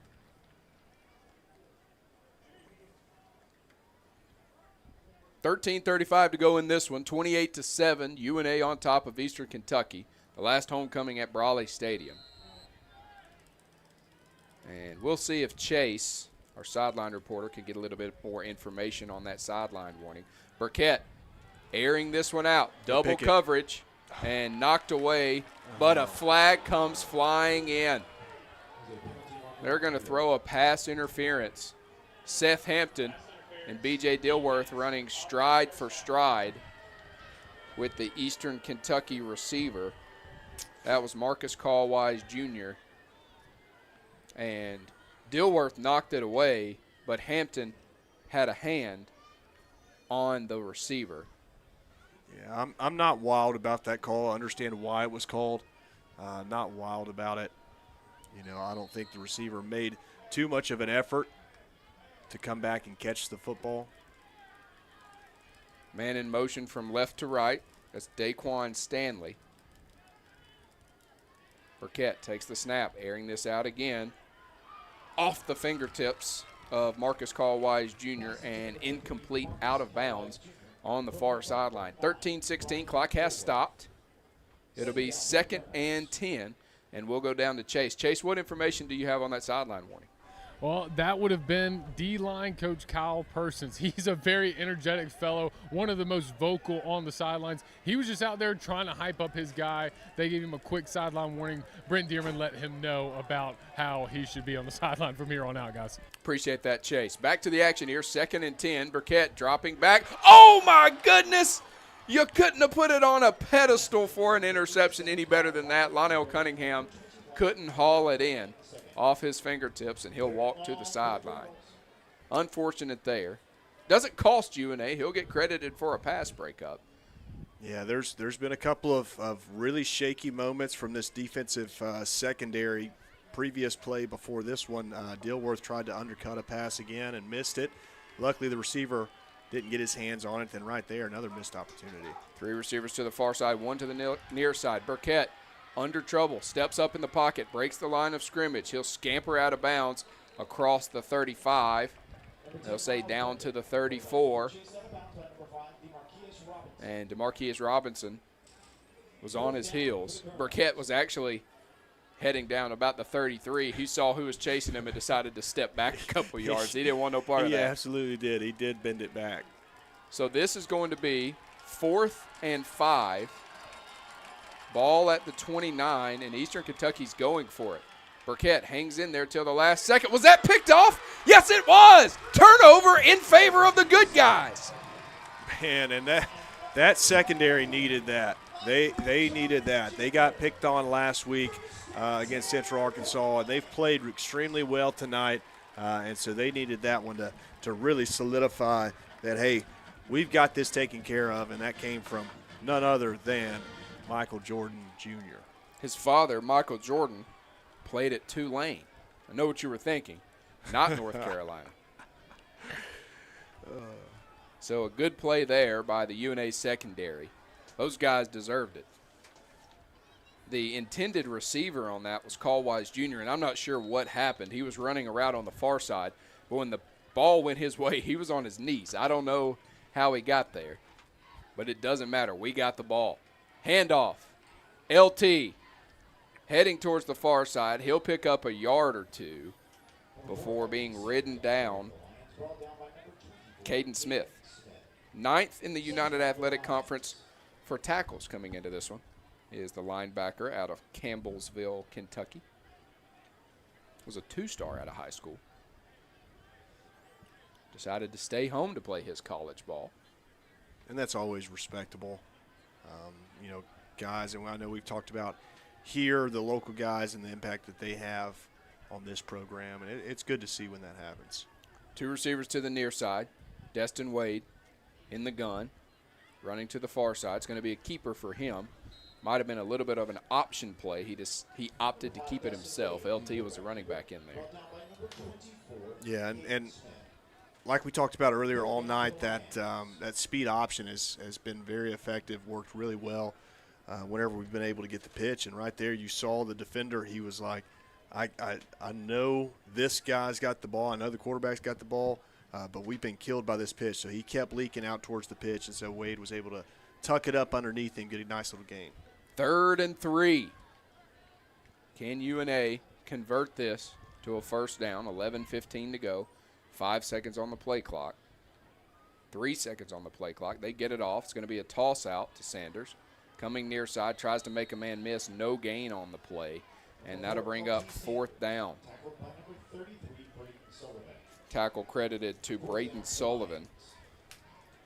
And that'll bring on Adam Watford. Now, Adam, you've got some room here. You got some room. You're allowed to boom it, son. You can cut it loose this time, Adam. 86 TJ Mitchell III. TJ Mitchell III standing at his own 29. He'll creep up to the 30. TJ was the Special Teams Player of the Week in the UAC last week. Had a 100-yard kickoff return against Austin Peay. Clock ticking down. 5 seconds on the play clock. Watford boots this one. Eastern Kentucky might have got a hand on it. That one was a little wobbly. Justin Luke having to dive out of the way of the football so he doesn't touch it. It'll be downed at the Colonel 31. 28-7. 10 minutes to go in the ball game. UNA with a big-time lead, hoping to keep Eastern Kentucky out of the end zone once again. Jordan Campbell alongside Jacob Tucker. You're listening to UNA Football on the UNA Sports Network. We'll be right back. Hi, this is Ike Fowler with Alabama Health Guide. At AHG, we specialize in Medicare education and Medicare health plans. Just like the UNA Lions, we understand the importance of teamwork. So if you're nearing retirement, going on Medicare for the first time, or just want to review your current Medicare plan, give us a call at 256-648-510 or stop by our office at 885 Florence Boulevard. That's 256-648-5710. Roar Lions. At Lawn Pride of Northwest Alabama, we offer a comprehensive range of lawn care services designed to address the needs of homeowners. From routine maintenance to specialized treatments, we have the expertise and resources to ensure your lawn remains healthy and vibrant year-round. Let our lawn professionals take the job off your hands and create the lawn that meets your need. Contact us today to get a free estimate by visiting lawnpride.com/Northwest Alabama or by calling 938-410-5012. Searching for a way to add more space to your life? Midgard Self-Storage has the storage solution you're looking for. Our Florence, Alabama self-storage facilities offer a wide selection of unit sizes designed to meet your unique needs. Whether you're clearing space in your garage, adding a nursery, or expanding your business, you'll find the ideal features to simplify your experience with a storage unit at Midgard Self-Storage. Explore our unit sizes and prices to learn more about the Florence storage options at midgardselfstorage.com.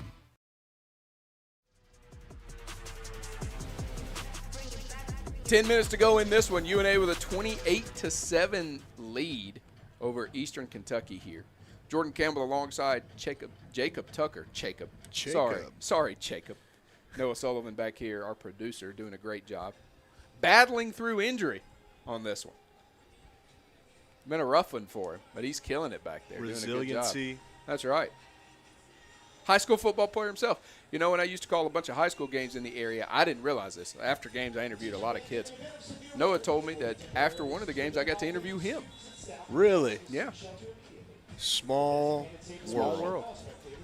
Was I good at the interview? He's telling me absolutely. He said best he's ever had. So, well, actually, he puts his palms to the sky like, I don't know. Well, I mean, if you interviewed him, that means he either played really good or did something really bad. They won. Okay. All right. Well, We'll say he did something good. 1st and 10, Eastern Kentucky. Burkett back out there for the Colonels. Takes the snap, dropping back. Got a feeling they're going to air it out a whole lot. And he will put some air behind it. It will hit nothing but the turf. UNA wanted a hold there. Avery Howard was bearing down on Burkett. They're not going to toss it. He just had a very, very strong bull rush right there. If you get equal with the offensive lineman, good chance a flag could be thrown. Right. 2nd and 10. Burkett will just get it out quickly to his big bull running back, Braden Latham, and he'll be ridden out of bounds. A late flag flies in. Tango McCauley feeling himself after making the tackle. Was this going to be a late hit, Jacob? I'm not sure. You know, anytime it happens over there near a sideline, especially an opposing sideline, like we saw right there, receiver got tackled. Targeting on Tango McCauley. So all targeting plays are reviewed. Tango still has his shoulders up to his ears, just flexing. I don't even know if he knows that this is under review for targeting on him. But he's feeling himself down there. Yeah, this is going to be interesting. I wonder if we're going to get a replay here on the big screen. Coach Dearman having a conversation with the officials on the sideline. Here in just a moment, we will get a look at some of the scores going on around the United Athletic Conference and the SEC for those who may be wondering. And, Jacob, let me know when you're ready. Yeah, so around the UAC, we've got 2 other games going on tonight. We've got West Georgia traveled out to Tarleton State, currently trailing the undefeated Tarleton State football team 31-3. Out west, Abilene Christian took a trip over to Southern Utah and is currently in the lead right now, 17-14 over Southern Utah. It's a dogfight out there. Dogfight out there on the west side. In the SEC, currently we got a couple games going on. We got 3 games. Texas is winning 10-9 over Kentucky with about 12 minutes left in the fourth. Another dogfight. Alabama up 23-7 over Tennessee with the start of the second half. And then Missouri is up 10-7 at halftime over the Auburn Tigers. Dogfight in that one. Still looking at this possible targeting. The field judge and Brent Dearman are having a conversation over here in front of the UNA sideline. And I don't know if they're talking about a play that happened earlier. I don't know what they're talking about. But both of them seem to be smiling. It doesn't seem as if there's contention. As they're watching themselves now on the big screen. And you see Steve Carter down there. Steve Carter, a UNA legend, been around the program previously, been around the area for a long time, and he's one of those old school guys, so he's probably talking. We do get a replay right here, and it does look like it's going to be interesting. I mean, it wasn't helmet-to-helmet contact. He made contact with the shoulder of Latham. But are they going to say Tango led with his helmet? Did he get a shoulder in there? Could have been the crown of the helmet. It's going to be interesting to see kind of how the referees interpret this. You hope it's not targeting. If it's not, UNA is on the road next Saturday at Austin Peay. So they want all the firepower they can take with them to Clarksville to take on those Governors. It's always a good day when Austin Peay loses. Always. I don't know if UNA has developed a for sure rival in this new conference yet, but I think Austin Peay would probably be a pretty good front runner. I know that's mine. I know there's been some knockdown dragouts in basketball between the two programs and football as well. So after review, there is no foul for targeting. Yes. Yes. Tango still got his shoulders up near his ears. He can get back hype with himself. gets a couple pats on the helmet. Hey, just a hard play on the sideline. Turned out for the good for UNA. So the UNA defense is back out there. Eastern Kentucky still huddled up on the far sideline. Now, there's a little caveat here because of the way the flag is thrown, and I can't remember exactly how they called it, because if the flag is thrown for targeting and is deemed not targeting, then there's no penalty yards. If it's thrown and they call personal foul targeting, then the targeting is still taken off. The player doesn't have to leave the game, but the 15 yards penalty is still assessed. And so it looks like in this case, and that's probably why they headed over to discuss with Coach Wells over there of what happened. But it looks like it was simply just called targeting, and so when they deemed there was no targeting, there was no penalty. Coach Wells having a conversation with referee John Kellermeyer over there on the EKU sideline. And it looks like he's got an explanation. Don't know if it's one he's okay with, but it's one he's going to have to figure out to be okay with. Yep. And so that'll bring up 3rd and 2. Ball on the Eastern Kentucky 38.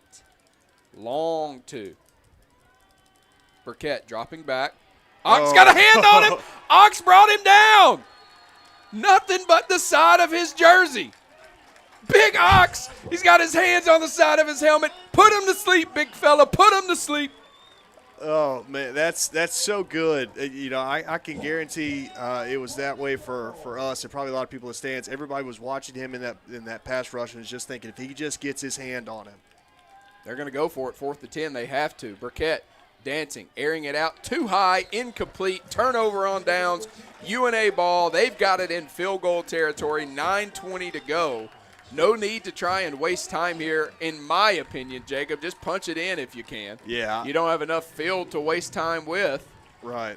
And I thought we were going to have a media timeout. We are not. We are. The media man said no. Then he tried to tell him to run on. Now he's stepping out to the field. So we will take a timeout. 28-7 your score. UNA has the ball in plus territory. It's a good day to be a UNA Lion. Imagine a bank where you feel at home. Real people living right here in your community are the heart of Bank Independent and everything we do. You have our commitment to bring the people, ideas, and resources together that create a stronger community full of endless potential. For over 75 years, we've served this place we all call home. Bank Independent. We're invested in you. Member FDIC. Florence Utilities offers several ways to view and pay your utility bill. Log into your account to sign up for paperless, auto pay, text pay, and more to make your life easier. Want to continue receiving a paper bill but would also like an electronic bill notification? Sign up for text pay or add your email address to your account. To take advantage of these convenient ways to view and pay your utility bill, visit florenceal.org and select Utilities to register for an account, or call 256-760-6512 for more information. Another exciting year of UNA athletics is here. Don't miss any of the action. Become a season ticket holder today. Season tickets are available for soccer, volleyball, football, basketball, baseball, and softball. Don't wait until the last second.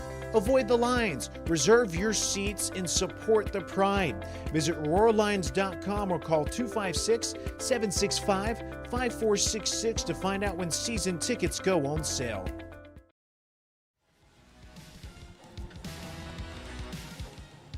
28-7. Today's game is brought to you in part by United Community Bank, located on Tennessee Street in downtown Florence, Alabama. United Community Bank, built on service, focused on you.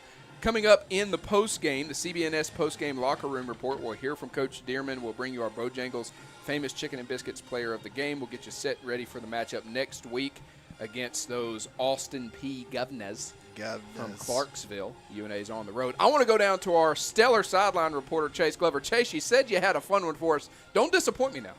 I'm going to try not to here, Jordan. So I usually typically join the huddles in between breaks and stuff, and this time I enter with Brent Dearman smiling a little bit, pointing to Tanaka Scott and talking to Coach Ben Thomas, and he looks at O-line Coach Ben Thomas and says, he's telling me to throw a shot. What do you think? And Ben Thomas said, heck no, we're running the ball. Let's do it. Yeah, you're going to look at the offensive line coach and tell him, let's take a shot up by 3 touchdowns. But Tanaka's out here. He's ready to go. You know, they said back in the day, Michael Irvin, you could tell if it was a run play or a pass play by how he lined up. Yeah. Can't tell. Maybe Tanaka wants a shot to be taken. Juice off the left hip of Wade. And Pegues in motion. He'll get it on a sweep. No, Wade will keep it. Fooled me and almost everybody else. Pushing forward. So it looks like Coach Ben Thomas won that argument. I feel like he's going to win this argument the whole time. Yeah. Well, when you take a drive, 70-plus yards down the field without completing a single pass, just straight run the entire way down the field. Why would you change it? I think you got a little weight in your britches to be able to say that. Gain of 3, 2nd and 7. Down to the Governor, 27.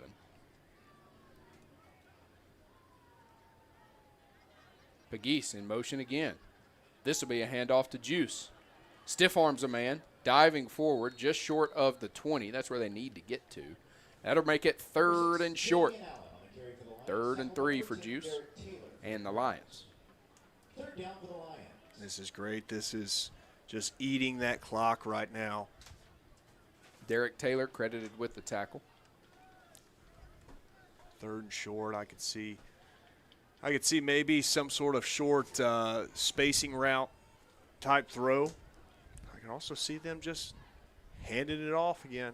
There's 8 minutes. Looking at Juice's alignment, little in front of the quarterback, maybe not handing it off. Pegues in motion. Motion's in, then motion's out. It's going to be a Wade keeper coming to the near sideline. He bends the corner, extends the football, and does he have enough for the first down? It's going to be right at it. Haven't seen the signal. Are they going to move the chains? Official looking for the football. He's got it. And that will move the chains. That's a Tracy Black first and sold first down at Marmac Real Estate. You know, last week we were talking about the guy from Eastern Kentucky who had his shirt off pregame. UNA had a guy on our sideline tonight who had his shirt off with Greg painted across his back. For some reason, it was in baby blue, wasn't in purple. Huh. But we see your guy with his shirt off, and we raised you one guy with his shirt off with paint on his back. 1st and 10 from the 20. Wade takes the snap, hands it off to Juice, and he's eaten up, swallowed. Nothing you can do there. Tommy Zeismer. Big-time tackle, 3-star out of high school, number 7 player in the state of Kentucky. Played at Kentucky, 6 combined games, had 2 tackles during his time there. And that's Zeismer, not Zeismer. My apologies, Tommy's family. 6:55 to go in this one. Clock still running. That's what you want. Loss of 4. Check that. Loss of 4. Back to the 23. Go the Lions. So, Tanaka, be ready. This could be the shot. Could be the shot. Oh, under center goes Wade.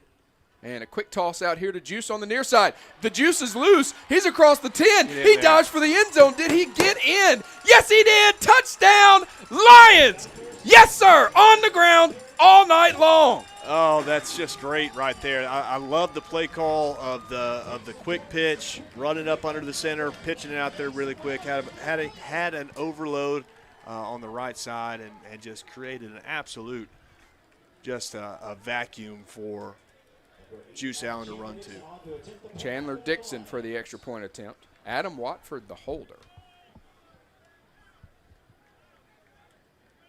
Dixon, right-footed. Punting towards the construction here at Brawley. The snap, the hold, the kick is up, and yes, sir, it is good.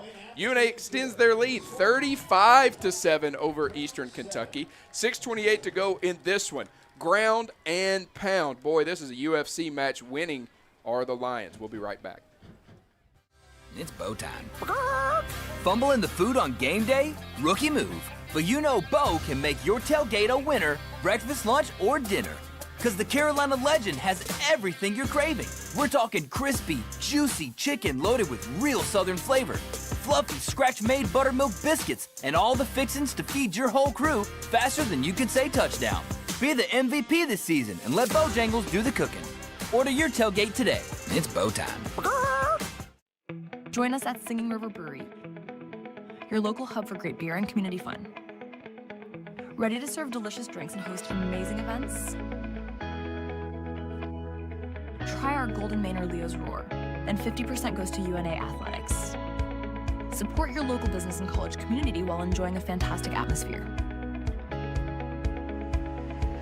Don't miss out on the good times. Come sip, socialize, and savor the taste of Singing River Brewery. Help build the pride today by becoming a North Alabama Athletics corporate partner. Join the UNA Lions Sports Network and be a part of the broadcast as UNA travels across the country taking on the best.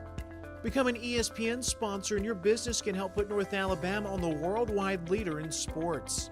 Want your logo seen in front of the most loyal fan bases around on social media and at UNA's athletic facilities? Visit roarlions.com for more information. It's been a fun one so far. There's still 6 minutes and 30 seconds of fun to be had. UNA 35-7. That last drive, 5 plays, 30 yards, 2 minutes and 52 seconds, ending in a Juice Allen score off a pitch to the near side with freight trains in front of him.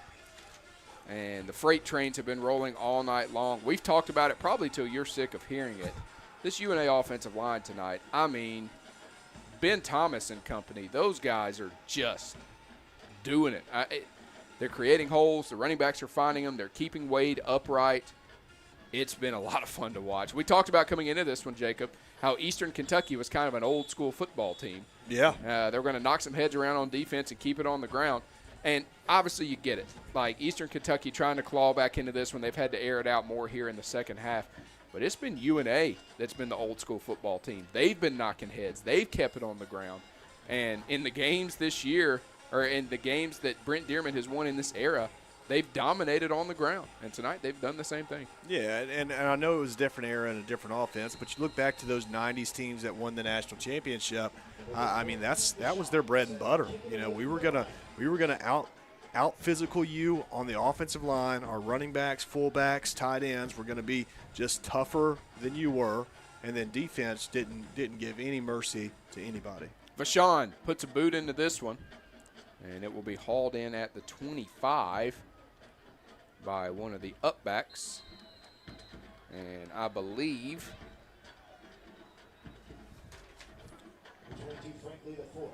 Frank Lee the fourth on the return. Outside linebacker. I saw DC Tapscott and John Austin Wood both kind of warming up with each other on the sideline earlier. So I don't know if Coach Dearman's thinking about.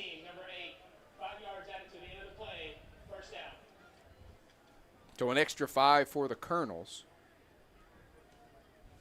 Still haven't received a message as to why we pronounce it like that. Obviously not an R in that word. What did you think it would be, Colonial? Something other than what it is. We'll figure it out.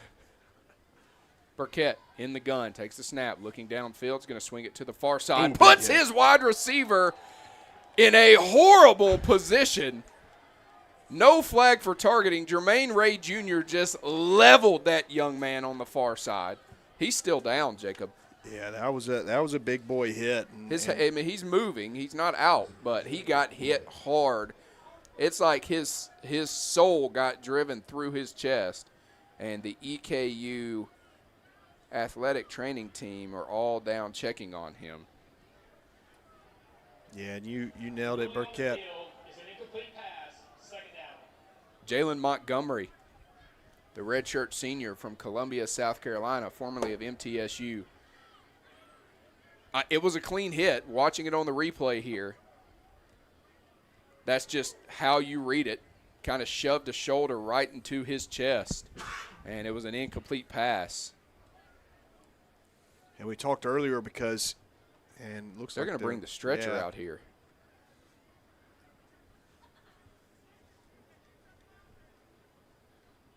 I mean, he got hit hard. He's writhing in pain over there. 8 training staff personnel around this young man. He is moving. I mean, we've seen his lower half move. Josh Penny's going to go over to assist.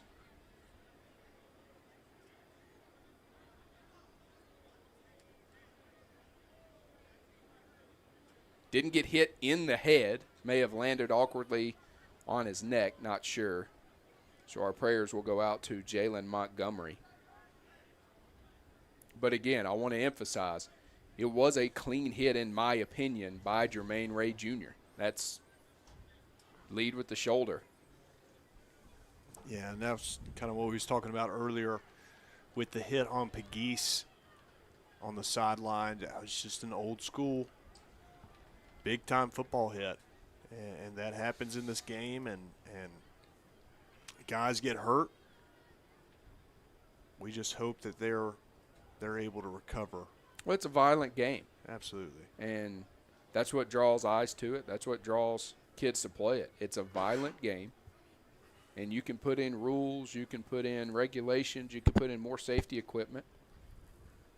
But when you're involved in a no-car crash like we just saw there, the potential for injury is high. And we pray that Jalen Montgomery is going to be okay. They're still attending to him. He has not been put on the stretcher yet. So now they're going to look at it for targeting. Almost 2 minutes after the play concluded, there was no flag. We saw the replay in the stadium. The only thing, again, like I didn't see Jermaine lead with his helmet, but can you consider Montgomery a defenseless receiver in that moment? Yes, you absolutely can. I think a lot of it's going to depend on where the football was. You know, if he had already made the catch, which they ended up saying that he did drop it incomplete. But there's definitely a situation where that would be considered a defenseless receiver, defenseless player. We're going to task our sideline reporter, Chase Glover, when Josh Penny comes back over, just to see if he can get some information on what area of the body Montgomery was feeling it the most in. Still down over there. Again, good sign is that I have seen him move his feet. I have seen him move his arms. Yeah, and I really don't like that they are reviewing this. They even called it after and said the ruling on the field is incomplete pass. Yeah, and that may be Coach Wells over there trying to protect his guy. And that's what I'm trying to justify in my head. You know, the white hat, the head official, obviously spent some time over there, and Coach Wells was in his ear, and then they come out and say, hey, we're going to check this for targeting. But you can't let a coach, whether it's Coach Dearman or Coach Wells, call the football game.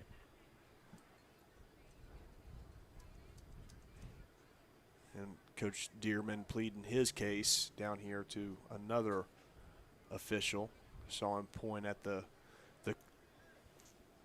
front pylon of the end zone where Justin Pegues took a very similar shot. I'm sure he's trying to compare the two.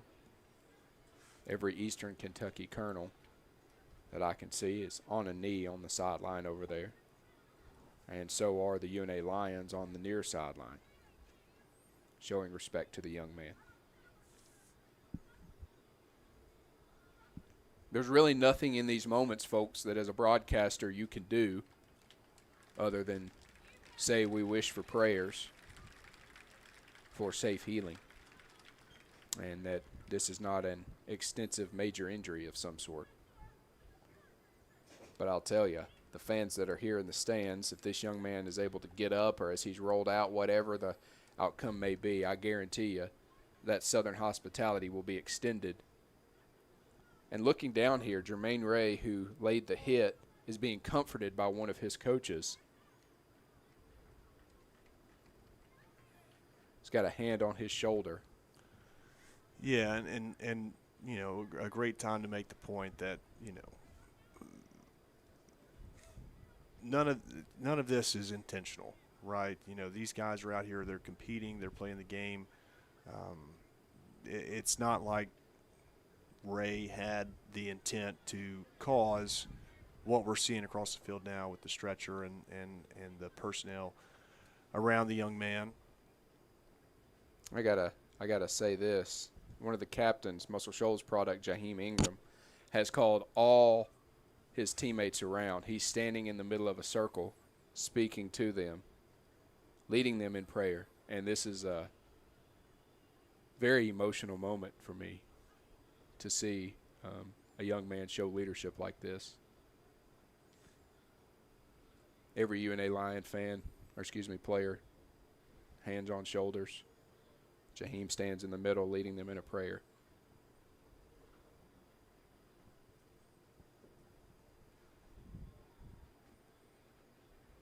Very powerful. Montgomery on the far sideline, still down. Can we take a timeout, Noah? We're going to take a timeout. 6:17 to go. We'll be back to Brawley after this. Hi, this is Ike Fowler with Alabama Health Guidance. At AHG, we specialize in Medicare education and Medicare health plans. Just like the UNA Lions, we understand the importance of teamwork. So if you're nearing retirement, going on Medicare for the first time, or just want to review your current Medicare plan, give us a call at 256-648-5710 or stop by our office at 885 Florence Boulevard. That's 256-648-5710. Roar Lions. At Lawn Pride of Northwest Alabama, we offer a comprehensive range of lawn care services designed to address the needs of homeowners. From routine maintenance to specialized treatments, we have the expertise and resources to ensure your lawn remains healthy and vibrant year-round. Let our lawn professionals take the job off your hands and create the lawn that meets your need. Contact us today to get a free estimate by visiting lawnpride.com/Northwest Alabama or by calling 938-410-5012. Searching for a way to add more space to your life? Midgard Self-Storage has the storage solution you're looking for. Our Florence, Alabama self-storage facilities offer a wide selection of unit sizes designed to meet your unique needs. Whether you're clearing space in your garage, adding a nursery, or expanding your business, you'll find the ideal features to simplify your experience with a storage unit at Midgard Self-Storage. Explore our unit sizes and prices to learn more about the Florence storage options at midgardselfstorage.com.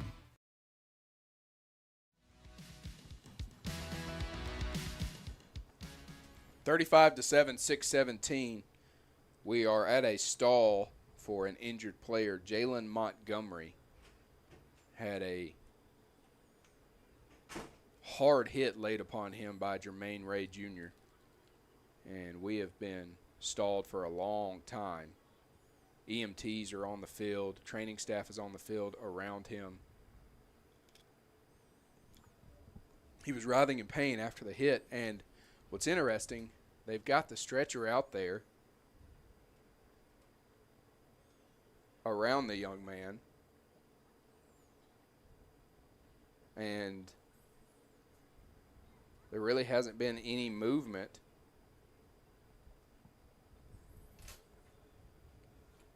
He's not on the stretcher, not on the board. We did see him moving. Saw him move his arms, saw him move his legs. And I hate to speculate, but, the reason that he could still be down on the field, they could be, if they're wanting to put some sort of brace on his neck or back before they move him, they could be cutting off some equipment.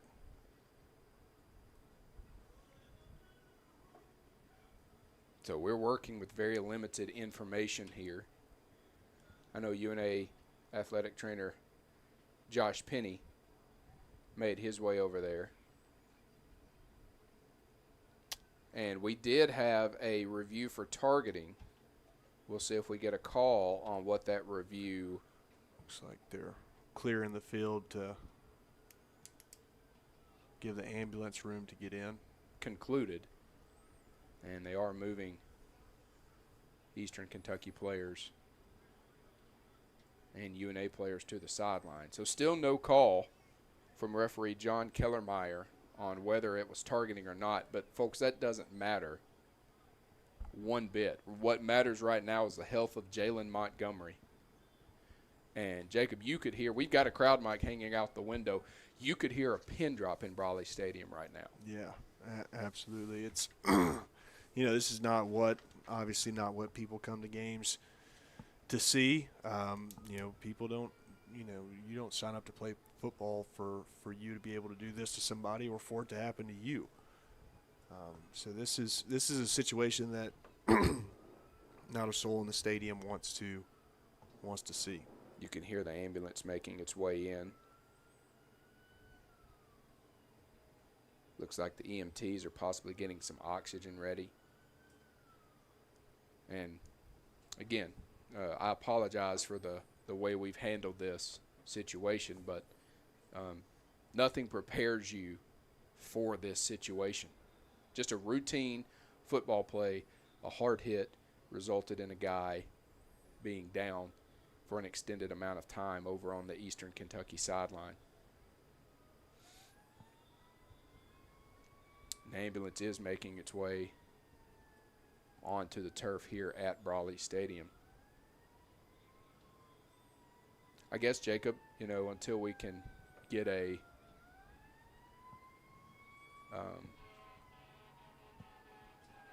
resolution on what's going to happen here, I would imagine Montgomery will be taking to the local hospital. We can get another break if you want. Yeah, let's good call, Noah. Let's take another break. 35-7 your score. The emergency medical teams are making their way onto the turf here at Brawley for an injured Eastern Kentucky Colonel, and he is still down on the far sideline. United Community is a bank that asks, when it comes to your finances, how do you define success? Knowing your bank has your financial future right on course? Having a banking partner that's ready with a plan when opportunity knocks? Or maybe it's a digital banking experience that puts everything at your fingertips, even at your daughter's soccer game. However you define success, United Community's trusted bankers are here for you. Success, it takes a community, a united community. Learn more at ucbi.com. Member FDIC. Help build the pride today by becoming a North Alabama Athletics corporate partner. Join the UNA Lions Sports Network and be a part of the broadcast as UNA travels across the country taking on the best. Become an ESPN sponsor and your business can help put North Alabama on the worldwide leader in sports. Want your logo seen in front of the most loyal fan bases around on social media and at UNA's athletic facilities? Visit roarlions.com for more information. Hampton Inn and Suites Downtown, a proud corporate partner of North Alabama Athletics. Located at 505 South Court Street in downtown Florence, you'll be just a short walk from shops, restaurants in the historic district. Take a short walk to visit the Civil War Hospital at Pope's Tavern Museum or the University of North Alabama. Or take a short drive to Helen Keller's birthplace in the Alabama Music Hall of Fame. Enjoy daily free hot breakfast, Wi-Fi, and the indoor pool. You'll find everything you need right where you need it. That's Hampton Inn and Suites Downtown.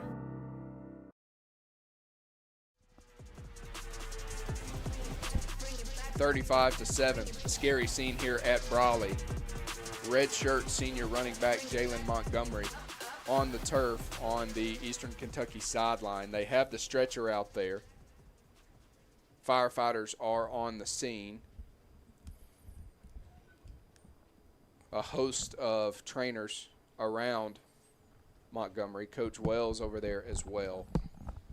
And we will give you that information as soon as we get it on the extent of the injury to Jalen Montgomery and really the mental state of Jermaine Ray Jr. as well, the young man who made the tackle over on the sideline. But, again, there's no easy way for us to handle this. There's no way to really go around it. Do you want to go to break indefinitely? It's a good question. Braden asked if we wanted to go to break indefinitely. Yeah, why don't we do that? We're going to take a timeout. If you're watching on the streams, we appreciate you being with us. Keep the streams up. Hopefully, we'll be back to action soon, and Jalen Montgomery will be okay. But we're going to take an extended timeout.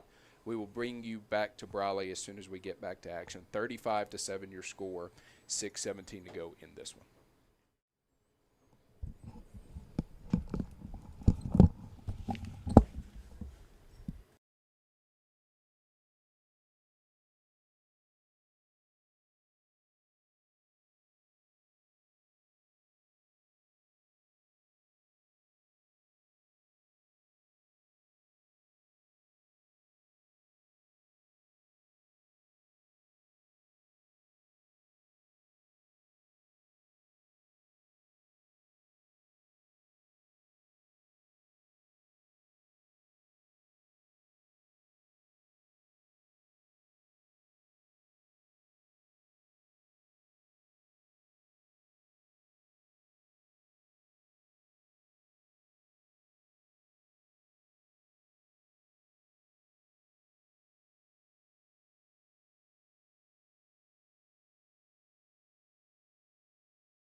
any need for that. They are still taking him to the local hospital, but he is moving. Extremities are working. He's seems to be alert from what I understand. Awesome. Thank you, Chase. Excellent reporting. Excellent reporting. We also asked Chase about potential suspension of the game. He talked to the head official, and that has been ruled out as well. So no suspension. We're going to get back to play here, and I'm not sure if you caught it coming back from that timeout, but no targeting will be called, but that doesn't matter.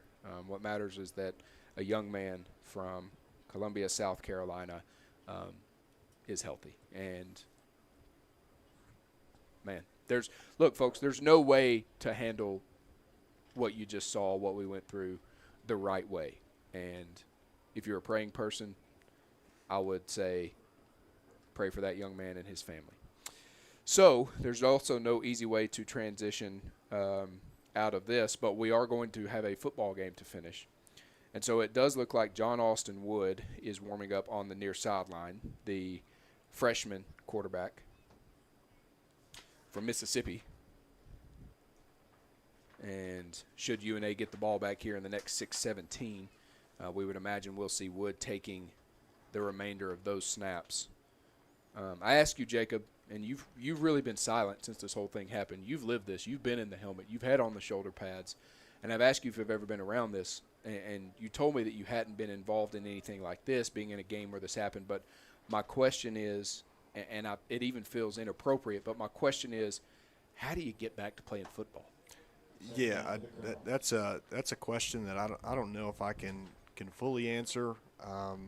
You know, and I sit here and I think about, you know, all the years that I played and how I was just fortunate to make it without having anything serious. As we see a run up the middle right there for a couple. You know, that's what's went through my mind, you know, because it is a violent game. It is a dangerous game. They're, you know, constructing and shaping rules to help strengthen the player safety side of things. And so, you know, there's a lot of guys that are out there on the field, guys that have played before, that are all, you know, sitting there thinking how fortunate they are that they haven't been in a situation like that. Jordan Potts in at quarterback now for Eastern Kentucky. And looks like Braden Latham's night is done as Brady Hensley is taking the majority of the snaps. Let's go down to sideline reporter Chase Glover. I asked him to get sort of an update on the mindset of Jermaine Ray Jr. Chase, what do you have on that front? So during that whole accident, he actually stepped over to what looked like his father, and his father gave him some warm advice about the situation, just to hold his head up and everything. And I talked to Jermaine Ray himself, and as you can see, he's not on the field. I'm sorry I kind of ruined that sack for you guys, but he's not on the field. His helmet is off, and I kind of talked to him. He said, I'm okay, but he kind of said it with his chin down a little bit and a little solemn in his voice. So I don't think he's going to return to this game after that one. Thank you, Chase. It's really hard to be a sideline reporter during these moments, and Chase, you've handled it very well. A big sack there for UNA. And that'll bring up second and a long way away. This will be a handoff here to Brady Hensley. And he's got some running room. He's across the 40. He's got the first down. That was 2nd and 23. He picks up 26, 27 yards. Jacob, I know that it's hard to do this, but for these young men that are out there trying to make plays, we're going to try and pick our energy back up and finish out the ball game. And bring you all the action here from Brawley in what has been a phenomenal ball game from UNA. We hate that happened to that young man, and we pray for his safety, but we've got a football game to call, and that's what we're going to do. 1st and 10 in UNA territory are the Colonels. Potts takes the snap, dropping back, looking across the middle, and too high for his intended receiver, Marcus Callwise Jr. That'll bring up 2nd and 10. Yeah, just left that one a little bit high, and there was some good pressure on him right there. And typically that'll happen if you're not able to really follow through on your throw. You're not able to get that downward torque on the football. You tend to sell them from time to time. That's what we saw right there. UNA still has a number of their ones out there. 3 receivers to the far side, 1 to the near side. Eastern Kentucky does as well. We have seen a transition over to Potts at quarterback. And this will be a handoff to the speedy Brady Hensley. He's bouncing it to the outside. He's across the 10, 5. He's in for an Eastern Kentucky touchdown. And Brady Hensley, who came into this ball game with 39 touches for 282 yards and 3 touchdowns, a long of 72, carries the Colonels down for 6. Yeah, that was just an absolute gash right there, and we saw it on the 2 plays ago on the big first down conversion on 2nd and 20 plus, just really moving people out of the way and opening up holes. Buzz Flabiano on for the extra point attempt, 3:50 to go. A man jumped on the far sideline, but it's not going to matter. The point after is good, and I believe that was Anthony Young, who we've seen a few times tonight, and I believe Eastern Kentucky will decline this offsides. Yeah, Anthony Young's been a guy that they've rotated in tonight, and he's done fairly well. He had a big hit on a tight end right there right before halftime, and he's been in coverage a couple times, and so you have to think that maybe last week with the lapses that we saw in the secondary, that they thought this was a great game to get Anthony some reps and see what he can do, see if he can contribute and help this secondary turn around. 3:49 to go, 35-14 your score. And I know we took a couple of unplanned timeouts there, so Noah more than likely will keep it here for at least one media timeout if they do call for one. So Eastern Kentucky lining up, or at least UNA expects them to go for an onside kick here. Nobody back deep. Luke will take a couple steps back now, but they've got the hands team on, and it will be hauled in EKU territory by Justin Pegues. Yeah, it was a great job by Pegues right there. Those are tough to handle. Guys make it look easy, but those are tough to handle. You don't practice catching a football bouncing to you at 20 miles an hour normally. Right. And they do practice it. Maybe 2 or 3 reps a week. Maybe, and that's rotating different guys. So Pegues might get one ball kicked to him a week, and even then, you're not doing it under the same situation, under the same duress as you do. I mean, obviously, if a team's kicking an onside kick, then there's some pretty big dividends that can come from it. So we've got the 2s out there for the Lions. John Austin Wood will be taking the snaps at quarterback. And we've got a whole new offensive line. This is a good first run by the Lions. Offensive line pushing forward. And let's see who had the football for UNA. That was the speedster, Jalen J.D. Daniels, in his 4th season out of Tallahassee. Tallahassee, Alabama. My apologies to the men and women of Tallahassee. How many times do you think they've been called Tallahassee? There's no telling. But just a really good job of him following his blockers right there, waiting for that right moment to shoot through. Nathan Brockway in there at tight end with Amari Rogers. 2 receivers, 1 split out either side. Back to JD. He lowers his shoulder, fighting forward. And he'll be stood up after a gain of 3. That'll bring up 3rd and manageable, creeping up on the 2-minute timeout. Brad Gurley Jr. credited with the tackle. And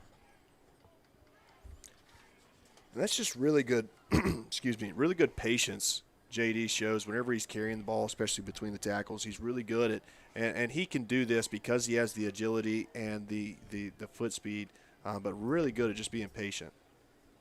And this will be another handoff to Jalen Daniels. He's not going to have anything. He's going to run into the back of his offensive lineman who got pushed off the ball, as there's still some 1s in there for Eastern Kentucky. Jeremiah Bailey being one of them. So 4th down for the Lions, and they won't have to take a snap before the 2-minute timeout. And they'll come to the sideline here. Yeah, they're going to milk that clock, let it go down to the timeout. Then hopefully punt this one away. I don't think this is a situation where it garners going for it on 4th down. I don't think you have to have this 4th down to be able to secure a win right here. I think if you can pin them back deep, and make them work the whole field, you'll be just fine.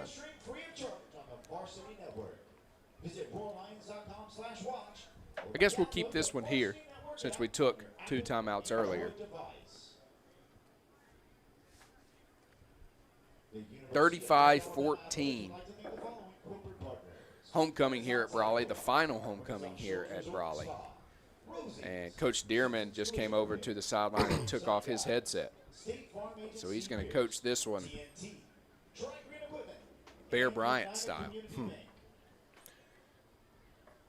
You know, Coach Wallace, he wasn't a headset guy, he coached without a headset. I mean, he understood the game plan, and he also trusted his coordinators and his coaches to do what they've said they were going to do and how we've practiced the entire week. Now, there would be certain occasions where he would pop one on, and he never popped one on to say something nice. He always popped one on because something has happened, and he had a question about why that play was called or why we did, a certain coverage or whatever the situation was. And so it was always funny.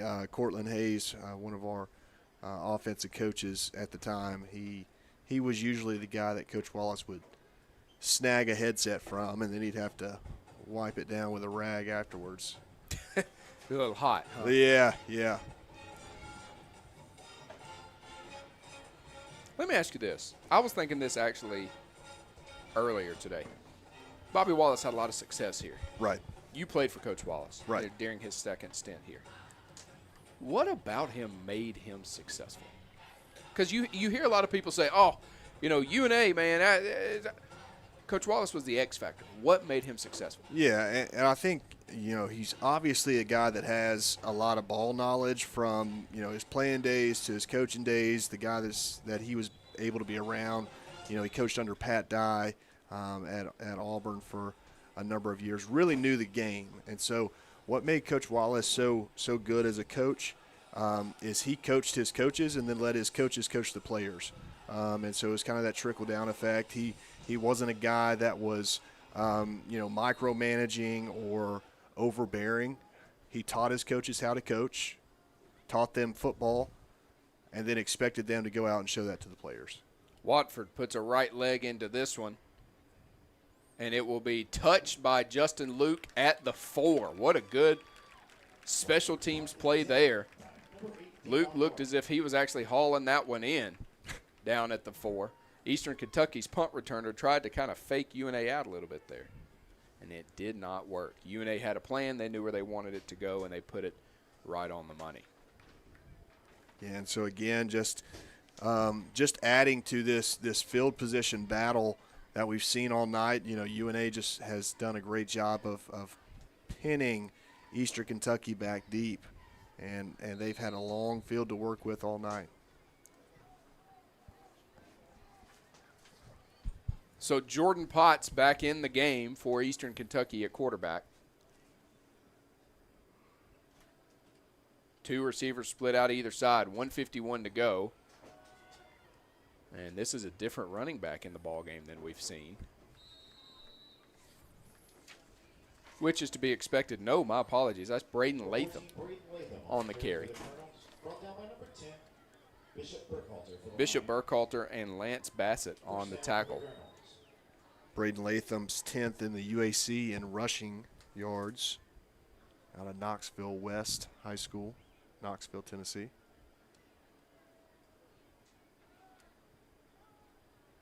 Potts dropping back, looking to the near sideline, under pressure, and he just floats this one to nobody. Incomplete. 1:21 to go. Lucky fan in the stands. They're going to take home a football. No, they'll have to toss that one back out there.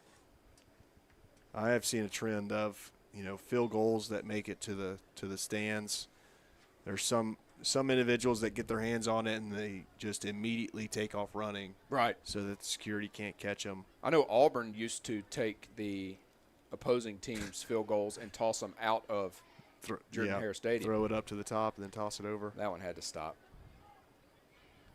Pass complete to the near side. Marcus Callwise Jr. He'll scamper out of bounds.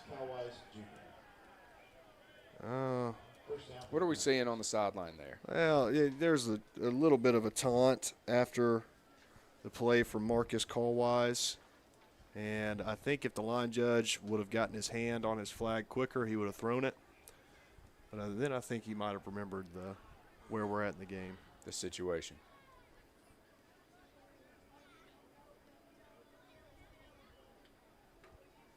Potts takes the snap, hands it off to Latham. He moves away from one tackle, can't move away from the second. I want to make sure and credit that young man for that tackle. I believe that was Tango McCauley. It was. Got him around the ankles. Yeah, great tackle.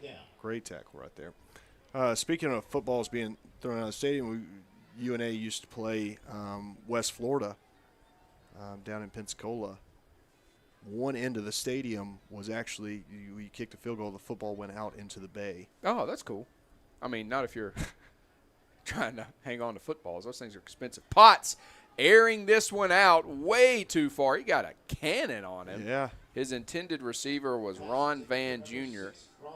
in on the coverage for North Alabama. Yeah, that's probably about a 65-yard toss. All in the air. He got something behind that one. But no, so West Florida, if you kicked one in the bay, for every one you kicked in the bay, West Florida would reimburse you the money for a football. I feel like a net would have been cheaper in the long run. Well, there was a net, just not a large enough net. Got to get a big net. Big net. Going to need a bigger net. Potts takes the snap, dropping back, stepping up in the pocket, just gets it out to Latham, and he's hammered. Bishop Burkhalter put it on him. Passes complete to number 14, Braden Latham. Tackled by number 10, Bishop Burkhalter. The freshman Fourth down for the Colonel. out of Spanish Fort delivers a big blow right there. That's going to bring up fourth down for Eastern Kentucky. 35-14 your score. There's 9 seconds to go, and this ball game is over, folks. It is over. The last homecoming here at Brawley Stadium. UNA takes down Eastern Kentucky 35-14, and they dominated this one from start to finish. Yeah, it almost felt like a statement game. You know, what happened last week was not something that anybody would have been particularly proud of.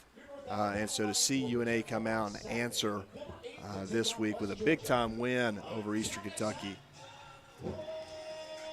for homecoming.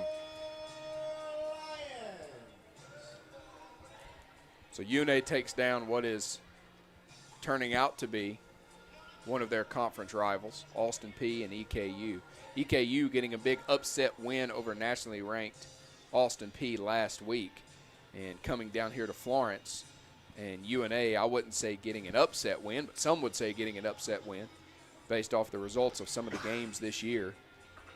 And there's a huddle of Eastern Kentucky players and UNA players standing at the 40 saying a prayer together. Jaheim Ingram among them, who led the team in a prayer earlier.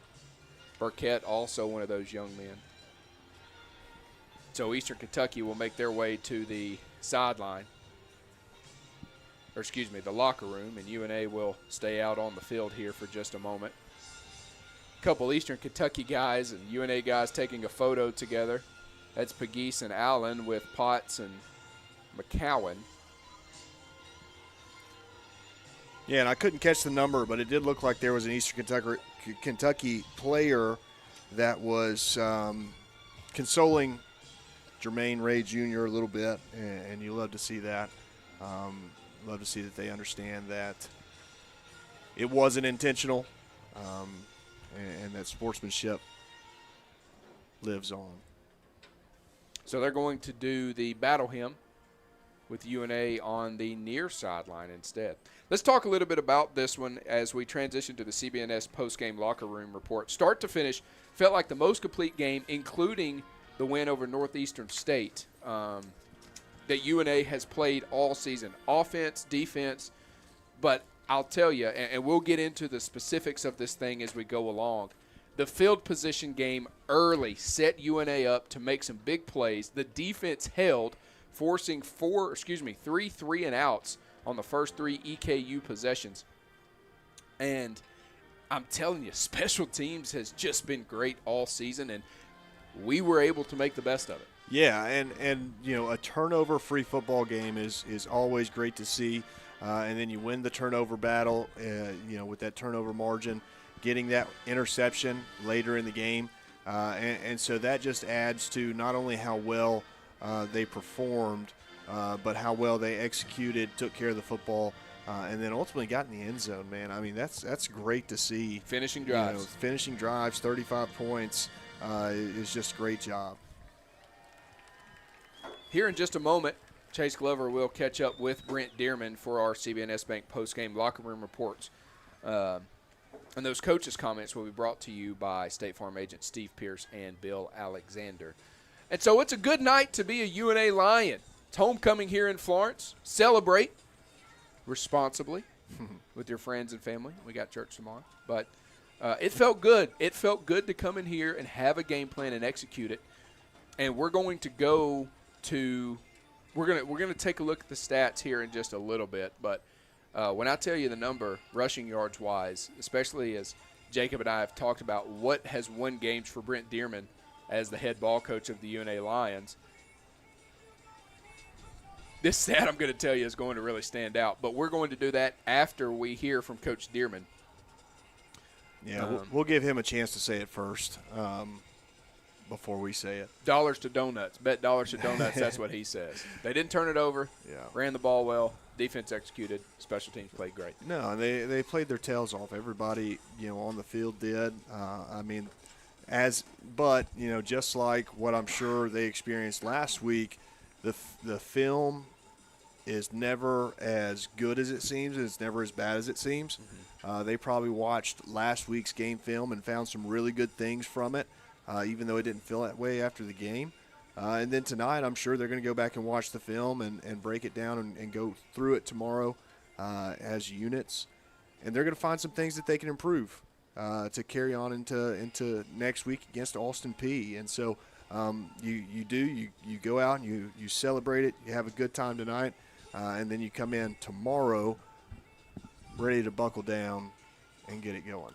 Let's go to Chase Glover. He's got the post-game coaches' comments brought to you by State Farm agent Steve Pierce and Bill Alexander. All right, Coach, I'll just take one question from you. I actually don't even have much of a question because that was a dominant, hit-you-in-the-mouth type of win. How about the offensive line and running game? The offensive line, you talk about tight ends. They don't get enough credit. We got two blocking tight ends that are an extension of our offensive line that worked their tails off. The O-line said, Coach, put this game on our back. And I thought that first drive coming out of halftime going 80 yards, however long that was, eating up 5 minutes of clock was really the defining drive in this football game. But Destin Wade adding a hat in the run game as well, running the football. So I think we're a force to be reckoned with when we run the ball and we take care of it. Yes, sir, Coach. I'll let you go address the team. Congrats on the win. Jordan and Jacob, back to you. Thank you, Chase. We appreciate that. I know Coach Dearman didn't hear you say congrats on the win. He was already sprinting towards the end zone there. He's excited. He's fired up, but he said it. We ran the ball well, and the offensive line played their tails off. They told him, Coach, put it on our back this week. He said, all right, and guess what? That's exactly what they did. We're going to take a timeout. When we come back, we will bring you the Bojangles' famous chicken and biscuits. It's Bow Time Player of the Game. UNA a winner on homecoming, 35-14. A new home? Buying or building a new home comes with many difficult decisions. The mortgage process shouldn't be one of them. Let CB&S Bank's experienced mortgage lenders make the process easy by providing the mortgage solutions you need to build your home sweet home. Visit us online at cbsbank.com or at a CB&S Bank office near you. All loans subject to credit approval. Member FDIC. Equal housing lender. The world is growing. How will you grow yours? At the University of North Alabama, we're dedicated to partnering with you in your journey to discover your passion and your potential and put it all into practice. Voted the best small college town in America by USA Today, downtown Florence is home to our beautiful campus, bursting with opportunities to help you find your purpose. Learn more about how we can help you achieve your goals on campus or online at una.edu. At Lawn Pride of Northwest Alabama, we offer a comprehensive range of lawn care services designed to address the needs of homeowners. From routine maintenance to specialized treatments, we have the expertise and resources to ensure your lawn remains healthy and vibrant year-round. Let our lawn professionals take the job off your hands and create the lawn that meets your need. Contact us today to get a free estimate by visiting lawnpride.com/Northwest Alabama or by calling 938-410-5012. Join the University of North Alabama's Lions Athletic Club today. The Lions Athletic Club is the official booster club of the athletics department and provides increased scholarship opportunities, facility improvements, and operational expense support. Members of the Lions Athletic Club are eligible for priority seating at football and basketball events and access to hospitality areas at select sporting events. Membership begins at $300. Call 256-765-4615 or visit roarlions.com for more information. 35-14, your final score. UNA a winner on homecoming. Jordan Campbell alongside Jacob Tucker on the CBNS Bank post-game locker room report. And it's time to bring you today's player of the game. They're brought to you by Bojangles' famous chicken and biscuits. It's Bo time. And I don't know if we've ever done this before, Jacob, but it was the entire offensive line is the Bojangles' famous chicken and biscuits. It's Bo time players of the game. 52 carries, 285 rushing yards, and 3 touchdowns on the ground. Yeah, just an absolutely dominating performance from this offensive line. And we've seen this offensive line bounce around, different guys in different positions. I know Gage saying he's kind of been all over the place this year, filling in the spot that he needs to be in for that game. And so you see guys like him and Colin Wright, Drew Lawson, Ryan Walker, Whit Mitchum. Those guys are just, it's a unit that plays so well together, and it really showed tonight. Whether it was Wade or Juice or Jalen Daniel, it didn't matter who it was running the ball because there was an absolute wide open lane for them to run through. So hats off to those guys. Congratulations, because that's just a dominating performance. It felt like UNA had a mission coming out in this ball game, and I know we're going to talk about it more after this timeout, but it felt like their mission was, and you heard Coach Dearman say, the offensive line said, hey, put it on our backs, let us do it, and that's what they did. But it felt like they had a game plan that they stuck to no matter what, and Destin Wade did a great job of kind of controlling the ball game, making sure that he got the ball off. You even had early in the game, we talked about last week, it feels like when UNA loses momentum so far this season, they haven't been able to kind of recreate their own momentum. Early on that first or second drive, Pegues gets it on a sweep. He loses the fumble out of bounds. Eastern Kentucky doesn't recover it, but UNA was able to just pick up right where they were going. They never got too high, never got too low. Yeah, and a great point you made there is just the way Destin Wade managed the game. Some of the best quarterbacks that's ever played the game of football, they weren't just super stellar athletes, or they didn't have super stellar arm talent, but they were very smart individuals, very cerebral individuals. They managed the game well. They knew when to take shots. They knew when to hit checkdowns. They knew when to step up in the pocket and scramble and get what you can. They knew when to slide, when to run out of bounds, when to lower their shoulder. And that's a lot of what we saw from Destin Wade tonight, is just being a great game manager. He ended up with over 100 yards rushing, and then a little over 100 yards passing with 2 touchdowns. So he did what was asked of him. He took what was given to him, and ended up coming out of here with a big win. We're going to take another timeout. When we come back, we'll give you some official stats. We'll look ahead to next week's matchup as we head to Clarksville, and we will get you wrapped up here at Brawley. 35-14, your final score. The good guys on top of the bad guys. Buying a new home? Buying or building a new home comes with many difficult decisions. The mortgage process shouldn't be one of them. Let CB&S Bank's experienced mortgage lenders make the process easy by providing the mortgage solutions you need to build your home sweet home. Visit us online at cbsbank.com or at a CB&S Bank office near you. All loans subject to credit approval. Member FDIC. Equal housing lender. It's Bo time. Fumbling the food on game day? Rookie move. But Bo can make your tailgate a winner, breakfast, lunch, or dinner. Because the Carolina Legend has everything you're craving. We're talking crispy, juicy chicken loaded with real Southern flavor, fluffy scratch-made buttermilk biscuits, and all the fixings to feed your whole crew faster than you can say touchdown. Be the MVP this season and let Bojangles do the cooking. Order your tailgate today. It's Bo time. This is Coke Zero Sugar. Could I be the best Coke ever? Try and taste with your ears. Hear those bubbles? Imagine them tingling on your tongue. Fizzy deliciousness. Listen to that cascading liquid. A mouth-watering waterfall. Irresistibly tasty. Zero sugar. Crisp, refreshing, and ice cold. Is Coke Zero Sugar the best Coke ever? Try and decide. When something happens to your car, you might say, ugh, come on. Seriously? This is so extra. But what you could say is, like a good neighbor, State Farm is there. Your local State Farm agent is available when and where you need them, online, over the phone, or even in person. State Farm agents are here to answer your questions and help you file your claim. This is so extra. Call State Farm agent Steve Pierce or Bill Alexander today. 35-14, your final score. Let's take a quick look at some of these stats. I know you guys want to get out and celebrate. Jacob wants to get out and celebrate this win on homecoming as well. 52 carries for 285 yards. UNA had 25 first downs in this one.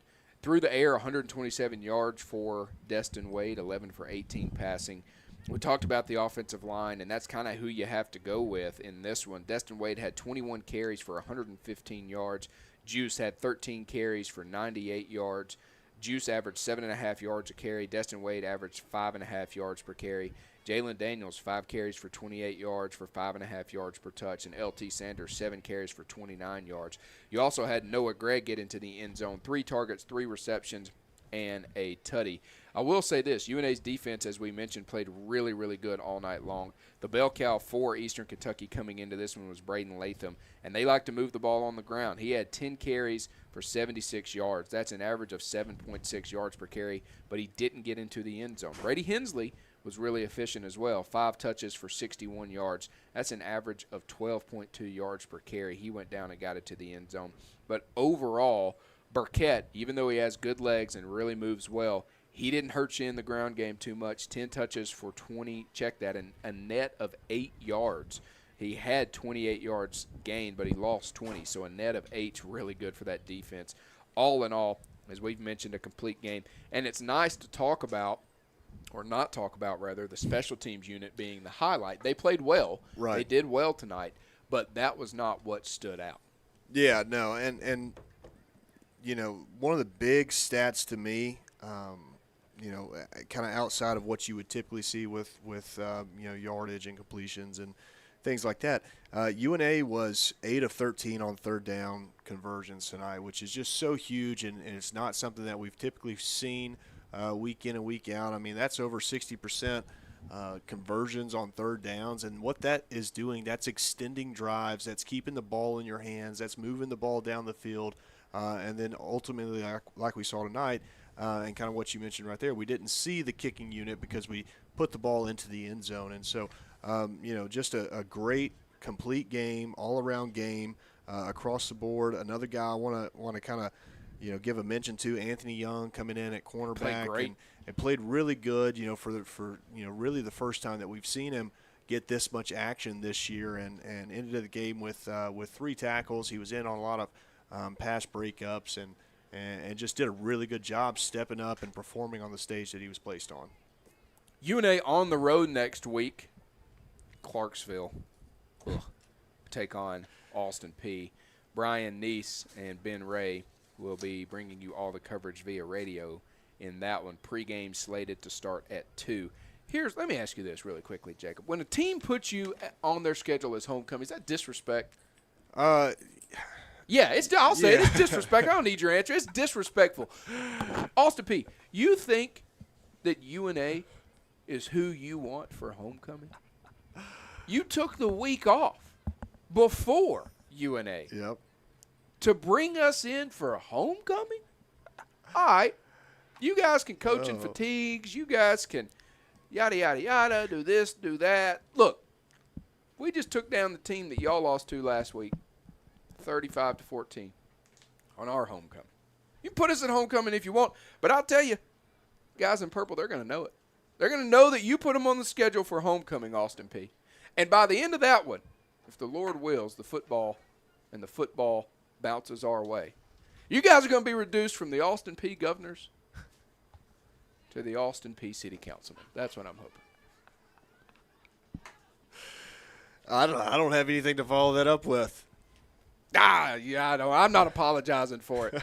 I'm a UNA fan through and through, and I'm looking for more rivals, and I've chose Austin Peay. Yeah, no, and I think it's going to be a great game next week, and I think it's going to be a high-intensity, high-energy, high-emotion game that I'm excited to watch. And like you said, the plan is to go into Clarksville, Tennessee, and come away with a win. That's what you want to do. That's what you got to do. That's what you have to do. So it's time for us to wrap things up here, man. I mean, it was an emotional ball game, and we pray for Jalen Montgomery. We pray for the guys and his family who are having to deal with this mentally, and Jermaine Ray Jr. as well. I know that he was taking it hard. Hopefully he's comforted by the fact that it's a tough game. And I'll tell you, I don't know if there's been a play that has been reviewed more where a player got injured than the Jermaine Ray Jr. play. It got shown on the big screen here. They reviewed it for targeting. It was ruled not targeting, just a hard football play. And unfortunately, in a game of football, there are going to be injuries. And we hate that it happened tonight. We hate that it happened to that young man, and we pray that he's okay. But, hey, if I was Coach Dearman, I would say, look, you played a heck of a ball game, Jermaine, and we need you back next week. You got to figure out how to move past that one. You didn't do anything wrong. It was just an unfortunate time. Yeah.